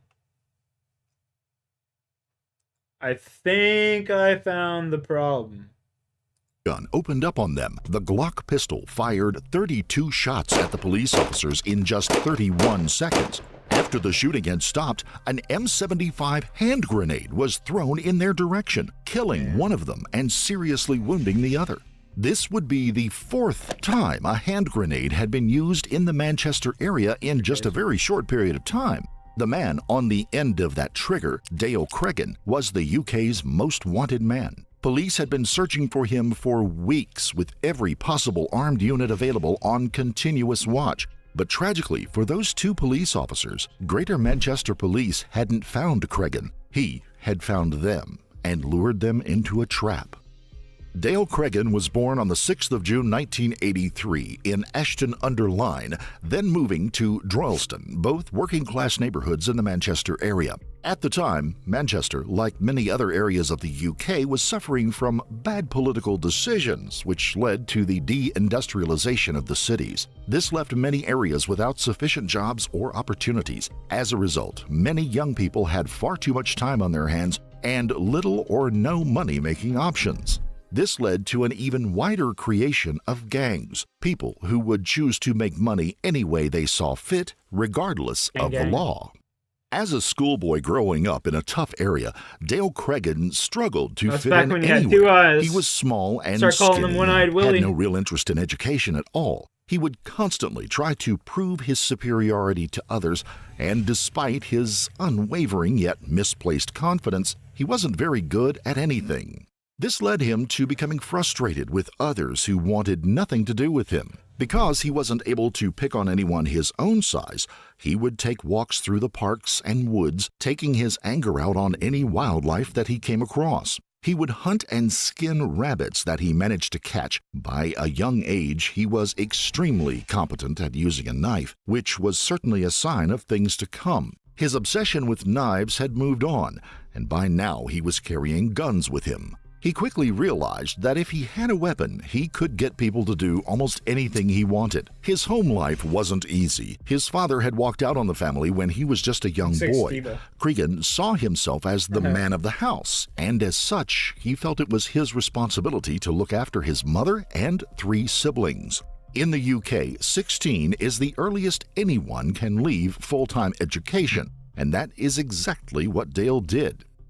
Manchester is dominated by gang culture. From postcode to postcode, different gangs view different parts of the city as their territory. In this world, if you are in a gang, you must be respected and feared.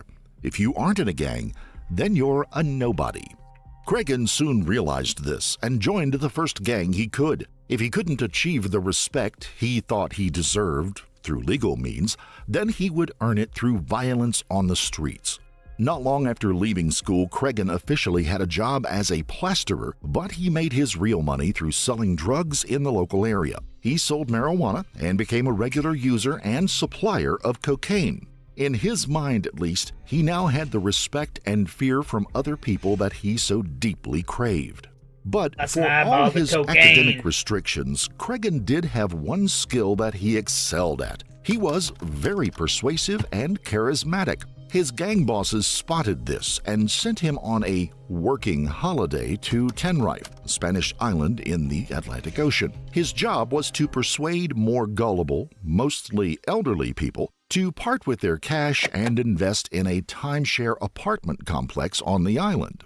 A timeshare is for people who can't afford to buy property abroad on their own. They invest in a property along with other people, and then they share the maintenance costs and the use of the property. The drawback, of course, is that you can only use the property when the other people aren't there. It had been a good scheme for some, but not in this case. Cregan was selling properties to people that didn't even exist. It was a scam just to get the money away from the people. After his business trip, which was relatively successful, he returned to Manchester and continued to sell drugs, something he also excelled at. He made serious money through his dealings and continued to travel the globe using his ill-gotten gains. But he was to be given a violent shove back to reality when he traveled to Thailand. While there on holiday, he was still on the lookout for opportunities to make money. He met several criminals while he was over there and made the foolish decision to rob one of them. But it turned out that Cregan was no match for him. He was not just overpowered and given a good slap, he was tortured in a very violent way, to the point where the criminal actually tore out his left eye. Now, most people who had been subjected to this kind of attack may reconsider their life choices and possibly take a different path, but not Dale Cregan. Astonishingly, he seemed to have viewed it as an occupational hazard, and from that day on he wore it as a badge of honor, a symbol of how tough he was, and, in fairness, it did make him look extremely scary and intimidating. By the age of 28, Cregan had also achieved what he saw as his dream. He was now a well-respected and feared gangster. Helped by his missing eye, many people were terrified by him. He had stacks of money from his drug dealings, and just to add to his criminal reputation, he also had 17 criminal convictions, including affray and assault. He would soon add even more serious crimes to that long list of convictions. On May the 13th, 2012, the football season was coming to an end. Manchester City had just beaten their rivals, Manchester United, to the Premier League title. In the Droylsden area, a gang war was bubbling just beneath the surface. Two rival families, the Atkinsons and the Shorts, were competing to control the local area. Cregan was very close to the Atkinson family and was keen to cement his reputation further by targeting the Shorts. Both sets of families were in the same pub watching the football on this day. No words had been exchanged, but at some point a bottle came flying from one side of the pub, where the Shorts were sitting, over to the other side of the pub, where Cregan and the Atkinson family were sitting. This, in Cregan's mind at least, gave him the ammunition he needed for an act of revenge. 2 weeks later, Cregan, along with 3 other accomplices, drove back to the same pub. Their car pulled up outside and outran Cregan wearing a balaclava. Armed with a 9mm Glock pistol, he walked into the pub where David Short and his son were playing pool. As Cregan walked in, David wasn't there, just his son Mark, who Cregan mercilessly shot 3 times through the chest and wounded 3 other people as well. In 24 seconds, it was all over. 1 murdered and 3 wounded. But this was gangland. The Short family were not going to take this lying down. Revenge would be bloody and brutal, and Cregan knew it. To avoid the impending bloodshed, he jumped straight on a plane to Thailand and left the Atkinson family and its associates to face the music. Cregan flew back into Manchester just under a month later, and waiting for him in the duty-free area was the Manchester police force. But despite all of the questioning and the police's best efforts to get Cregan and his associates off the streets, there simply wasn't enough evidence to convict him of a crime. No matter what had happened, nobody from the criminal underworld was going to break the code of silence that exists between criminals. Cregan and anyone associated with him were released without charge, free to carry on with their activities. But the police didn't exactly give up. They were all aware of what Cregan was. They assigned around-the-clock surveillance teams to watch his every move. For 3 months, the police tried to build a case to bring him down, and in August of 2012, they went to arrest him at his home, but he had already fled Manchester again. This time he had traveled north to a town called Bowness in the Lake District after hearing that his friends had been arrested. Regardless of Cregan's absence, the gang war in Manchester was far from over. Cregan may have killed David Short's son, but he was never the main target, and now David Short was not just threatening Cregan's life, but the lives of his whole family as well. It was now kill or be killed for Dale Fine, boy, Cregan, here, and the just fuse leveling of the up. bomb had been truly lit. On the 10th of August, Cregan and another associate, Anthony Wilkinson, 38 who fire had been making, shadowing let's go. David Short's movements, lay in wait at a cemetery in Droylsden, where David Short went every day to visit the grave of his deceased son. But on this one occasion, David Short broke his routine and didn't appear. But that was about as far as his luck would carry him. Cregan and Wilkinson were driven by a friend to wait outside of Short's home just down the road from the cemetery. Cregan and Wilkinson seized their opportunity, storming into the house and shooting Short several times. David Short managed to make a run for it, but was cornered in his own backyard. This is when Cregan emptied his Glock pistol into David Short. But still not satisfied with the fact that David Short was dead, Cregan went a step further. From his pocket, he pulled out a military grenade, pulled the pin, and threw it at David Short's lifeless corpse, blowing it into 1,000 pieces. Mission accomplished for Cregan? Well, not quite. His insatiable thirst for blood only got worse. Along with Wilkinson and another man, they drove to the home of a second family they had a problem with, and they threw a grenade into that home as well. Then, finally, to cover their tracks, he used a third grenade to blow up the van they had used that afternoon. Thankfully, nobody was hurt in the second or third explosion, but Cregan had sent a powerful message across Manchester. He was not a man to be trifled with, and everyone should fear him. This was the first time a hand grenade had ever been used in part of a criminal activity in the history of the UK, and the police were determined not to let Cregan get away with it.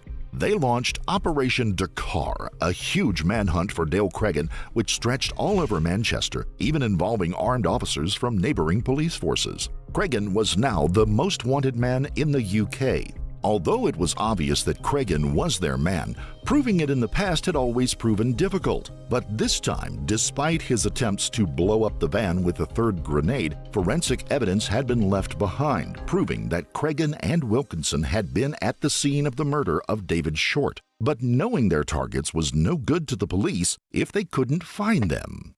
Manchester had 14 armed response vans patrolling the city, but what the police didn't know was that Cregan and Wilkinson had gone north Herne Bay in Kent. The entirety of the UK was shown photo images of Cregan and Wilkinson. Wilkinson was a relatively normal-looking man with a stocky build and a shaved head, but there was no mistaking Dale Cregan with his short dark hair, stocky build, and of course, most notably, his missing eye. A price of £25,000 was put on Cregan for anyone who could give information leading to his arrest. 2 weeks later, that was doubled. It was clear the two men had headed to Herne Bay to try to get on a boat and get out of the country. But having been clearly unsuccessful in their efforts, Wilkinson realized the hopelessness of their situation, and in the middle of August he handed himself in. But where was Dale Cregan? Everyone knew Wilkinson was just the understudy.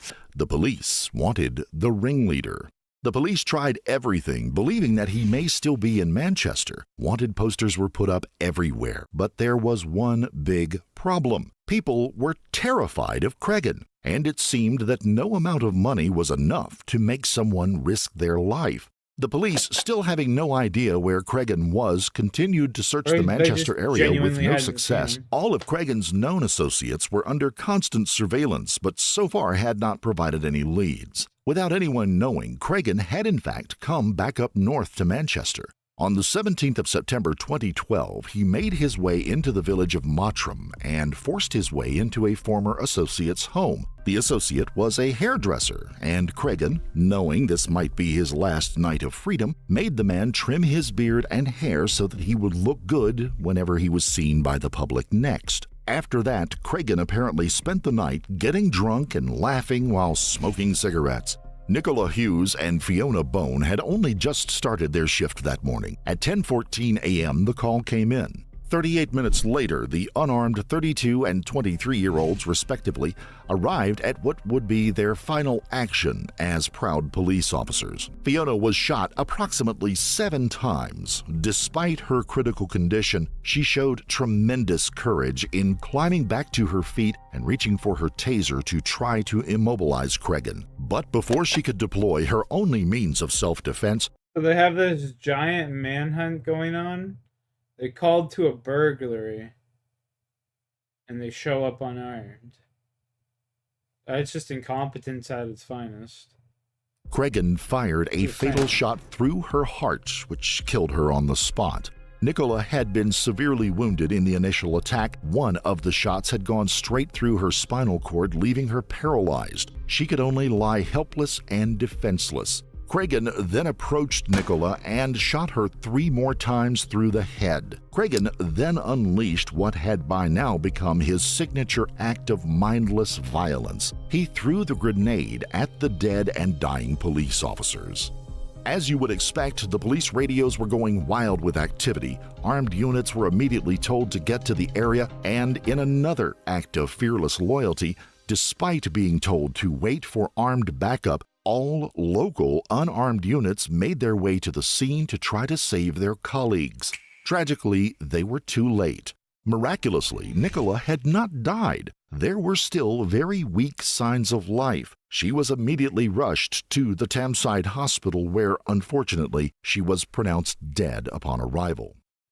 But now Cregan was missing again. His next move may seem strange, but to criminologists, Man, that boy's it was face predictable. was hacked up with the machete. Dale at one Cregan point. He walked was into dumb. his local police station and turned himself in. It is believed that this showed his cowardly side. He was afraid, and rightly so, that the next time he saw a police officer on the streets, there would be no attempt to arrest him. They would simply shoot first and ask questions later. Some criminal psychologists also say the move was about control. In his sick and twisted mind, he was the star of his very own movie, and he would not let police have the last laugh by capturing or killing him. During his police interviews, Cregan showed absolutely no remorse for his crimes. Quite the opposite, in fact. He showed a perverted sense of pride in what he had done to those 2 young women. During one interview, he said the killings had been revenge for the hounding of his family while he was on the run. He said his only regret was that the police officers had not been male. Killing 2 defenseless women would not gain him respect from the criminal fraternity, even if they were police officers. In the eyes of other criminals, it made him simply look like a coward. Yeah. 4 months later, on the 4th of February 2013, Dale Cregan was brought to the Preston Crown Court to face justice. 120 armed police officers escorted Cregan to the Preston Crown Court from the Strangeways prison in Manchester throughout the trial. Roads around Manchester City Magistrates' Court were temporarily closed to the public as the police convoy brought Dale Cregan in for his first appearance in the dock to face multiple charges of murder. So unnecessary. Like, get the fuck out of here. Security They're just was at doing the all this highest level, because their own with armed officers incompetence in the taking up case, you know positions what I'm around saying? the court buildings. These marksmen had escorted the accused in from the prison where he's being held.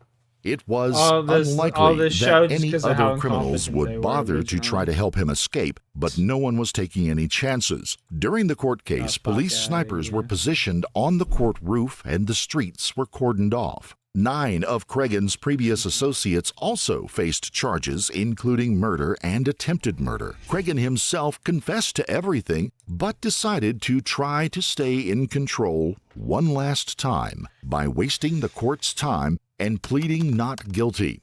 Had he pleaded guilty, there would have been no need for a jury trial, but the ever-selfish Cregan forced the families of Nicola and Fiona to sit through the agonizing court proceedings.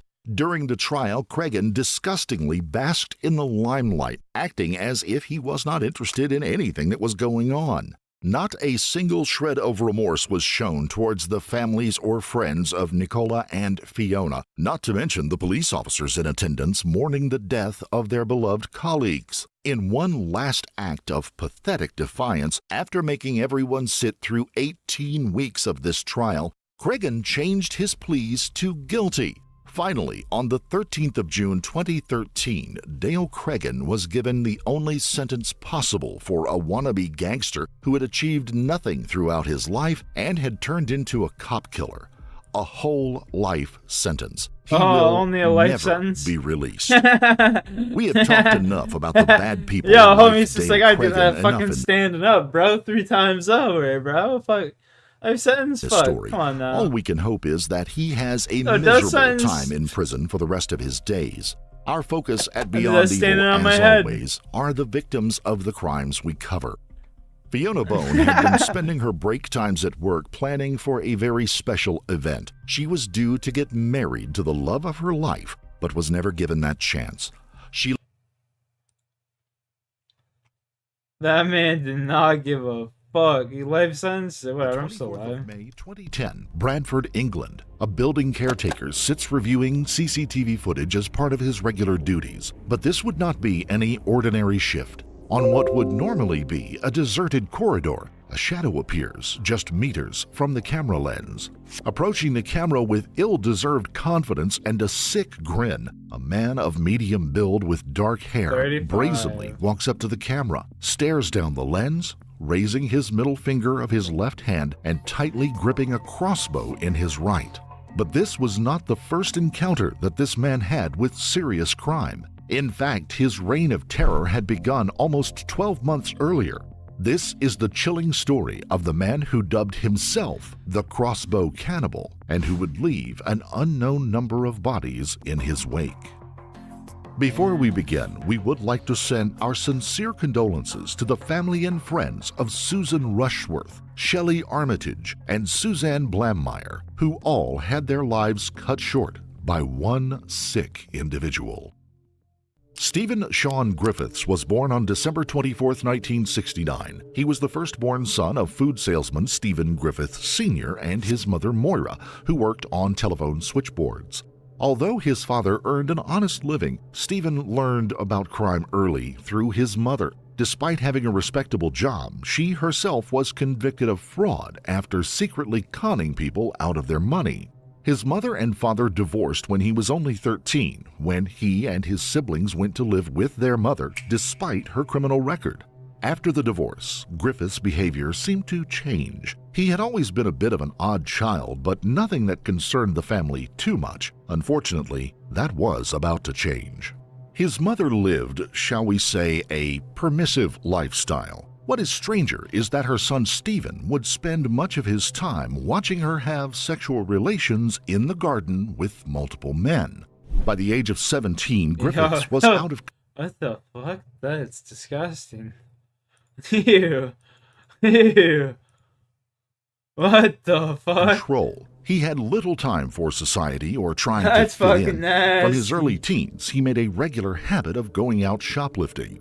At the age of 17, one such outing would take his activities to a whole new level. While stealing from a shop, he was spotted by the clerk who attempted to apprehend him. But Stephen wasn't going to let anyone stand in his way. After quickly drawing a knife, he slashed the man's face. Fortunately, he didn't manage to evade the law and was quickly arrested and subsequently sentenced to 3 years in a Young Offenders Institute. Due to his age, he only served 1 year of his sentence, but on reflection, this was a mistake. During his time with probation officers and psychiatrists, he repeatedly and openly told them that he fantasized about being a serial killer. Tragically, no one seems to have taken his words very seriously, which would prove very costly later in life. But for the time being, he appeared to be making an effort to make changes in his life, having enrolled at Bradford College where he was studying psychology. The red flags never really went away for authorities. In 1989, he was in trouble again for possessing an air pistol which had been used to shoot birds and then dissect them. For this, he received 100 hours of community service. In 1990, he would graduate to far more violent crime. After meeting a girl in the street, he pounced on her and held a knife to her throat, for which he was sentenced to 2 years in prison. It was during this time behind bars that Griffiths seems to have developed an interest, or you could almost call it an infatuation, with infamous serial killers in the UK. He bought numerous books on Jack the Ripper, who was known to have killed at least 5 sex workers in Whitechapel, London, between 1888 and 1891, and was never caught. He also focused on the Moors murders, Myra Hindley and Ian Brady, who murdered at least 5 children between 1963 and 1965, burying their victims on Saddleworth Moor, which borders both Manchester and Yorkshire. Both died in prison. Finally, and disgustingly, his personal favorite was Peter Sutcliffe, also known as the Yorkshire Ripper. Sutcliffe murdered at least 13 women and was convicted of attempting to murder an additional 7 others between 1975 and 1980. Having first started in residential areas, then moving to more vulnerable targets, sex workers, Sutcliffe died in prison in 2020 at the age of 74. Despite taking time out of his education for his little visit to prison, Griffiths did continue his studies. After being released from prison, he earned his bachelor's degree in psychology and then enrolled in the University of Bradford, where he began studying for his doctorate in 2004. But outside of the classroom, his behavior became more erratic. He was regularly seen walking his 2 pet lizards down the road on dog leads. One neighbor that was invited to his flat explained how he thrived off of watching the lizards eat live rats. One of his former friends also explained how Griffiths once ate a live rat himself in front of him. Many students get part-time jobs while studying, but not Stephen Griffiths. When he wasn't studying, he spent his time downloading and watching extremely violent pornography, fueling his not-so-well-hidden fantasies. He was now beyond being able to control his sick thoughts and fantasies, and would soon begin acting them out. Susan Rushworth was a 43-year-old woman from Bradford who worked as a prostitute in the city's red light district. Susan was from a good home and a loving family, but had developed serious drug issues when she began seeing a new boyfriend. Eventually, as many others do, she graduated to the most dangerous of substances, heroin. To feed her addiction, Susan would stand on street corners until she was propositioned. Susan's family had tried their best to get her off the streets. Her mother even paid for a private rehabilitation clinic, but nothing seemed to work. The drugs had a hold of her, and with a substance like heroin, even if someone does manage to get clean, the cravings of the body never really go away. On the 22nd of June 2009, Susan had been with her family at her mother's home. She was once again trying to change her life and had begun a course of methadone, a heroin substitute given free to drug addicts in the UK to try and help them get clean. At 1 p.m., Susan started walking down to the drugstore or chemist for her medication, telling her family that she would only be gone for a couple of hours. Just after 1 p.m., she was seen boarding a bus to town where the chemist was located. Hours went by with still no word. Susan wasn't answering her phone, which the family said was very unusual for her. No matter what state of mind she was in, she would always try to stay in touch. Hours turned into days, days into weeks, but still there was no sign of Susan. Multiple public appeals were made by the police and the family, but all to no avail. Susan's family walked the streets of the red light district asking all of the women if they had seen her, but again, nothing. Police even dredged a local lake, but there was no sign of Susan anywhere. One of the women that the family spoke to was 31-year-old Shelley Armitage. Her story was very similar to that of Susan. From a good home with a loving upbringing, she had begun using drugs recreationally, but just like Susan, her addiction escalated to using heroin. April the 26th, 2010. Just over 10 months since Susan had disappeared, Shelley was in the center of Bradford meeting with her parents. Just like Susan, she had always kept in close contact with her family, but at the same time tried to keep the details of her troubled life a secret from them as much as possible. After leaving her parents, Shelley made her way down the road to meet with a friend, phoning her sister, Gemma, on the way at approximately 3 p.m. Gemma said that Shelley was talking to someone else at the same time as being on the phone with her and said she would call back shortly. Having waited 2 hours, Gemma became concerned and started calling Shelley repeatedly, but there was no answer. Gemma decided to call Craig, Shelley's boyfriend, but he also said that he had not seen her. He wasn't willing to wait around to see if she reappeared either. Instead, he immediately called the police. Shelley was in receipt of state benefits, which she had not collected, and the chemist where she had gotten her methadone also confirmed that she had not been in. Something was very clearly wrong. Just like Susan's family months earlier, Shelley's family began trawling the streets and asking the other working girls if they had seen her. Shelley was slightly different to Susan in that she was very popular in the local area. Everyone knew her. But sadly, this did not help in the hunt for her. No one had seen her around. The police at this point were doing all they could. They, of course, saw the similarities between the two disappearances and suspected that the same person was possibly responsible for both Shelley and Susan's disappearance. But the lack of evidence left the investigation stalling. Not a single witness had seen either of them, and there was only one brief image of Shelley walking down the street, which didn't provide any new leads. The police were assigned large teams of officers to search the streets, parks, and basically all of the surrounding areas near the red light district. But the searches again yielded no results. Both women had disappeared without a trace. But this case was about to get even worse for the family and friends and the police that were trying to solve it. News of the girls' disappearances was spreading fast, but sadly it didn't stop the other working girls from continuing to wait on street corners, putting themselves at extreme risk. Suzanne Blaemeyers was a 36-year-old sex worker in the same area as Susan and Shelley. Sadly, she too had fallen into the trap of heroin. Suzanne and her friends began using recreational drugs when they went out around town. Thankfully, her friends were able to limit their usage to those nights out, but Suzanne was unable to do this. Unable to get a full-time job because of her drug-ridden state, she was forced to turn to prostitution to feed her addiction. Suzanne's parents were devastated when they discovered that their daughter was using heroin and tried everything they could to stop her. Her dad even used to lock her in the house in a desperate bid to stop her from getting a hold of any drugs. This did work for a time, but of course, you can't lock someone in a house indefinitely.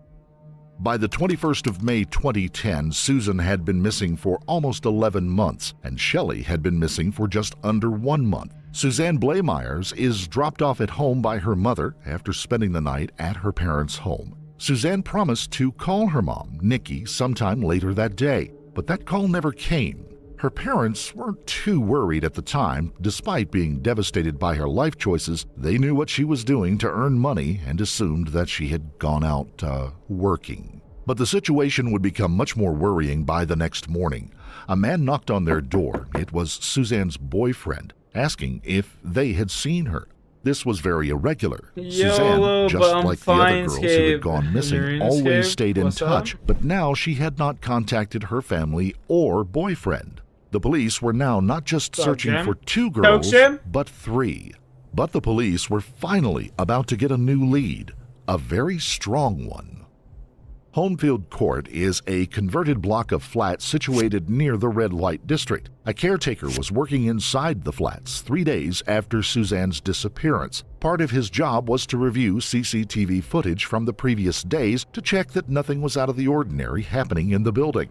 This would usually be a monotonous task, but of course, not this time. In the middle of hours of footage of an empty corridor with nothing to see but the odd passing resident, evidence presented itself. Suzanne is seen walking down the corridor with a dark-haired man and then entering his flat. Moments later, she reappears and tries to run away.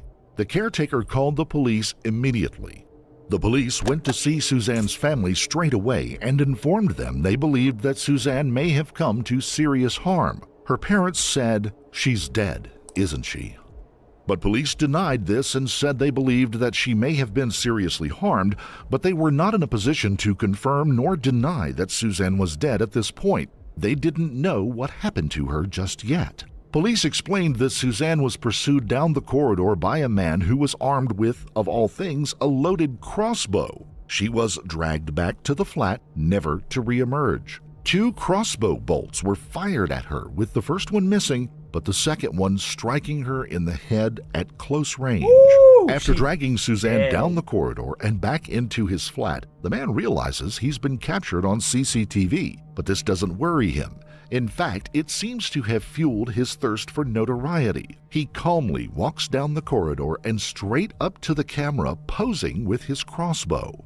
At the same time as Suzanne's family were being given the tragic news, the police were swooping down on Homefield Court to apprehend this man. Stephen Griffiths, the 40-year-old PhD student, was arrested. He came quietly, making little fuss, even demonstrating arrogance and a sense of pride in his actions. Griffiths was interviewed for hours, but his willingness to become notorious seems to have left him for a time. He gave very little details to the police and refused to connect himself with the disappearances of either Susan or Shelley. Despite his silence, police were about to get another breakthrough, courtesy of a member of the public. A man walking innocently down the banks of the River Aire. Looking into the water, he spots what he believes to be body parts floating downstream. A rucksack was also seen floating nearby. Upon opening it, the man was horrified to see the head of Suzanne Blamires staring back at him, with a knife and a crossbow bolt still embedded in her skull. Police divers were now assigned to search the river thoroughly. They found numerous body parts of the dismembered Suzanne, but as if that weren't bad enough, they also found other body parts belonging to Shelley Armitage. Eventually, police wore Griffiths down during the interviews, and he confessed to all 3 murders. Despite his confessions, he still wouldn't give up any information as to how he killed them or where all of the body parts had been dumped. To make matters worse, no remains of Susan Rushworth had been found. When asked why he needed to kill the women, Griffiths said, "I haven't much time for the human race." Griffith's trial began at Leeds Crown Court on the 16th of November 2010. He may have been reluctant to speak to police, but his narcissism had not left him. When he was asked his name in court, he replied, "I am the crossbow cannibal." The comment left the families distraught, many of them in tears. One family member even said at the time, "This man can't be human." Griffiths pled guilty to all 3 murders without empathy or remorse. The families had to endure a torturous trial as gruesome details of the crimes committed by Griffiths were revealed. Suzanne had been dismembered to such an extent that the police found no fewer than 81 separate body parts belonging to her. It wasn't much comfort for the family, but the police finally found the evidence of Susan Rushworth in Griffith's flat by linking bloodstains found on the bathroom wall and inside his bedroom. They were certain that she had been in the property and most likely had met her final end there. One detail that none of the families had been made aware of made many feel physically sick in court. DNA from both Susan and Shelley was found in and around his stove. Griffiths had cooked many of the body parts. Although he wouldn't admit to it, police believe that he actually ate some of those parts. To make the matters worse, Griffiths also used the lifeless corpse of his victims to take chilling photographs, putting them in different positions and then keeping them in a photo album, which had to be shown in the courtroom and to the families. Disgustingly, this is not uncommon amongst serial killers. They are known as trophies. For example, Jeffrey Dahmer preserved and kept the skulls of his victims. Ted Bundy did the same thing, and John Hay, the acid bath killer, kept his victim's dog. It is also common, although you may not hear about it much, for police to secretly record the funerals of the murder victims. It is well known that murderers will often attend the funerals of the victims. This is how the sick criminal mind works. Psychologists believe that it is a way for murderers to take themselves back to the crimes they have committed when they no longer felt like pathetic nobodies and still had some power over their victims. On the 21st of December 2010, the judge, Mr. Justice Openshaw, sentenced Stephen Griffiths to 3 life sentences and ordered a whole life term without parole. It was little consolation for the families, but at least they could take some comfort in the fact that this monster would never walk the streets a free man again. Stephen Griffiths was well known to police, and it was revealed after the trial that he had been under police observation for 2 years before he began to commit murder. They were even aware that Griffiths was taking more than a passing interest in dismemberment as he was purchasing numerous books on the subject. They liaised with the housing association that was responsible for the block of flats he lived in, informing them that Griffiths was a potential risk to anyone else living there. As a result, the housing association installed new CCTV systems which captured Griffiths chasing Suzanne Blaemeyers down the corridor and eventually to her death. But of course, this did nothing to save her. Unfortunately, the police had no grounds to rearrest. How do none of the people in the flat hear that? You know?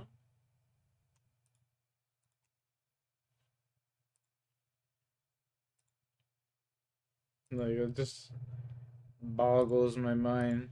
You'd hear a fucking crossbow being shot. Like, you'd hear the woof, like, right by the door and shit. Those motherfuckers must have had their TV turned up.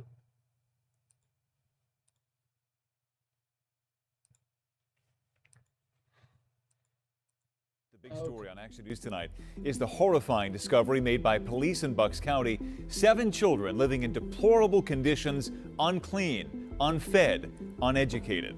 Officers have now arrested Shane and Crystal Robertson, charging the parents with 7 felony counts each of endangering the welfare of children. The case we are about to present to you is not for the faint-hearted. A tragic case of neglect and cruelty of children by the 2 people in the world they should have been able to rely on, their parents. Shane and Crystal Robertson kept their children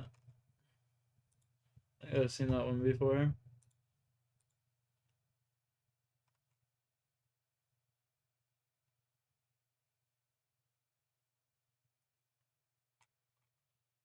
What is there to watch?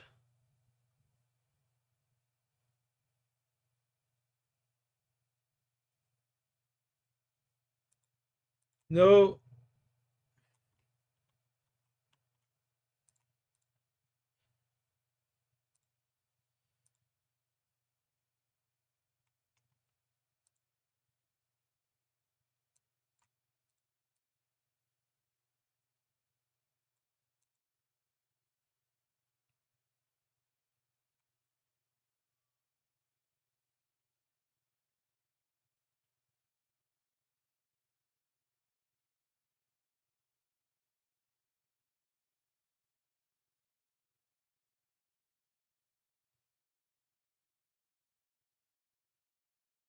The world's going to shit, man. The world's going to shit. View of drones being intercepted over Jerusalem. Like, man, the world's going to shit.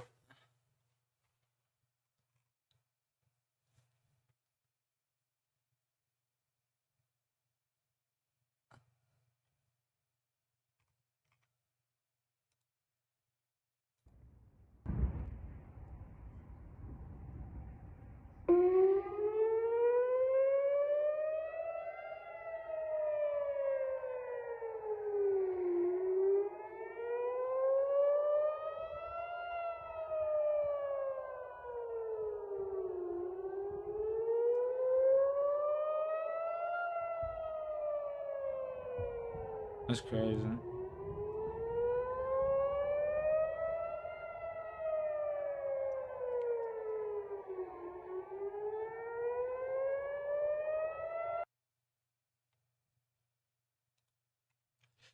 This world's going to shit, man. So fast, too. So sad. I'll just be here playing RuneScape.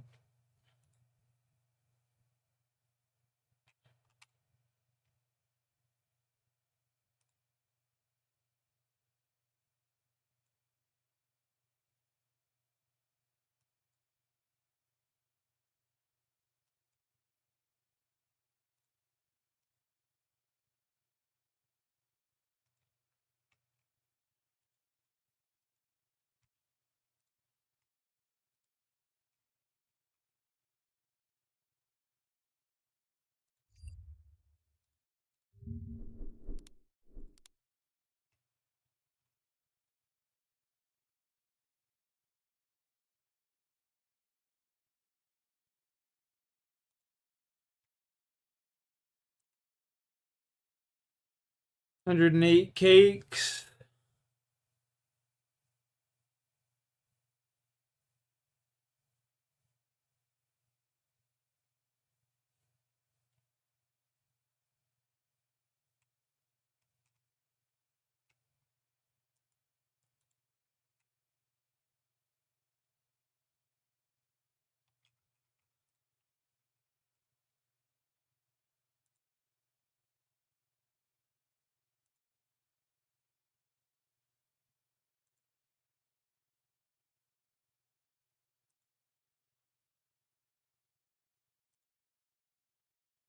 Stealing cakes for days, baby.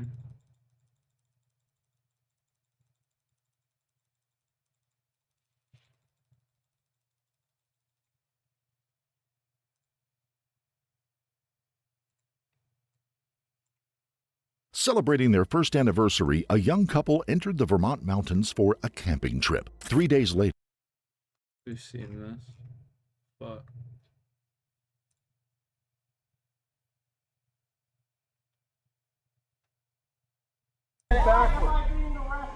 You're being detained.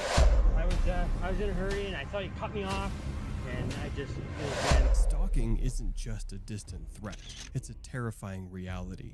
If you're watching this video, there is a 1 in 6 chance you're being stalked if you're a man, and a 1 in 3 chance you're being stalked if you're a female. Damn. So, the 3 suspects who were caught red-handed in this video aren't just stories but a wake-up call about how to protect ourselves, just in case we are being stalked right now. Let's start with Torek Inderberg, a strange man who thought it was totally normal to tailgate a police car. But shockingly, this was not this man's only crime. On November 25, 2019, a La Crosse police officer was on his way home in an unmarked squad car when Inderberg started tailing him closely. Eventually, Inderberg overtook the officer's vehicle from the left turn lane. What happened next? The inevitable. The officer stops Inderberg for questioning. You okay? Do you have a proof of insurance for the vehicle at all? No. Does your window roll down any farther? Can you roll down? Are there any weapons in the vehicle at all? No? Okay. Anything to drink at all tonight? No? Why are you driving so erratic? I was in a hurry and I thought he cut me off, and I just This guy looks high as fuck. You know, just slow. I was just frustrated, and then that's it. Torek C. Inderberg, aged 40, had previously been convicted of stalking a woman in 2018, resulting in her being granted a domestic abuse injunction, effective through May of 2022. Despite this legal mandate to maintain distance, Inderberg persisted in his harassment. He repeatedly drove by her residence and workplace, deliberately slowing down as he passed, as detailed in the report. Additionally, he engaged in further troubling behavior by photographing the woman's vehicle and posting these images on Facebook, falsely claiming it was stolen and advocating for its repossession, as outlined in the complaint. The woman, understandably fearing for her safety, reported Inderberg's actions to the authorities on November 4th and again on November 20th. Furthermore, she presented evidence of his menacing behavior, including messages allegedly sent by him in April of 2019, wherein he ominously stated, "Keep your news alerts on. Torek gonna be famous," as documented in the complaint. Talk about audacity. Do you have a domestic injunction against? Oh, sorry. How about you just put your hands on top of your head, and I'll pat you down. How about that? Let's just do that.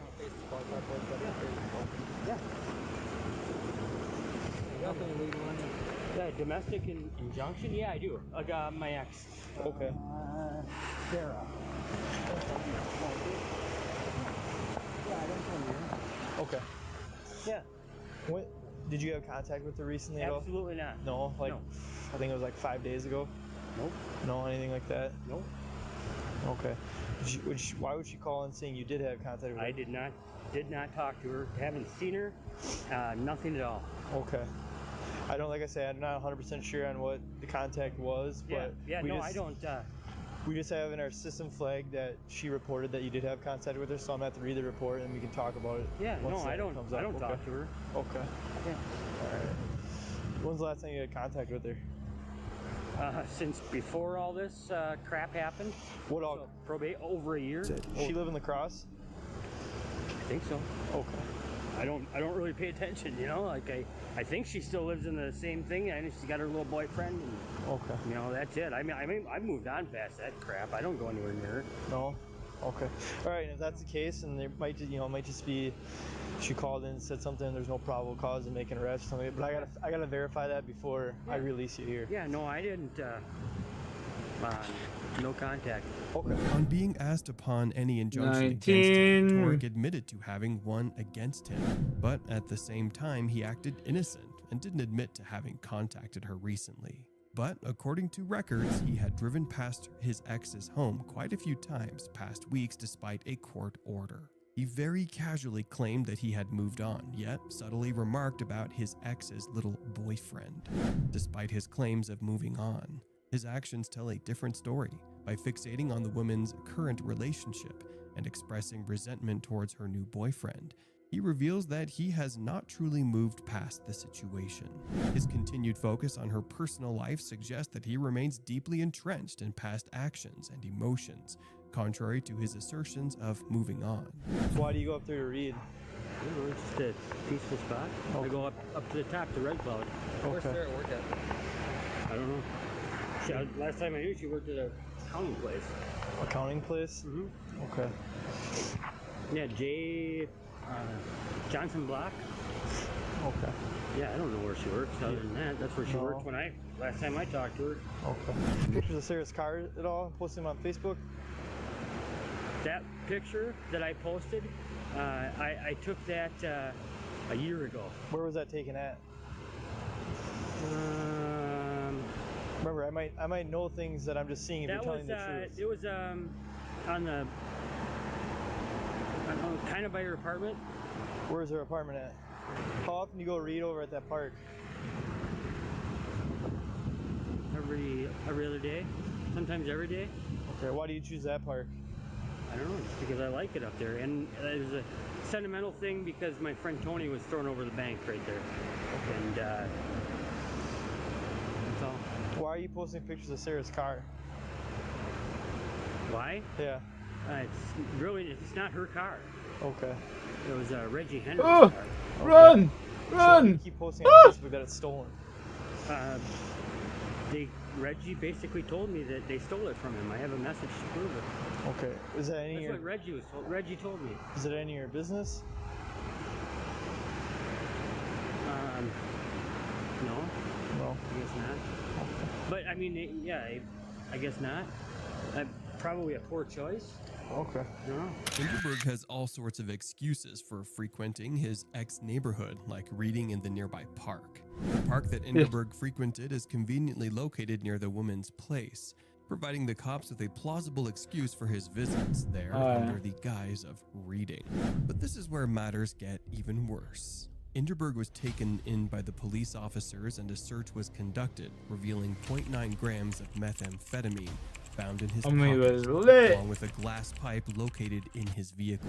Subsequently, Inderberg was formally charged in La Crosse County Circuit Court with multiple offenses, including stalking, possession of methamphetamine, possession of drug paraphernalia, and knowingly violating a domestic abuse injunction, all of which are compounded by his status as a repeat offender. Furthermore, Inderberg's criminal history unveils a pattern of prior convictions, including possession of cocaine, possession of methamphetamine, theft, and stalking, indicating a long-standing involvement in illicit activities and disregard for legal boundaries. If you thought Inderberg was a grave stalker, then wait till you find out about Billy Jr., who was so interested in a Walgreens employee that he had all her personal info with him. We got 20, baby. Let's go. That was level 20. Florida law enforcement officials swiftly responded to an urgent call from an employee of Walgreens, alarmed by the unsettling behavior of a persistent individual. According to the concerned employee, this man had become a regular and unwelcome presence at the establishment, persistently bothering which one's the self one? Inquiries. His intrusive behavior extended beyond mere curiosity, as he brazenly interrogated other staff members regarding her location when she avoided his direct approach. I constantly see him every day. He's like, hey, Francesca. I'm like, it just started turning weird. Like, you're at the bus stop with me, you're putting your hands over me. And I'm like, okay, I didn't say nothing to nobody in the store. I told my mom. I'm just there sitting on my phone, scrolling, watching TikTok, and I felt this hand around me. And I'm like, what the f? So I turn around, he's like, oh, it's me. I'm like, you don't touch me. He's like, oh, really? I said, oh, really what? He's like, This is 75-year-old Margaret Smith. On December 8th, 2021, she was arrested for stealing over $100,000. All right, I'll be right back. All right, Ms. Smith, my name is Detective Holderfield. Okay. We're at 501 East Bay Street. That's the police memorial building. It's December 8th, 2021, and it is 2:36 p.m. Okay, you can read and write, ma'am? Yes, I can. Okay, do you need glasses to read, or I are have you... had cataract surgery, Okay. and if the light is bright enough, I don't Okay. need. So all I'm asking is if you could just read that top line right here out loud, and then I will read the rest of it. Now, did the officer that brought you down here tell you why you were brought No. down? Okay. I began an investigation and obtained an arrest warrant for you based on activity with Friends of the Jacksonville Public Library. Okay? Are you aware of what that could be about? Mm-hmm. Okay. And what did you do with the Friends? Everything. I was a volunteer, sorted books, packed books, eventually took greater responsibility, was a board member, became the treasurer, and then the president. For a long time, right? 10, 15 years? No, not that long. Earlier that year, Margaret resigned as president of the Jacksonville, Florida Public Library without giving any good reason for doing so. 2 months later, the treasurer discovered the missing money during an end-of-year audit. He immediately went to Margaret's home and confronted her about the money.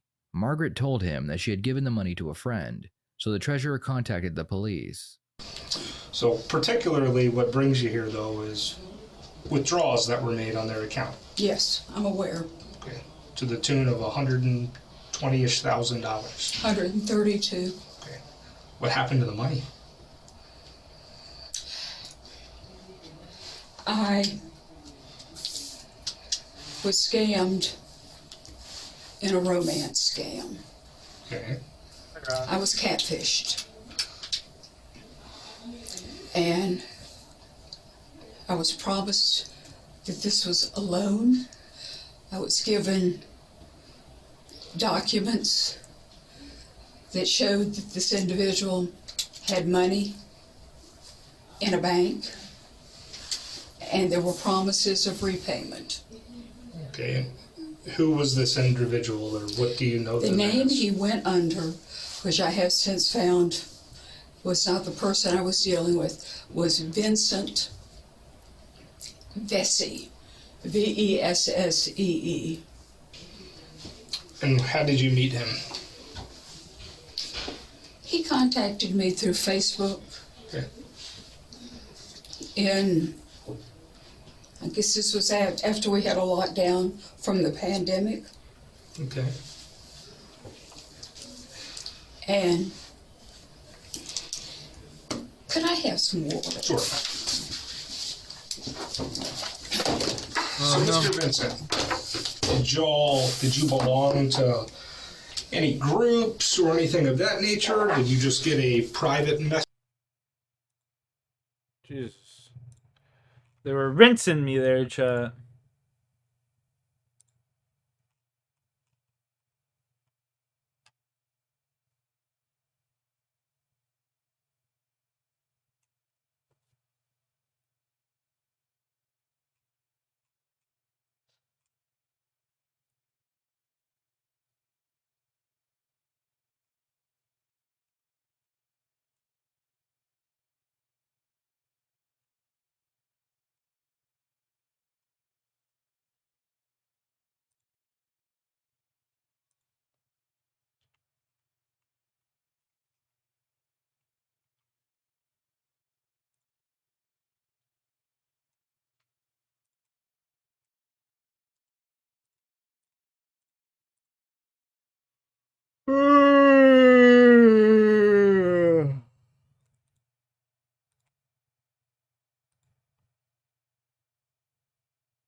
These faces you're looking at are the people behind some of the most infamous true crime cases covered on this channel.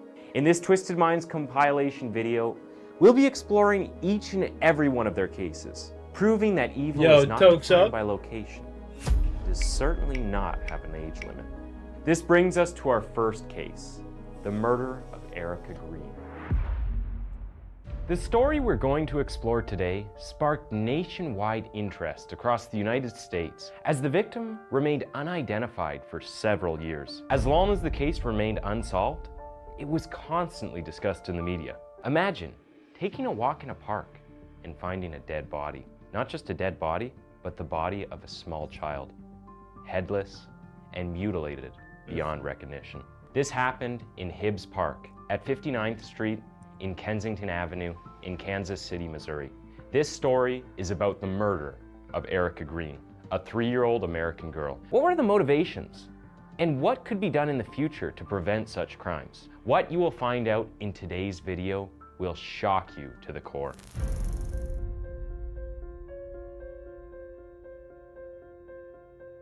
It was April 28, 2001, when the naked, decapitated body of little Erica Green was found in a wooded area in the city, close to a church. The body was covered with bruises and injuries, as if someone had repeatedly kicked it. Initially, it was estimated that the body belonged to a 3 to 6-year-old child. Almost 3 days later, her head was found wrapped in a plastic bag 150 to 200 yards away from the body discovery site. The initial report suggested that the body had bruises that may have been caused by constant kicking or hitting with a heavy object such as an ashtray. Judging by the nature of the cuts on the neck, it was presumed that the head was chopped off using shears or hedge clippers. The police tried to figure out the person's identity, but were unsuccessful. There were no reports of a small black girl missing in the surrounding areas. After nobody came forward to claim the girl's body, the story caught the media's attention. She was referred to as Precious Doe. Several volunteers came forward to raise funds for Erica's funeral, which was held in December of 2001. The funeral was attended by hundreds of people. A memorial was also built in Hibbs Park, near where Erica's body was found.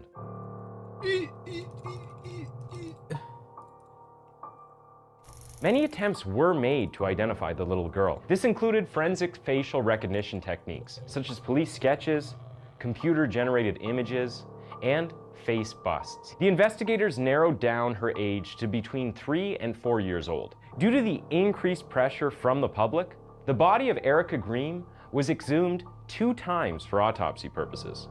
Once in 2002 and again in 2003. Despite receiving thousands of tips from around the world and putting a lot of effort into the investigation, they were unsuccessful. One of the activists, Alonzo Washington, never gave up. He kept talking about the case and ensured the investigation never stopped. Every year on the anniversary of Erica's death, he ran an ad in a local African-American newspaper, the Kansas City Call, to remind people of the incident.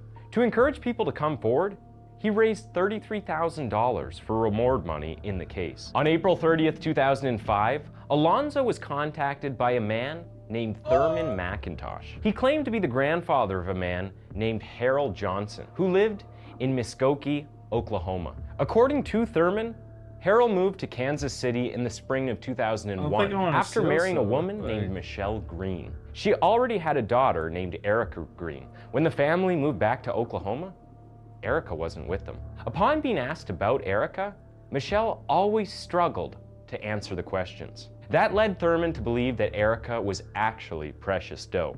On the 4th of May, Thurman was questioned after Alonzo forwarded the tip to a Kansas City homicide detective. Fortunately, Thurman was able to provide the investigators with a hair strand belonging to Michelle. The DNA from the hair was a match to Precious Doe's DNA. The police instantly traced the Johnsons and brought them in for questioning. And not long after that, the mystery started to be revealed.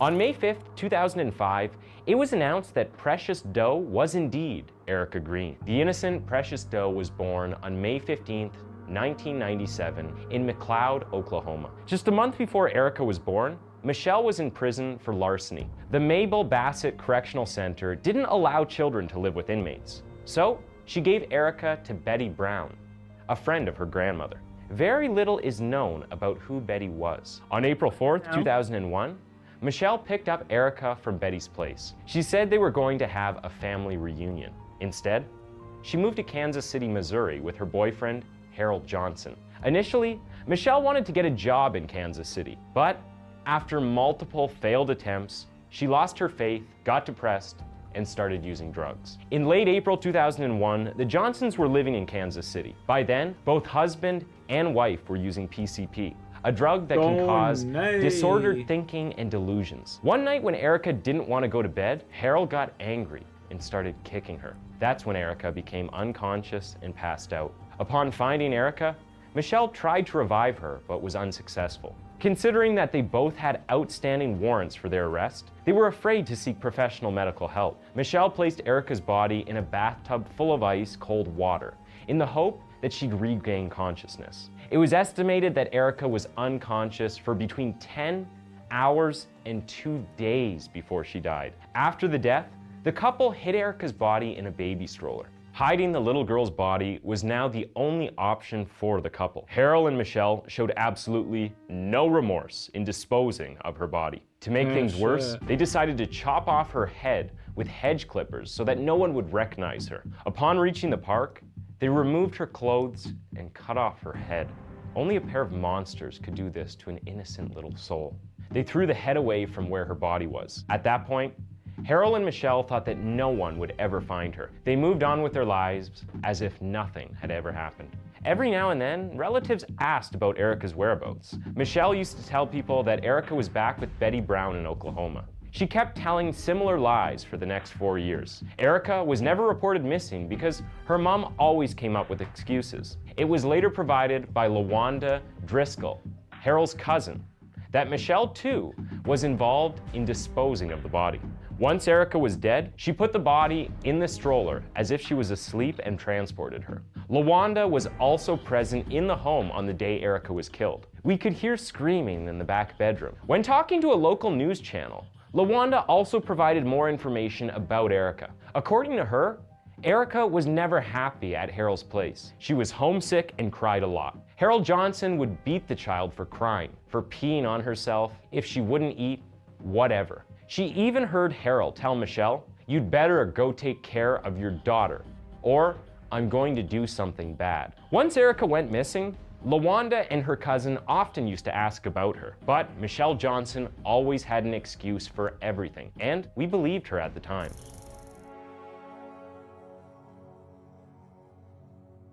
The story was now out. Erica Green was indeed murdered, decapitated, thrown in a park by her own parents. The Johnsons were charged with second-degree felony murder on May 5th, 2005. They were extradited to Kansas City. Harold Johnson was convicted of first-degree murder in the death of his stepdaughter. In September 2007, Michelle pled guilty to the second-degree murder charge after she testified against Harold. Eventually, she was sentenced to 25 years in prison on different charges. This included endangering the welfare of a child, murder, abandoning a corpse, and tampering with physical evidence. Upon hearing that Michelle had recorded a testimony against her husband, things got heated between Harold and Michelle, and they both started blaming each other for the murder. According to Harold, Michelle was a bad mother who never cared for Erica. She used to get high on drugs and left Erica alone for hours. In an extreme burst of anger, he told Michelle, "I hope you got run over."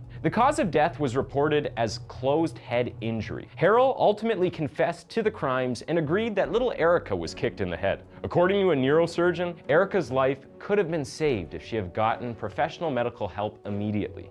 In November, Harold was sentenced to life in prison without parole.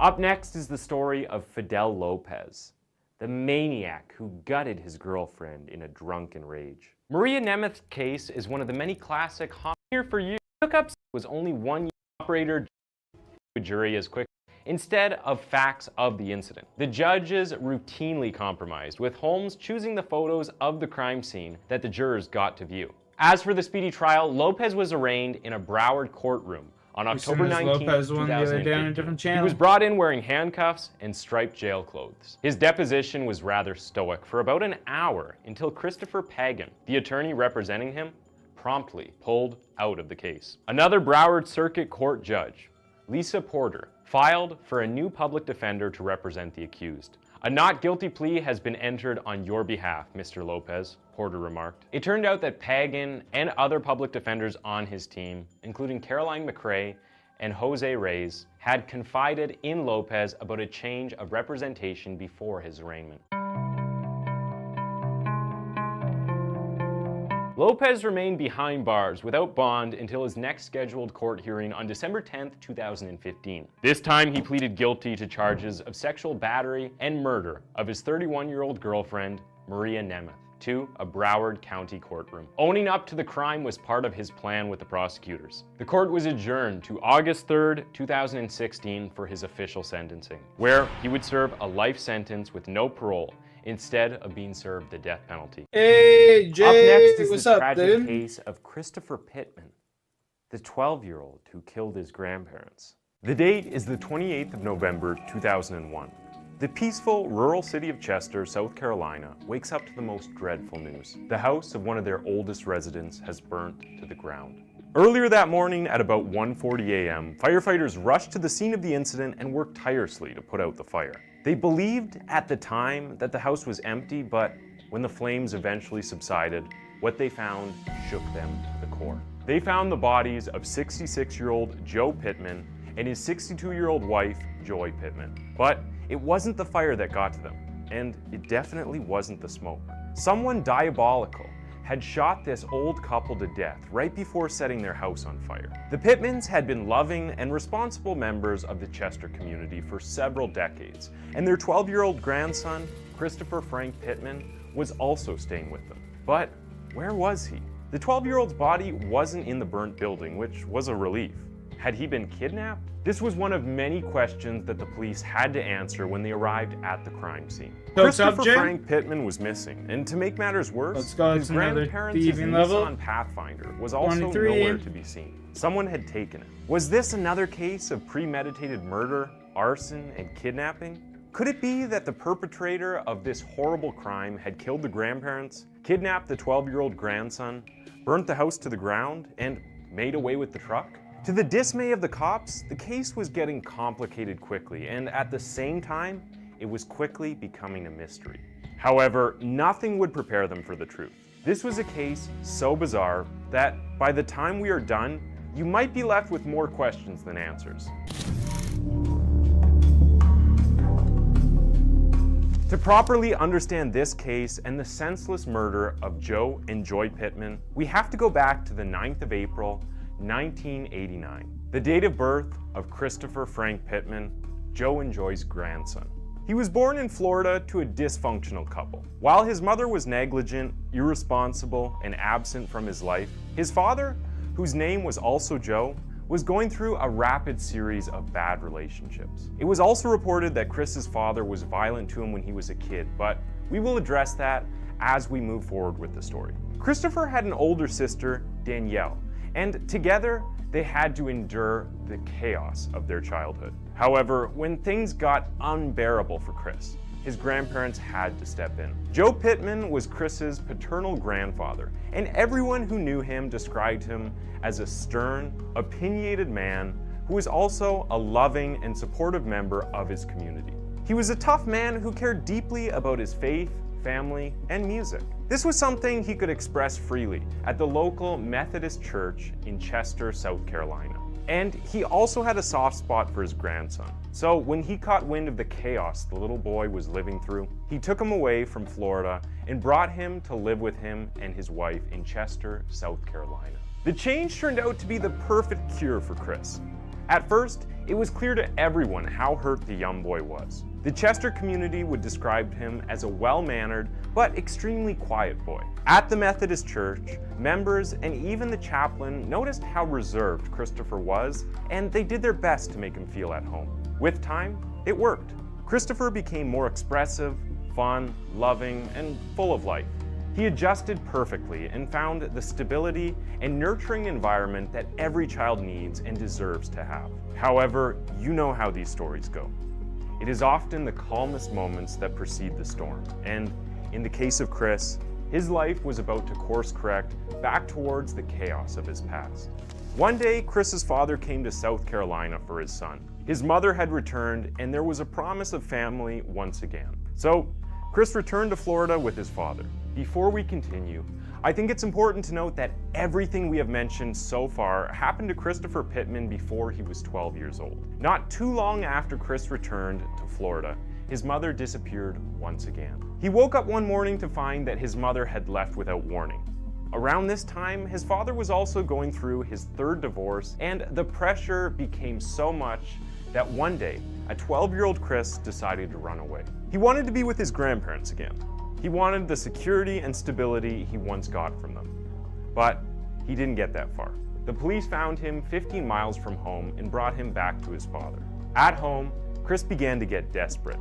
He was no longer interested in staying in Florida with either his father or his older sister Danielle. He threw tantrums, and those tantrums soon turned into depressive episodes. Then, 24, one day, level. things escalated too far when he grabbed a knife and threatened to kill himself in front of Danielle. According to her, he said, "You know, I'd rather die than live in this house with you and Dad." It was this suicidal threat that convinced his father to return him to his grandparents. But it might have been a little too late. Chris had already changed. The community that had once nurtured him into a fun, loving, and expressive kid no longer recognized him. Worse still, he had also developed a foul temper. He was getting into fights with anyone and everyone. With classmates, he had an episode where he choked a fellow student on the school bus. In church, things got to a boiling point on the evening of November 28th, when Chris started kicking the back of the piano bench, disturbing the pianist and the entire service. Unsurprisingly, his grandparents were outraged, especially his grandfather, Joe.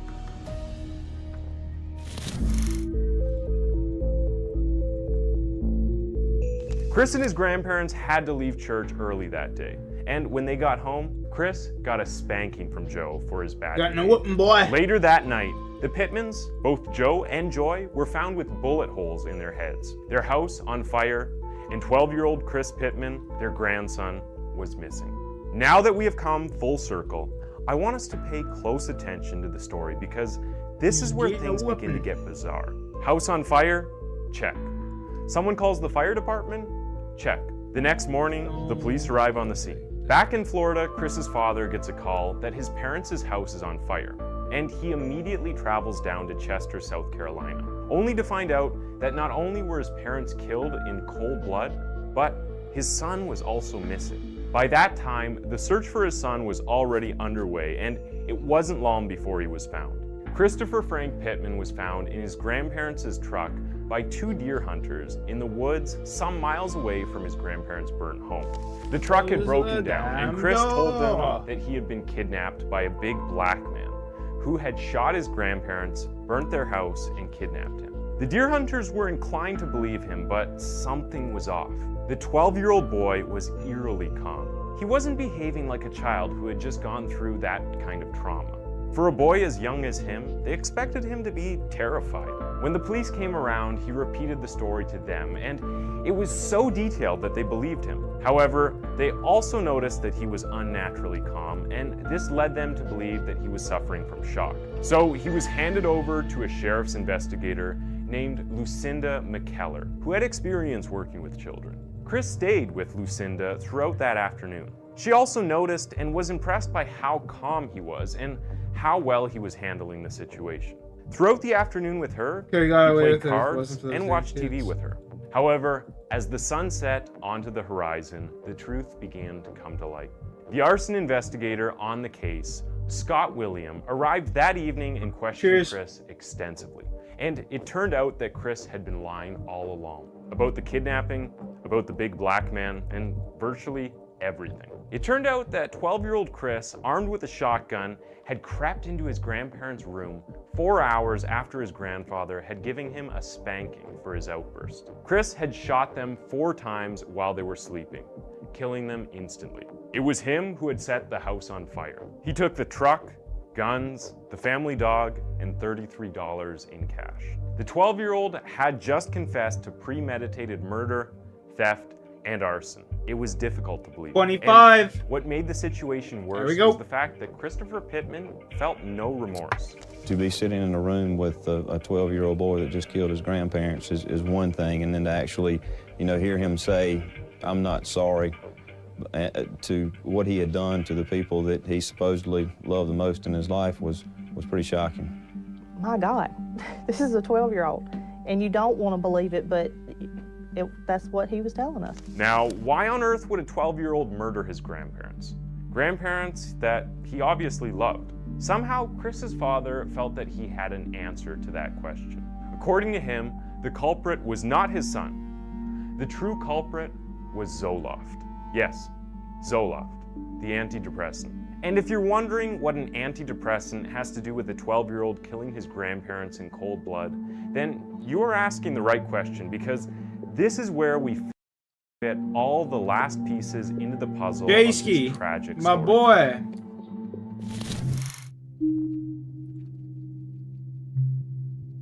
Let's retrace our steps to the first time Chris had a meltdown. This was after his father had taken him from his grandparents' home. Fucking right, buds. After his mother had once again what are you up to, abandoned Jay? him without warning. Around that time, we said that Chris experienced tantrums. And those Jay, what are you up to, tantrums boss? evolved into depression. It was mild in the beginning, so doctors placed him on Paxil, an antidepressant. However, things got worse, and we talked about how he threatened to commit suicide if he wasn't allowed to return to his grandparents in South Carolina. His father agreed, and he was sent back to his grandparents. Now, we're standing on thin ice. You see, in Chester, South Carolina, the drug Paxil was not available, so a doctor in the town prescribed Zoloft for him instead. Both drugs are SSRIs, which is a fancy name for classifying a group of drugs that are used as antidepressants in the treatment of major depressive disorders, anxiety disorders, and other psychological conditions. Paxil and Zoloft might have similar modes of selective action, but abruptly substituting one for the other is far from advisable. So when Chris switched to Zoloft, he might have suffered from Paxil withdrawal. He allegedly began to experience the negative side effects of the new medication. His older sister Danielle would testify that her brother complained of a burning sensation all over his body that required painkillers, and that he would often express volatile behavior to the point of becoming manic. And when the side effects were brought to the doctor's attention, what did they do? Well, they doubled his daily dosage from 100 milligrams to 200 milligrams. Now, most would just call this child a sick, twisted killer. But Chris's defense team believed that they had a reasonable explanation. They claimed this increased prescription might have been what led Pittman to choke a fellow student. And it might have been what caused the scene in church that led to his grandfather spanking him. And it might be the reason he murdered Eric, what's up, buddy? Blood. This was the defense's argument when Chris's case. Oh, did you get YouTube strikes? I don't know. I'll try it out right now. Let's try it out.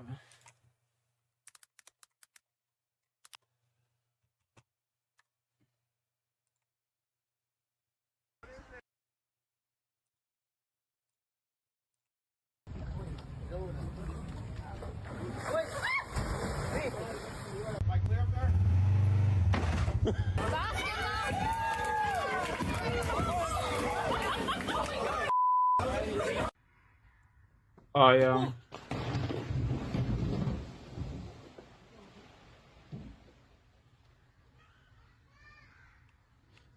I gotta go over to the gate. Oh, I remember this quest, actually. I fucking hate this quest, dude. Oh, I fucking hate this quest. The quests in this game are so ass. Half the time.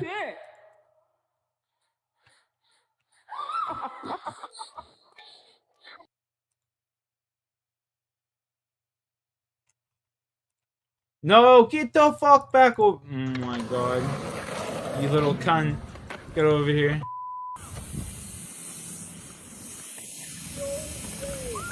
Ready? No. Oh god.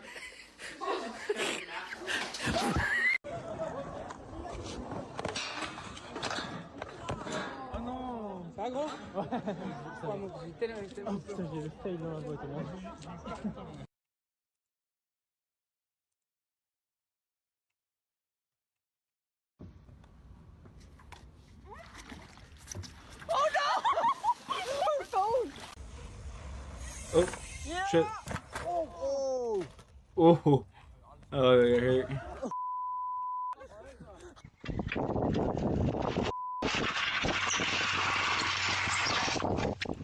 No, what is it? Oh my god, I'm clicking on the wrong squares. Trying to watch this video and I'm clicking up here. Yeah, I did. I've done that to my sister before. That's hilarious.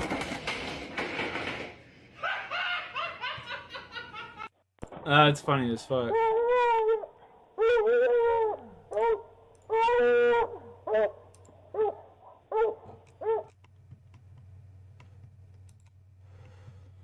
Open up this bad boy. Hey. Oh! No! What? No! Bro, I swear to fucking God.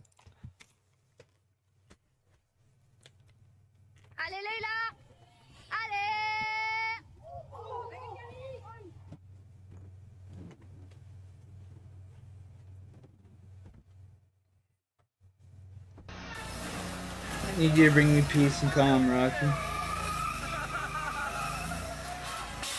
Yeah, I need you, buddy. I need you. Oh, thanks for the burp and the sneeze. I need you. Hey, so you want to headbutt the desk, huh? Yeah. Hey, boo boo. You alright? Oh, we're good. Alright. Alright.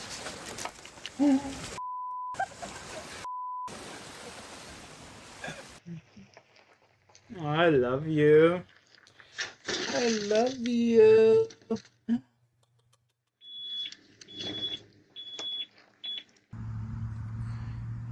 I love you.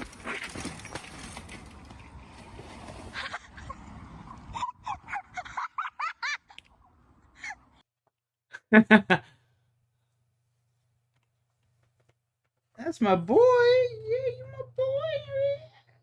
Yeah, that's right. You can chill right here all day, bud.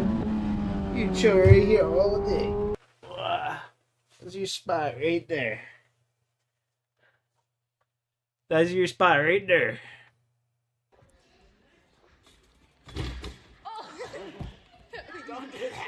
The whole family got smoked. Like, rolled up and smoked like a blunt. Oh.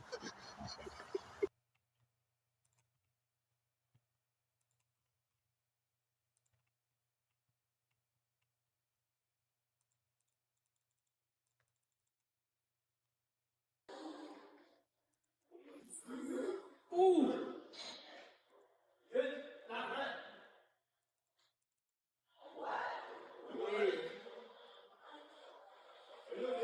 I'm fine. I'm fine.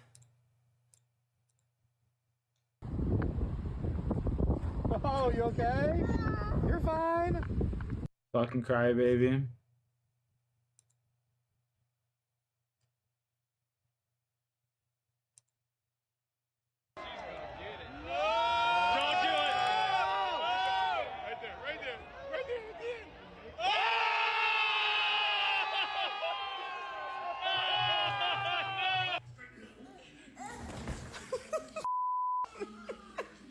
Get in there, you little fuck. That's what I'm talking about, baby.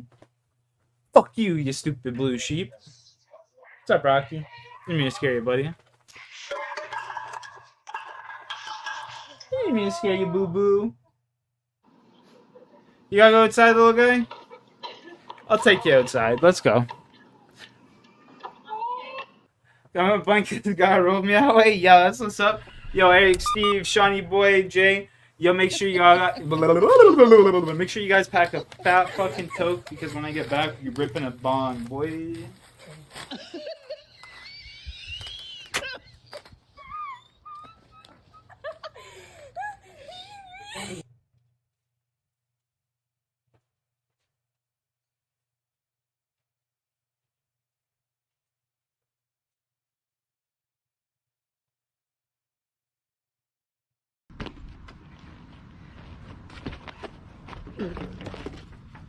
Why, yo?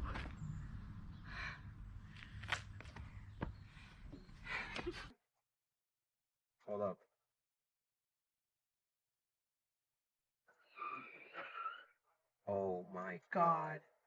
Are you there? Go knock on Angelique's door. Come up here to Arrowhead, dude. Oh, it's going! It's going! Oh, God. Oh.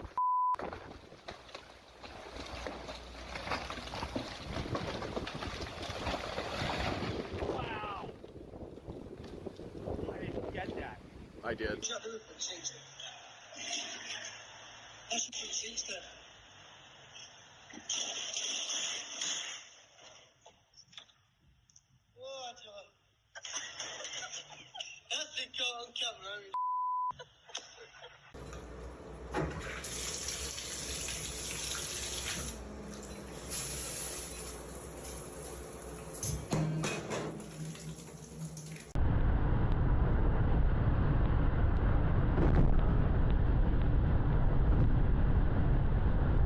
That are going to be picking up all these people that have fallen. Oh no. What happened?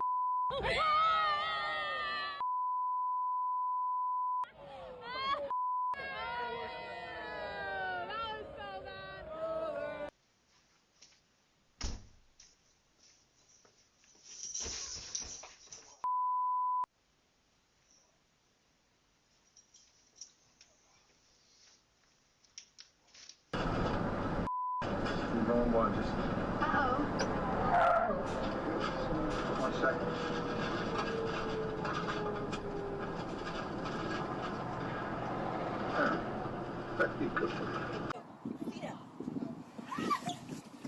Oh.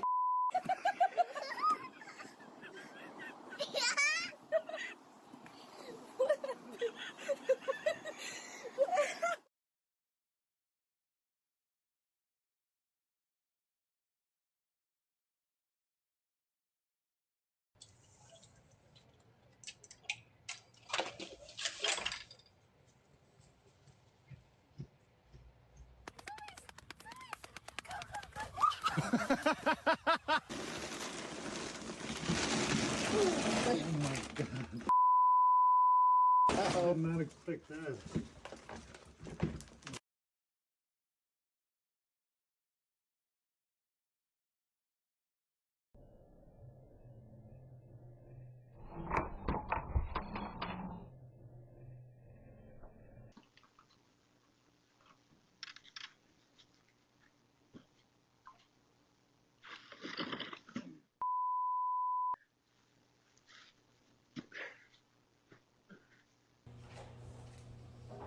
All right.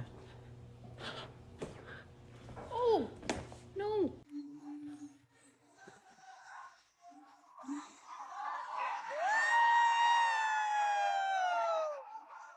3:30 a.m., 10:36 p.m. for me.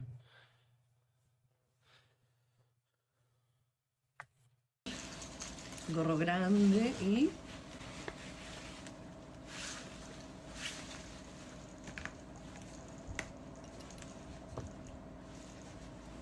Fuck this shit.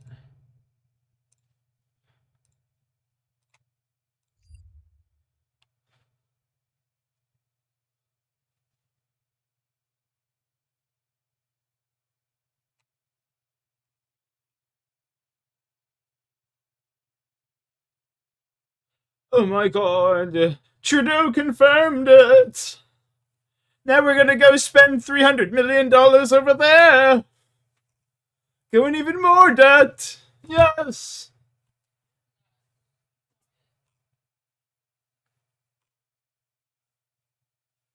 Yeah. Really into old games, more the fact, yeah, to be honest with you, older games tend to have more, passion and love in them, you know? More passion and love. Bro, I don't even know what to watch anymore, like...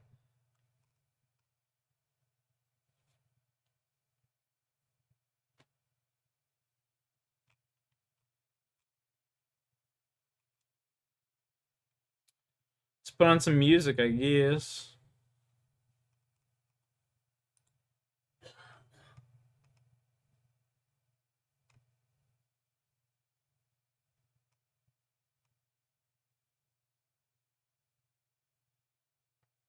Yeah, I mean, I can only watch certain things, though. I only watch certain things, you know what I'm saying? I don't want to get a copyright strike. An angel, a glorious angel, has descended from heaven and blessed us with this 100 Mario challenge run. It's so beautiful, man. Stage 1 with 100 lives. Okay, Excuse me. Japanese level to start. Really? What is this? This is how I gotta start? Wow, this is how I gotta start, huh? Okay, okay. This is some gas. Oh. Chat. Come on, come on. How you style was this? You got Oh, some come channel on. points you can spend, you know? You can make me take togs, do certain things. Wow. Okay then. So timer was very, very, very lenient.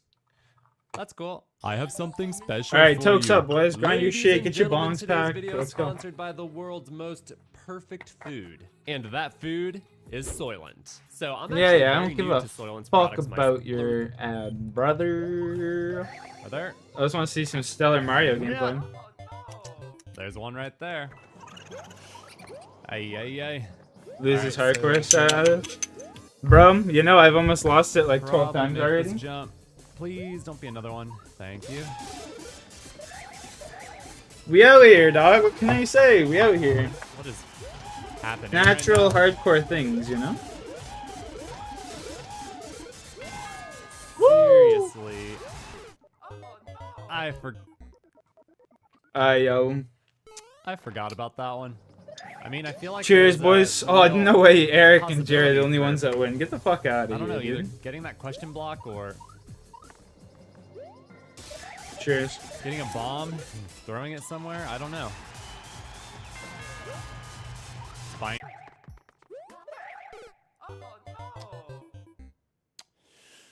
We're back, but I fuck, had a man. nickel That's for so every time I ass. accidentally did a spin jump off a wall and died. I had so many. I had like decent would number of people probably in here. actually We have, were. like, This stream 10 was bucks. just getting ready to pop off.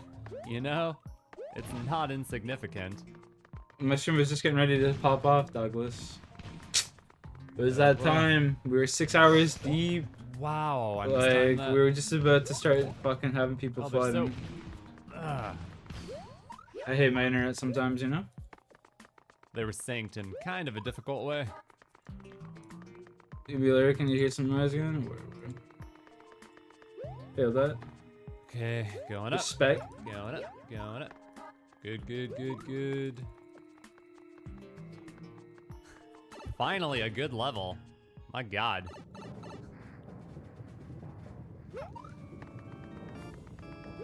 No checkpoint, though.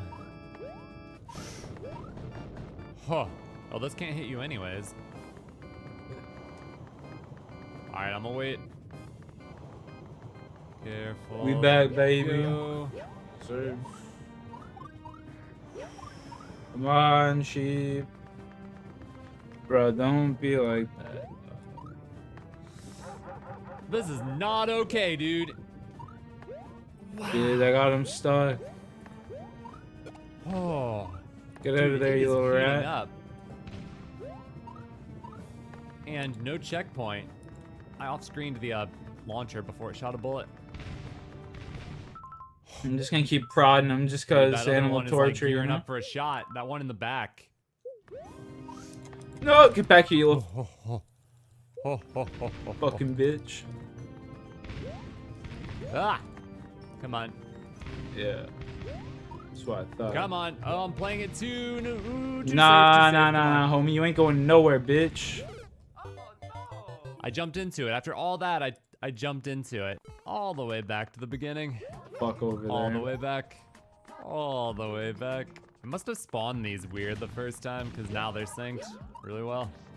Would it have killed them to put in a checkpoint, though? Nah, bro. Like, damn. Get over here, you little bitch. Ooh. Ho, ho, ho. I forgot that the conveyor changed. Dude, that Get was, over here, you little bitch. that was You all stupid. mine, son. Wow. Okay. Yeah, that's not a good. That's not a good place to be. Nah, bro. No! Homeboy, where you think you're going? Dude. Damn conveyor. Brother, momentum. no. Get the that fuck was not over cool. here. Okay, watch out for the damn chain chomps, and then we gotta watch out for the Goomba. Get over here, you little rat. And the conveyor belt shift. Okay, go, go, go, go, go, go, go, go, go. Get over here, you little rat. Okay. I'm in the Come bad on. spot again. Ugh. Not as bad as the other one. Get your though. fucking ass in there. Oh my god. Okay, that didn't hit me. Went right away. Oh Didn't my have to worry god. about finding a bullet to jump off of. Jeez, I'm sweating more in this Bad than guys I coming ever out of was that in pipe? Apex, Or man. do I go in that pipe?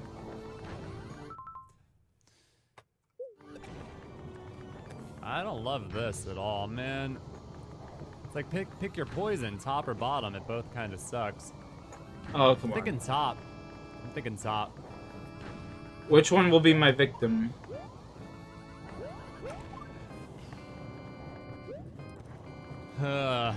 Wow, level got gnarly. Still not over. Alright, you little bitch. Nah, man. I'm fucking going to Man, it's look picking 1 second up. at my video here. Like, you know, 1 second to look What? away, and this Wait. motherfucker's Oh. running, bro. Like, get the I was like, I fuck could've out of cheesed here. that.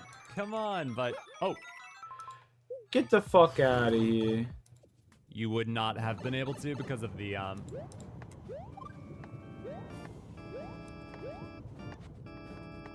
Watch, now we're gonna be able to hit this P-switch fucking blocks. plot. Nice. Ah. I mean, it's a good level. Come on, you little nothing in bitch. the level is bad or anything. It's just really long. It's really freaking. It's really long. long, that's So right. Punishment for Yeah, failure tell is him. Pretty Tell severe. him. Moving on. Got to you, stage bitch. 4 with 89 lives, 3rd anniversary. Oh, that's nice. Use my hoe.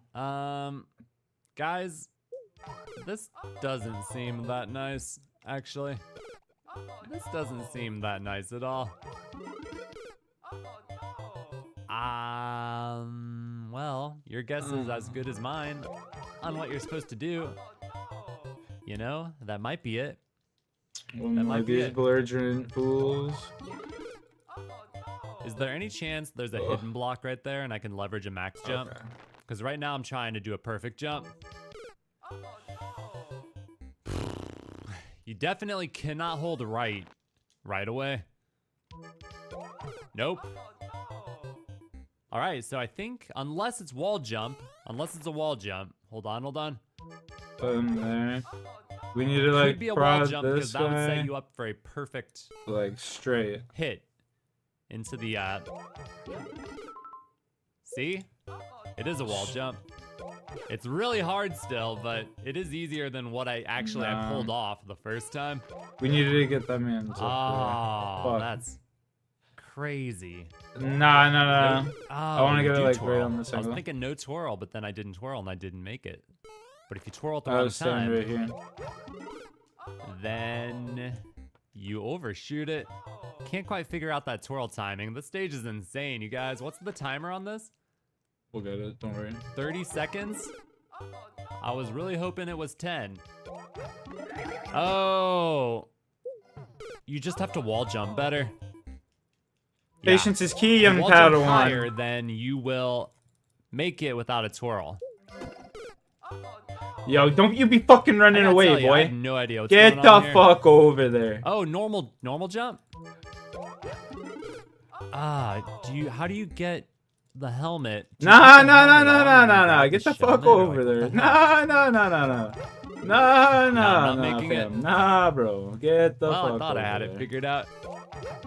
There we go. So I'm a little bit genuinely confused here because there's a lot of different things I could do. I could put on the helmet, then do a spin jump. I could spin jump holding the shelmet. Get I could the fuck regular in jump there. holding the shelmet. It seems like you're not supposed to slow down, Okay. doesn't it? That's what it seems like to me. So putting the helmet on maybe would not work unless you do it really fast, but Now I'm back to dying on this part. I think you have to jump lower to make that, not higher. Your intuition tells you to do it higher, but yeah, it has to be lower to make it. So if you do what I just did right there, you hit the shelmet while holding the helmet. So it's like you gotta put the helmet on, right? But then like that shell right there gets ahead of you. That shell is still getting ahead of me. I didn't even slow down. Did I? Let's go. I got it that time. So I think, what is the intended thing here? I have no idea. I don't understand what you're supposed to do. I think you're supposed to throw, maybe you throw the shelmet here and then it bounces off the spring and then you, hell if I know, man. This is why they should have ghosts on levels where you can watch the creator play it. How cool would that be, like Mario Kart? What if I could be like, Yeah, hey, let me that's see what they the should definitely uploader, have. Their ghosts. That's actually sick. That would be sick. It's actually Why a don't super they have good that? idea. That's a super good idea. Helmets on. Shelmet on. Damn it. No such luck. Pipe doesn't go anywhere. No such luck. Pow. Let's go, baby. Oh, Pow heist on. block. I'm down, boys. I'm down for the heist. Let's get it. So somehow you get up there and then you do a lot of crazy shit. Recharge my So what's one in prayer. here? Oh. Okay, good. Well, that is a mystery. Like, this whole area is very weird. What's with the second question block on the right? No, I kicked it. What? There's a muncher there too? But why? Sick. I'm trying to get my... I'm trying to cheese my way up there. If the timer's not tight, there is hope that maybe I could, like, do something Sheep here, herder. but I don't know how tight the timer is. If I knew what to do, I would try to do that, but I legitimately have no... Sheep herder. Let's go, Eric. You and me, baby. Woo! Some Dumbo.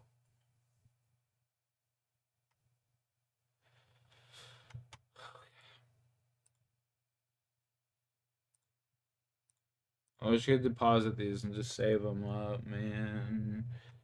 Jeez.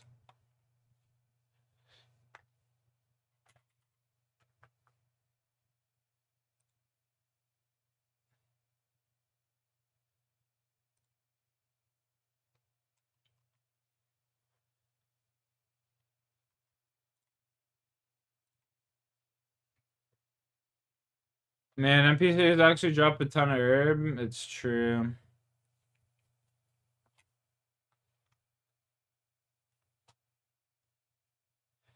It's true. They do drop. There's some that do drop a lot of herbs. Like up here in Spectres, bro, they drop like a decent amount of herbs all the time.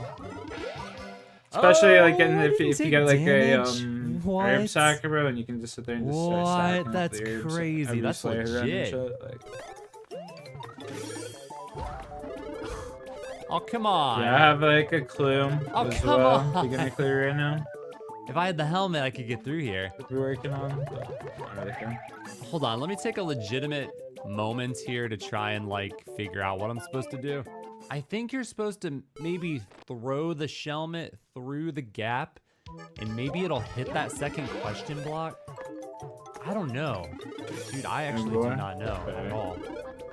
Oh, I'm getting in there, dudes. If you're fast, Where you can is get this, out of the man? beginning without Are there taking damage, enemies which on is this one? No. muy bueno. I was gonna skip this sooner, but I'm so intrigued by it. I want to see what's coming up. I just want to see what's coming up. Oh, come on. Oh, come on. Dude. Oh, you have no idea. Wow, how tight that is. You know, actually, you don't need it, actually. So you do this, and then you do this, and then... Alright, we're turning that off for a bit. We're gonna listen to some Lord of the Rings audiobook again, boys. We're going back to the Lord of the Rings audiobook for a while. This is how it's gonna be.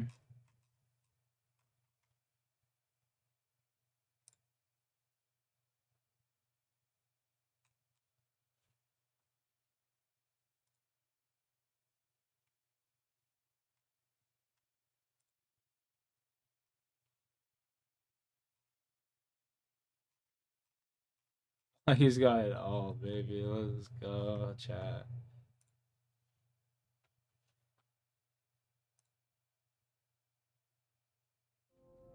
Bree was the chief village of the Bree land, a small inhabited region, like an island in the empty lands round about. Besides Bree itself, there was Staddle on the other side of the hill, Combe in the deep valley a little further eastward, and Archet on the edge of the Chetwood. Lying round Bree Hill and the villages was a small country of fields and tamed woodland only a few miles broad.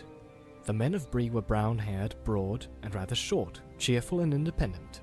They belonged to nobody but themselves, but they were more friendly and familiar with hobbits, dwarves, elves, and other inhabitants of the world around them than was, or is, usual with big people. According to their own tales, they were the original inhabitants, and were the descendants of the first men that ever wandered into the west of the Middle World. Few had survived the turmoils of the elder days, but when the kings returned again over the Great Sea, they had found the Bree men still there, and they were still there now, when the memory of the old kings had faded into the grass. In those days, no other men had settled dwellings so far west or within 100 leagues of the Shire. But in the wildlands beyond Bree, there were mysterious wanderers. I forgot it. The Bree folk called them rangers and knew nothing of their origin. They were taller and darker than the men of Bree, and were believed to have strange powers of sight and hearing, and to understand the languages of beasts and birds. They roamed at will southwards and eastwards, even as far as the Misty Mountains, but they were now few and rarely seen. It's just loud for me. When they appeared, they brought news from afar and told strange forgotten tales which were eagerly listened to, but the Bree folk did not make friends of them. There were also many families of hobbits in the Bree land, and they claimed to be the oldest settlement of hobbits in the world. Long before even the Brandywine was crossed and the Shire colonized.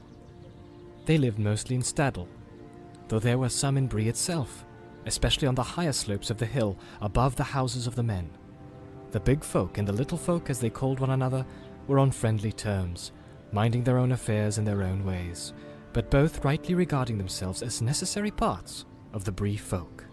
Nowhere else in the world was this peculiar, but excellent, arrangement to be found. The Bree folk, big and little, did not themselves travel much, and the affairs of the four villages were their chief concern. Occasionally the hobbits of Bree went as far as Buckland or the East Farthing, but though their little land was not much further than a day's riding east of the Brandywine Bridge, the hobbits of the Shire now seldom visited it. An occasional Bucklander or an adventurous Tuke would come out to the inn for a night or two. I could barely fucking hear myself even that think right was there. Becoming less and less usual. The Shire hobbits I was having a good those picture of Bree tokens and to any dreams others that and- lived beyond the or, like, borders as penmanship, I guess, outsiders, and took very little interest in them, considering them dull and uncouth. There were probably many more outsiders scattered about the west of the world in those days than the people of the Shire imagined. Some, doubtless, were no better than tramps, ready to dig a hole in any bank and stay only as long as it suited them.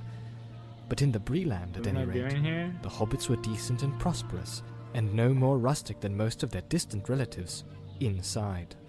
It was not yet forgotten that there had been a time when I mean, there was it's much like be a coming lot and going louder, between yeah, the Shire it and was Bree. fucking There was Bree getting blood in the ear-raped, Brandybucks man. by Couldn't all hear accounts. shit. The village of Bree had some 100 stone houses of the Couldn't big folk, think about nothing. mostly I above could the hear road, plenty. nestling on the hillside Sorry. with windows looking west. On that side, running in more than half a circle Bruh, down the come hill and back on. to it, there was a deep dike with a thick hedge on the inner side. Over this the road crossed by a causeway, but where it pierced the hedge it was barred by a great gate. There was another gate in the southern corner where the road ran out of the village. The gates were closed at nightfall, but just inside them were small lodges for the gatekeepers. Down on the road where it swept to the right to go round the Yeah, foot it of the does. hill, there was a And large it's right in the inn. middle, though. It had been built long ago, where the traffic on the roads had been far greater, for Bree stood at an old meeting of ways. Another ancient road crossed the east road just outside the dike at the western end of the village, and in former days men and other folk of various sorts had travelled much on it.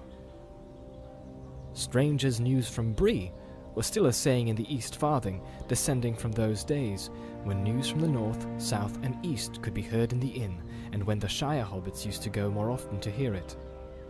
But the northern lands had long been desolate, and the North Road was now seldom used. It was grass-grown, and the Bree folk called it the Greenway. The Inn of Bree was still there, however, and the innkeeper was an important person. His house was a meeting place for the idle, talkative, and inquisitive among the inhabitants large and small of the 4 villages, and a resort of rangers and other wanderers, and for such travellers, mostly dwarves, as still journeyed on the East Road, to and from the mountains. It was dark, and white stars were shining when Frodo and his companions came at last to the Greenway crossing and drew near the village. They came to the west gate and found it shut, but at the door of the lodge beyond it there was a man sitting. He jumped up and fetched a lantern and looked over the gate at them in surprise. "What are you wanting? Where do you come from?" he asked gruffly. "We are making for the inn here," answered Frodo. "We are journeying east and cannot go further tonight." "Hobbits?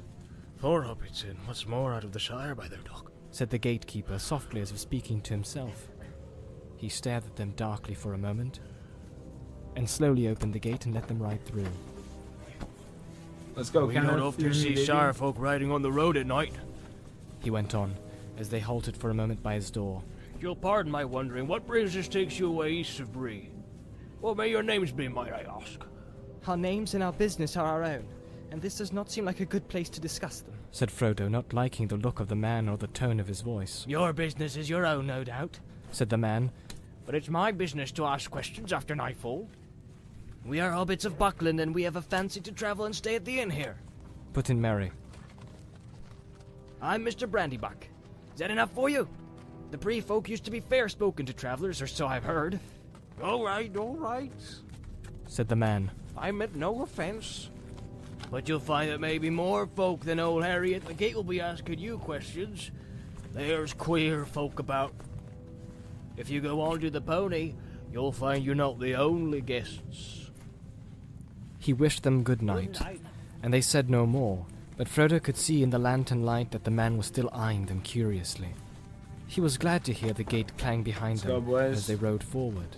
He wondered why the man was so suspicious, total and whether level. anyone had been asking for news of a party of hobbits. Could it have been Gandalf? He might have arrived while they were delayed in the forest and the downs, but there was something else in the look and the voice of the gatekeeper that made him uneasy. The man stared after the hobbits for a moment, and then he went back into his house.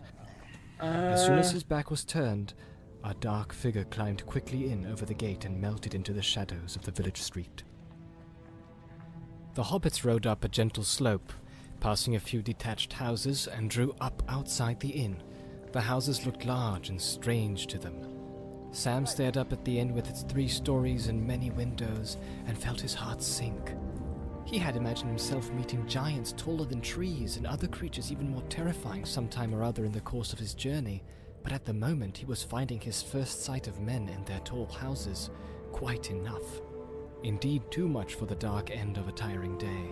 He pictured black horses standing all saddled in the shadows of the inn yard, and black riders peering out of dark upper windows. "We surely aren't going to stay here for the night, are we, sir?" he exclaimed. "If there are hobbit folk in these parts, why don't we look for someone that would be willing to take us in?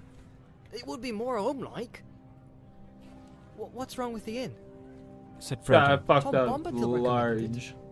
"I expect it's more home-like enough inside." Even from the outside, the inn looked a pleasant house to familiar eyes.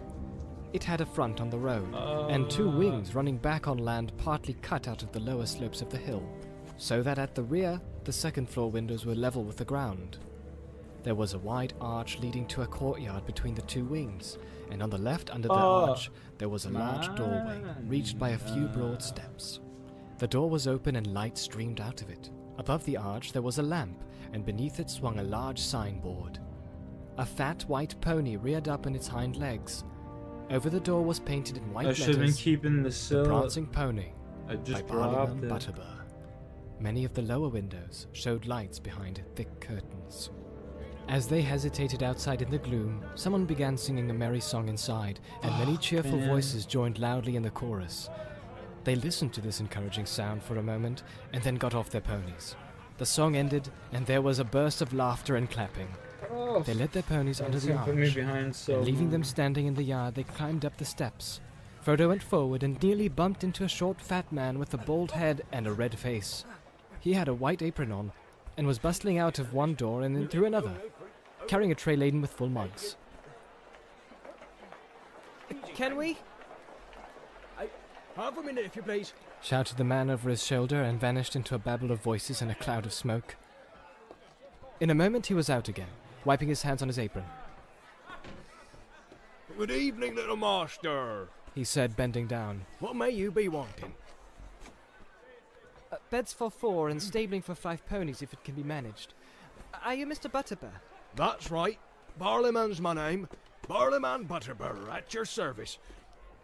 You're from the Shire, eh? He said, and then suddenly he clapped his hands to his forehead as if trying to remember something. Hobbits, he cried. Now what does that remind me of? May I ask your name, sir? Mr. Tuke and Mr. Brandybuck, said Frodo. And this is Sam Gamgee. My name is Underhill. There now, said Mr. Butterbur, snapping his fingers. It's gone again, but it'll come back when I have time to think. I'm run off my feet, but I'll see what I can do for you. We don't often get a party out of the Shire nowadays, and I should be sorry not to make you welcome. But there is such a crowd already in the house tonight as hasn't been for long enough. It never rains, but it pours, as we say in Bree. Hey, no! He shouted. Where are you, you woolly-footed snowcoats? Up! I don't know what to do now. A cheery-looking hobbit bobbed out of the door, and seeing the travellers, stopped short and stared at them with great interest. Where's Bob? Asked the landlord. Don't you know? Well, find him, double sharp. I haven't got 6 legs, nor 6 eyes neither. Tell Bob there's 5 ponies that have to be stabled. He must find room somehow. Nob trotted off with a grin and a wink. Well, now, what was I going to say? Said Mr. Butterbur, tapping his forehead. One thing drives out another, so to speak. I'm that busy tonight, my head's going round. There's a party that came up the Greenway from down south last night, and that was strange enough to begin with. Then there's a travelling company of boars going west come this evening, and now there's you. If you weren't hobbits, I doubt if we could house you. But we've got a room or 2 in the north wing that were made special for hobbits when this place was built. On the ground floor, as they usually prefer. Round windows and all as they like it. I hope you'll be comfortable. You'll be wanting supper, I don't doubt, as soon as may be. This way now. He led them a short way down a passage and opened a door. Here is a nice little parlour, he said. Oh, I hope it will suit. Excuse me now, I'm that busy, no time for talking, I must be trotting. It's hard work for 2 legs, but I don't get thinner. I'll look in again later. If you want anything, ring the handbell, and Nob will come. If he don't come, ring and shout. Off he went at last, and left them feeling rather breathless. He seemed capable of an endless stream of talk, however busy he might be. They found themselves in a small and cosy room. There was a bit of bright fire burning on the hearth, and in front of it were some low and comfortable chairs. There was a round table, already spread with a white cloth, and on it was a large handbell. But Nob, the hobbit servant, came bustling in long before they thought of ringing. He brought candles and a tray full of plates. Will you be wanting anything to drink, masters? He asked. And shall I show you the bedrooms while your supper is got ready? They were washed, and in the middle of good deep mugs of beer when Mr. Butterbur and Nob came in again, in a twinkling the table was laid. There was hot soup, cold meats, a blackberry tart, new loaves, slabs of butter, and half a ripe cheese. Good, plain food. As good as the Shire could show, and homelike enough to dispel the last of Sam's misgivings, already much relieved by the excellence of the beer. The landlord hovered round for a little, and then prepared to leave them. I don't know whether you'd care much to join the company when you have supped, he said, standing at the door. Perhaps you would rather go to your beds. Still, the company would be very pleased to welcome you if you had a mind. We don't get outsiders, travellers from the Shire, I would say, begging your pardon, often, and we like to hear a bit of news, or any story or song you have in mind. But as you please, ring the bell if you like anything. So refreshed and encouraged did they feel at the end of their supper, about 3/4 of an hour's steady going, not hindered by unnecessary I'll talk, be back in a minute. that Frodo, Pippin, and Sam Yeah, I'll fill decided my to join glass the full of company. water. Mary said it would be too stuffy. I shall sit here quietly by the fire for a bit. Perhaps go out later for a sniff of air. Mind your P's and Q's, and don't forget that you're supposed to be escaping in secret. And they're all still on the high road and not very far from the Shire. All right, said Pippin. Mind yourself. Don't get lost, and don't forget that it's safer indoors. The company was in the big common room of the inn. The gathering was large and mixed, as Frodo discovered when his eyes got used to the light. This came chiefly from the blazing log fire, for the 3 lamps hanging from the beams were dim and half veiled in smoke.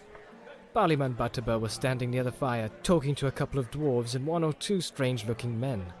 On the benches were various folk, men of Bree, a collection of local hobbits, sitting chattering together, a few more dwarves, and other vague figures difficult to make out away in the shadows and corners. As soon as the Shire hobbits entered, there was a chorus of welcome from the Breelanders. The strangers, especially those that had come up the greenway, stared at them curiously. The landlord introduced the newcomers to the Bree folk so quickly that, though they caught many names, they were seldom sure who the names belonged to. The men of Bree seemed all to have rather botanical, and to the Shire folk rather odd names, like Rushlight, Goatleaf, Heathertoes, Appledore, Thistlewall, and Ferny, not to mention Butterbur. Some of the hobbits had similar names. The Mugworts, for instance, seemed numerous, but most of them had natural names, such as Banks, Brockhouse, Longholes, Sandheaver, and Tunnelly, many of which were used in the Shire. There were several Underhills from Staddle, and as they could not imagine sharing a name without being related, they took Frodo to their hearts as a long-lost cousin. The Bree hobbits were, in fact, friendly and inquisitive, and Frodo soon found that some explanation of what he was doing would have to be given. He gave out that he was interested in history and geography, at which there was much wagging of heads, although neither of these words were much used in the Bree dialect. He said that he was thinking of writing a book, at which there was silent astonishment, and that he and his friends wanted to collect information about hobbits living outside the Shire, especially in the eastern lands. At this, a chorus of voices broke out. If Frodo had really wanted to write a book and had had many ears, he would have learned enough for several chapters in a few minutes. And if that was not enough, he was given a whole list of names, beginning with Old Barleyman here, to whom he could go for further information. But after a time, as Frodo did not show any sign of writing a book on the spot, the hobbits returned to their questions about doings in the Shire. Frodo did not prove very communicative, and he soon found himself sitting alone, in a corner, listening and looking around. The men and dwarves were mostly talking of distant events and telling news of a kind that was becoming only too familiar. There was trouble away in the south, and it seemed that the men who had come up the Greenway were on the move, looking for lands where they could find some peace. The Bree folk were sympathetic, but plainly not very ready to take a large number of strangers into their little land. One of the travellers, a squint-eyed, ill-favoured fellow, was foretelling that more and more people would be coming north in the near future. If room isn't found for them, they'll find it for themselves. They've a right to live, same as other folk, he said loudly. The local inhabitants did not look pleased at the prospect. The hobbits did not pay much attention to all this, and it did not at the moment seem to concern hobbits. Big folk could hardly beg for lodgings in hobbit holes. They were more interested in Sam and Pippin, who were now feeling quite at home, and were chatting gaily about events in the Shire. Pippin roused a good deal of laughter with an account of the collapse of the roof of the town hall in Michel Delving. Will Whitford, the mayor, and the fattest hobbit in the West Farthing, had been buried in chalk and came out like a floured dumpling. But there were several questions asked that made Frodo a little uneasy. One of the Breelanders, who seemed to have been in the Shire several times, wanted to know where the Underhills lived, and who they were related to. Suddenly Frodo noticed that a strange-looking, weather-beaten man, sitting in the shadows near the wall, was also listening intently to the hobbit talk. He had a tall tankard in front of him, and was smoking a long-stemmed pipe, curiously carved. His legs were stretched out before him, showing high boots of supple leather that fitted him well, but had seen much wear and were now caked with mud. A travel-stained cloak of heavy dark green cloth was drawn close about him, and in spite of the heat of the room, he wore a hood that overshadowed his face. But the gleam of his eyes could be seen as he watched the hobbits. Who is that? Frodo asked when he got a chance to whisper to Mr. Butterbur. I don't think you introduced him. Him? Said the landlord in an answering whisper, cocking an eye without turning his head. I don't rightly know. He's one of the wandering folk. Rangers, we call him. He seldom talks, not but what he can tell a rare tale when he has the mind. He disappears for a month, or a year, and then he pops up Okay. again. He was in and out pretty often last spring, but I haven't seen him about lately. What his right name is I've never heard, but he's known around here as Strider. Goes about at a great pace on his long shanks, though he don't tell nobody what cause he is to hurry. But there's no accounting for east and west, as we say in Bree. Meaning the rangers and the shire folk, begging your pardon. Funny you should ask about him. But at that moment, Mr. Butterbur was called away by a demand for more ale, and his last remark remained unexplained. Frodo found that Strider was now looking at him, as if he had heard or guessed all that had been said. Presently, with a wave of his hand and a nod, he invited Frodo to come over and sit by him.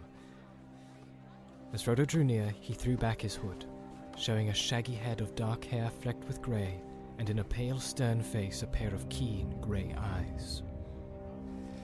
I'm called Strider, he said in a low voice. I'm very pleased to meet you, Master Underhill, if old Butterbur got your name right. He did, said Frodo stiffly. He felt far from comfortable under the stare of those keen eyes. Well, Master Underhill, said Strider, if I were you, I would stop your young friends from talking too much. Drink, fire, and a chance meeting are pleasant enough, but, well, this isn't the Shire. There are queer folk about. Though I say it as shouldn't, you may think. He added with a wry smile, seeing Frodo's glance. And there have been even stranger travelers through Bree lately. He went on, watching Frodo's face. Frodo returned his gaze but said nothing, and Strider made no further sign. His attention seemed suddenly to be fixed on Pippin. To his alarm, Frodo became aware that the ridiculous young Tuke, encouraged by his success with the fat mayor of Michel Delvig, was now actually giving a comic account of Bilbo's farewell party. He was already giving an imitation of the speech, and was drawing near to the astonishing disappearance. Frodo was annoyed. It was a harmless enough tale for most of the local hobbits, no doubt, just a funny story about those funny people away beyond the river. But some, old Butterbur for instance, knew a thing or two, and had probably heard rumours long ago about Bilbo's vanishing. It would bring the name of Baggins to their minds, especially if there had been inquiries in Bree after that name. Frodo fidgeted, wondering what to do. Pippin was evidently much enjoying the attention he was getting, and had become quite forgetful of their danger. Frodo had a sudden fear that in his present mood he might even mention the ring, and that might well be disastrous. You had better do something quick, whispered Strider in his ear. Frodo jumped up and stood on a table and began to talk. The attention of Pippin's audience was disturbed. Some of the hobbits looked up at Frodo and laughed and clapped, thinking that Mr. Underhill had taken as much ale as was good for him. Frodo suddenly felt very foolish, and found himself, as was his habit when making a speech, fingering the things in his pocket. He felt the ring on its chain, and quite unaccountably the desire came over him to slip it on and vanish out of the silly situation. It seemed to him somehow as if the suggestion came to him from outside, from someone or something in the room. He resisted the temptation firmly. I just fucking died. Clasped the ring in his hand, as if to keep hold on it and prevent it from Well, there's escaping that. or doing any mischief. Rip. At any rate, it gave him no inspiration. He spoke a few suitable words, as they would have said in the Shire. We are all very much grateful by the kindness of your reception. And I venture to hope that my brief visit will help to renew the old ties of friendship between the Shire and Bree. And then he hesitated and coughed. Everyone in the room was now looking at him. Okay, I'll talk to you. Shouted one of the hobbits. A song, a song! Shouted all the others. For a moment, Frodo stood gaping. Then, in desperation, he began a ridiculous song that Bilbo had been rather fond of, and indeed rather proud of, for he had made up the words himself. It was about an inn, and that is probably why it came into Frodo's mind just then. Here it is in full. Only a few words of it are now, as a rule, remembered. There is an inn, a merry old inn, beneath an old grey hill, and there they brew a beer so brown that the man in the moon himself came down one night to drink his fill. The oster has a tipsy cat that plays a five-string fiddle, and up and down he runs his bow, now squeaking high, now purring low, now sawing in the middle. The landlord keeps a little dog that's mighty fond of jokes. When there's good cheer among the... Alright, well, I'm probably gonna bounce after that. Hope y'all have a good night. Stay blessed. Stay lifted. Peace, boys.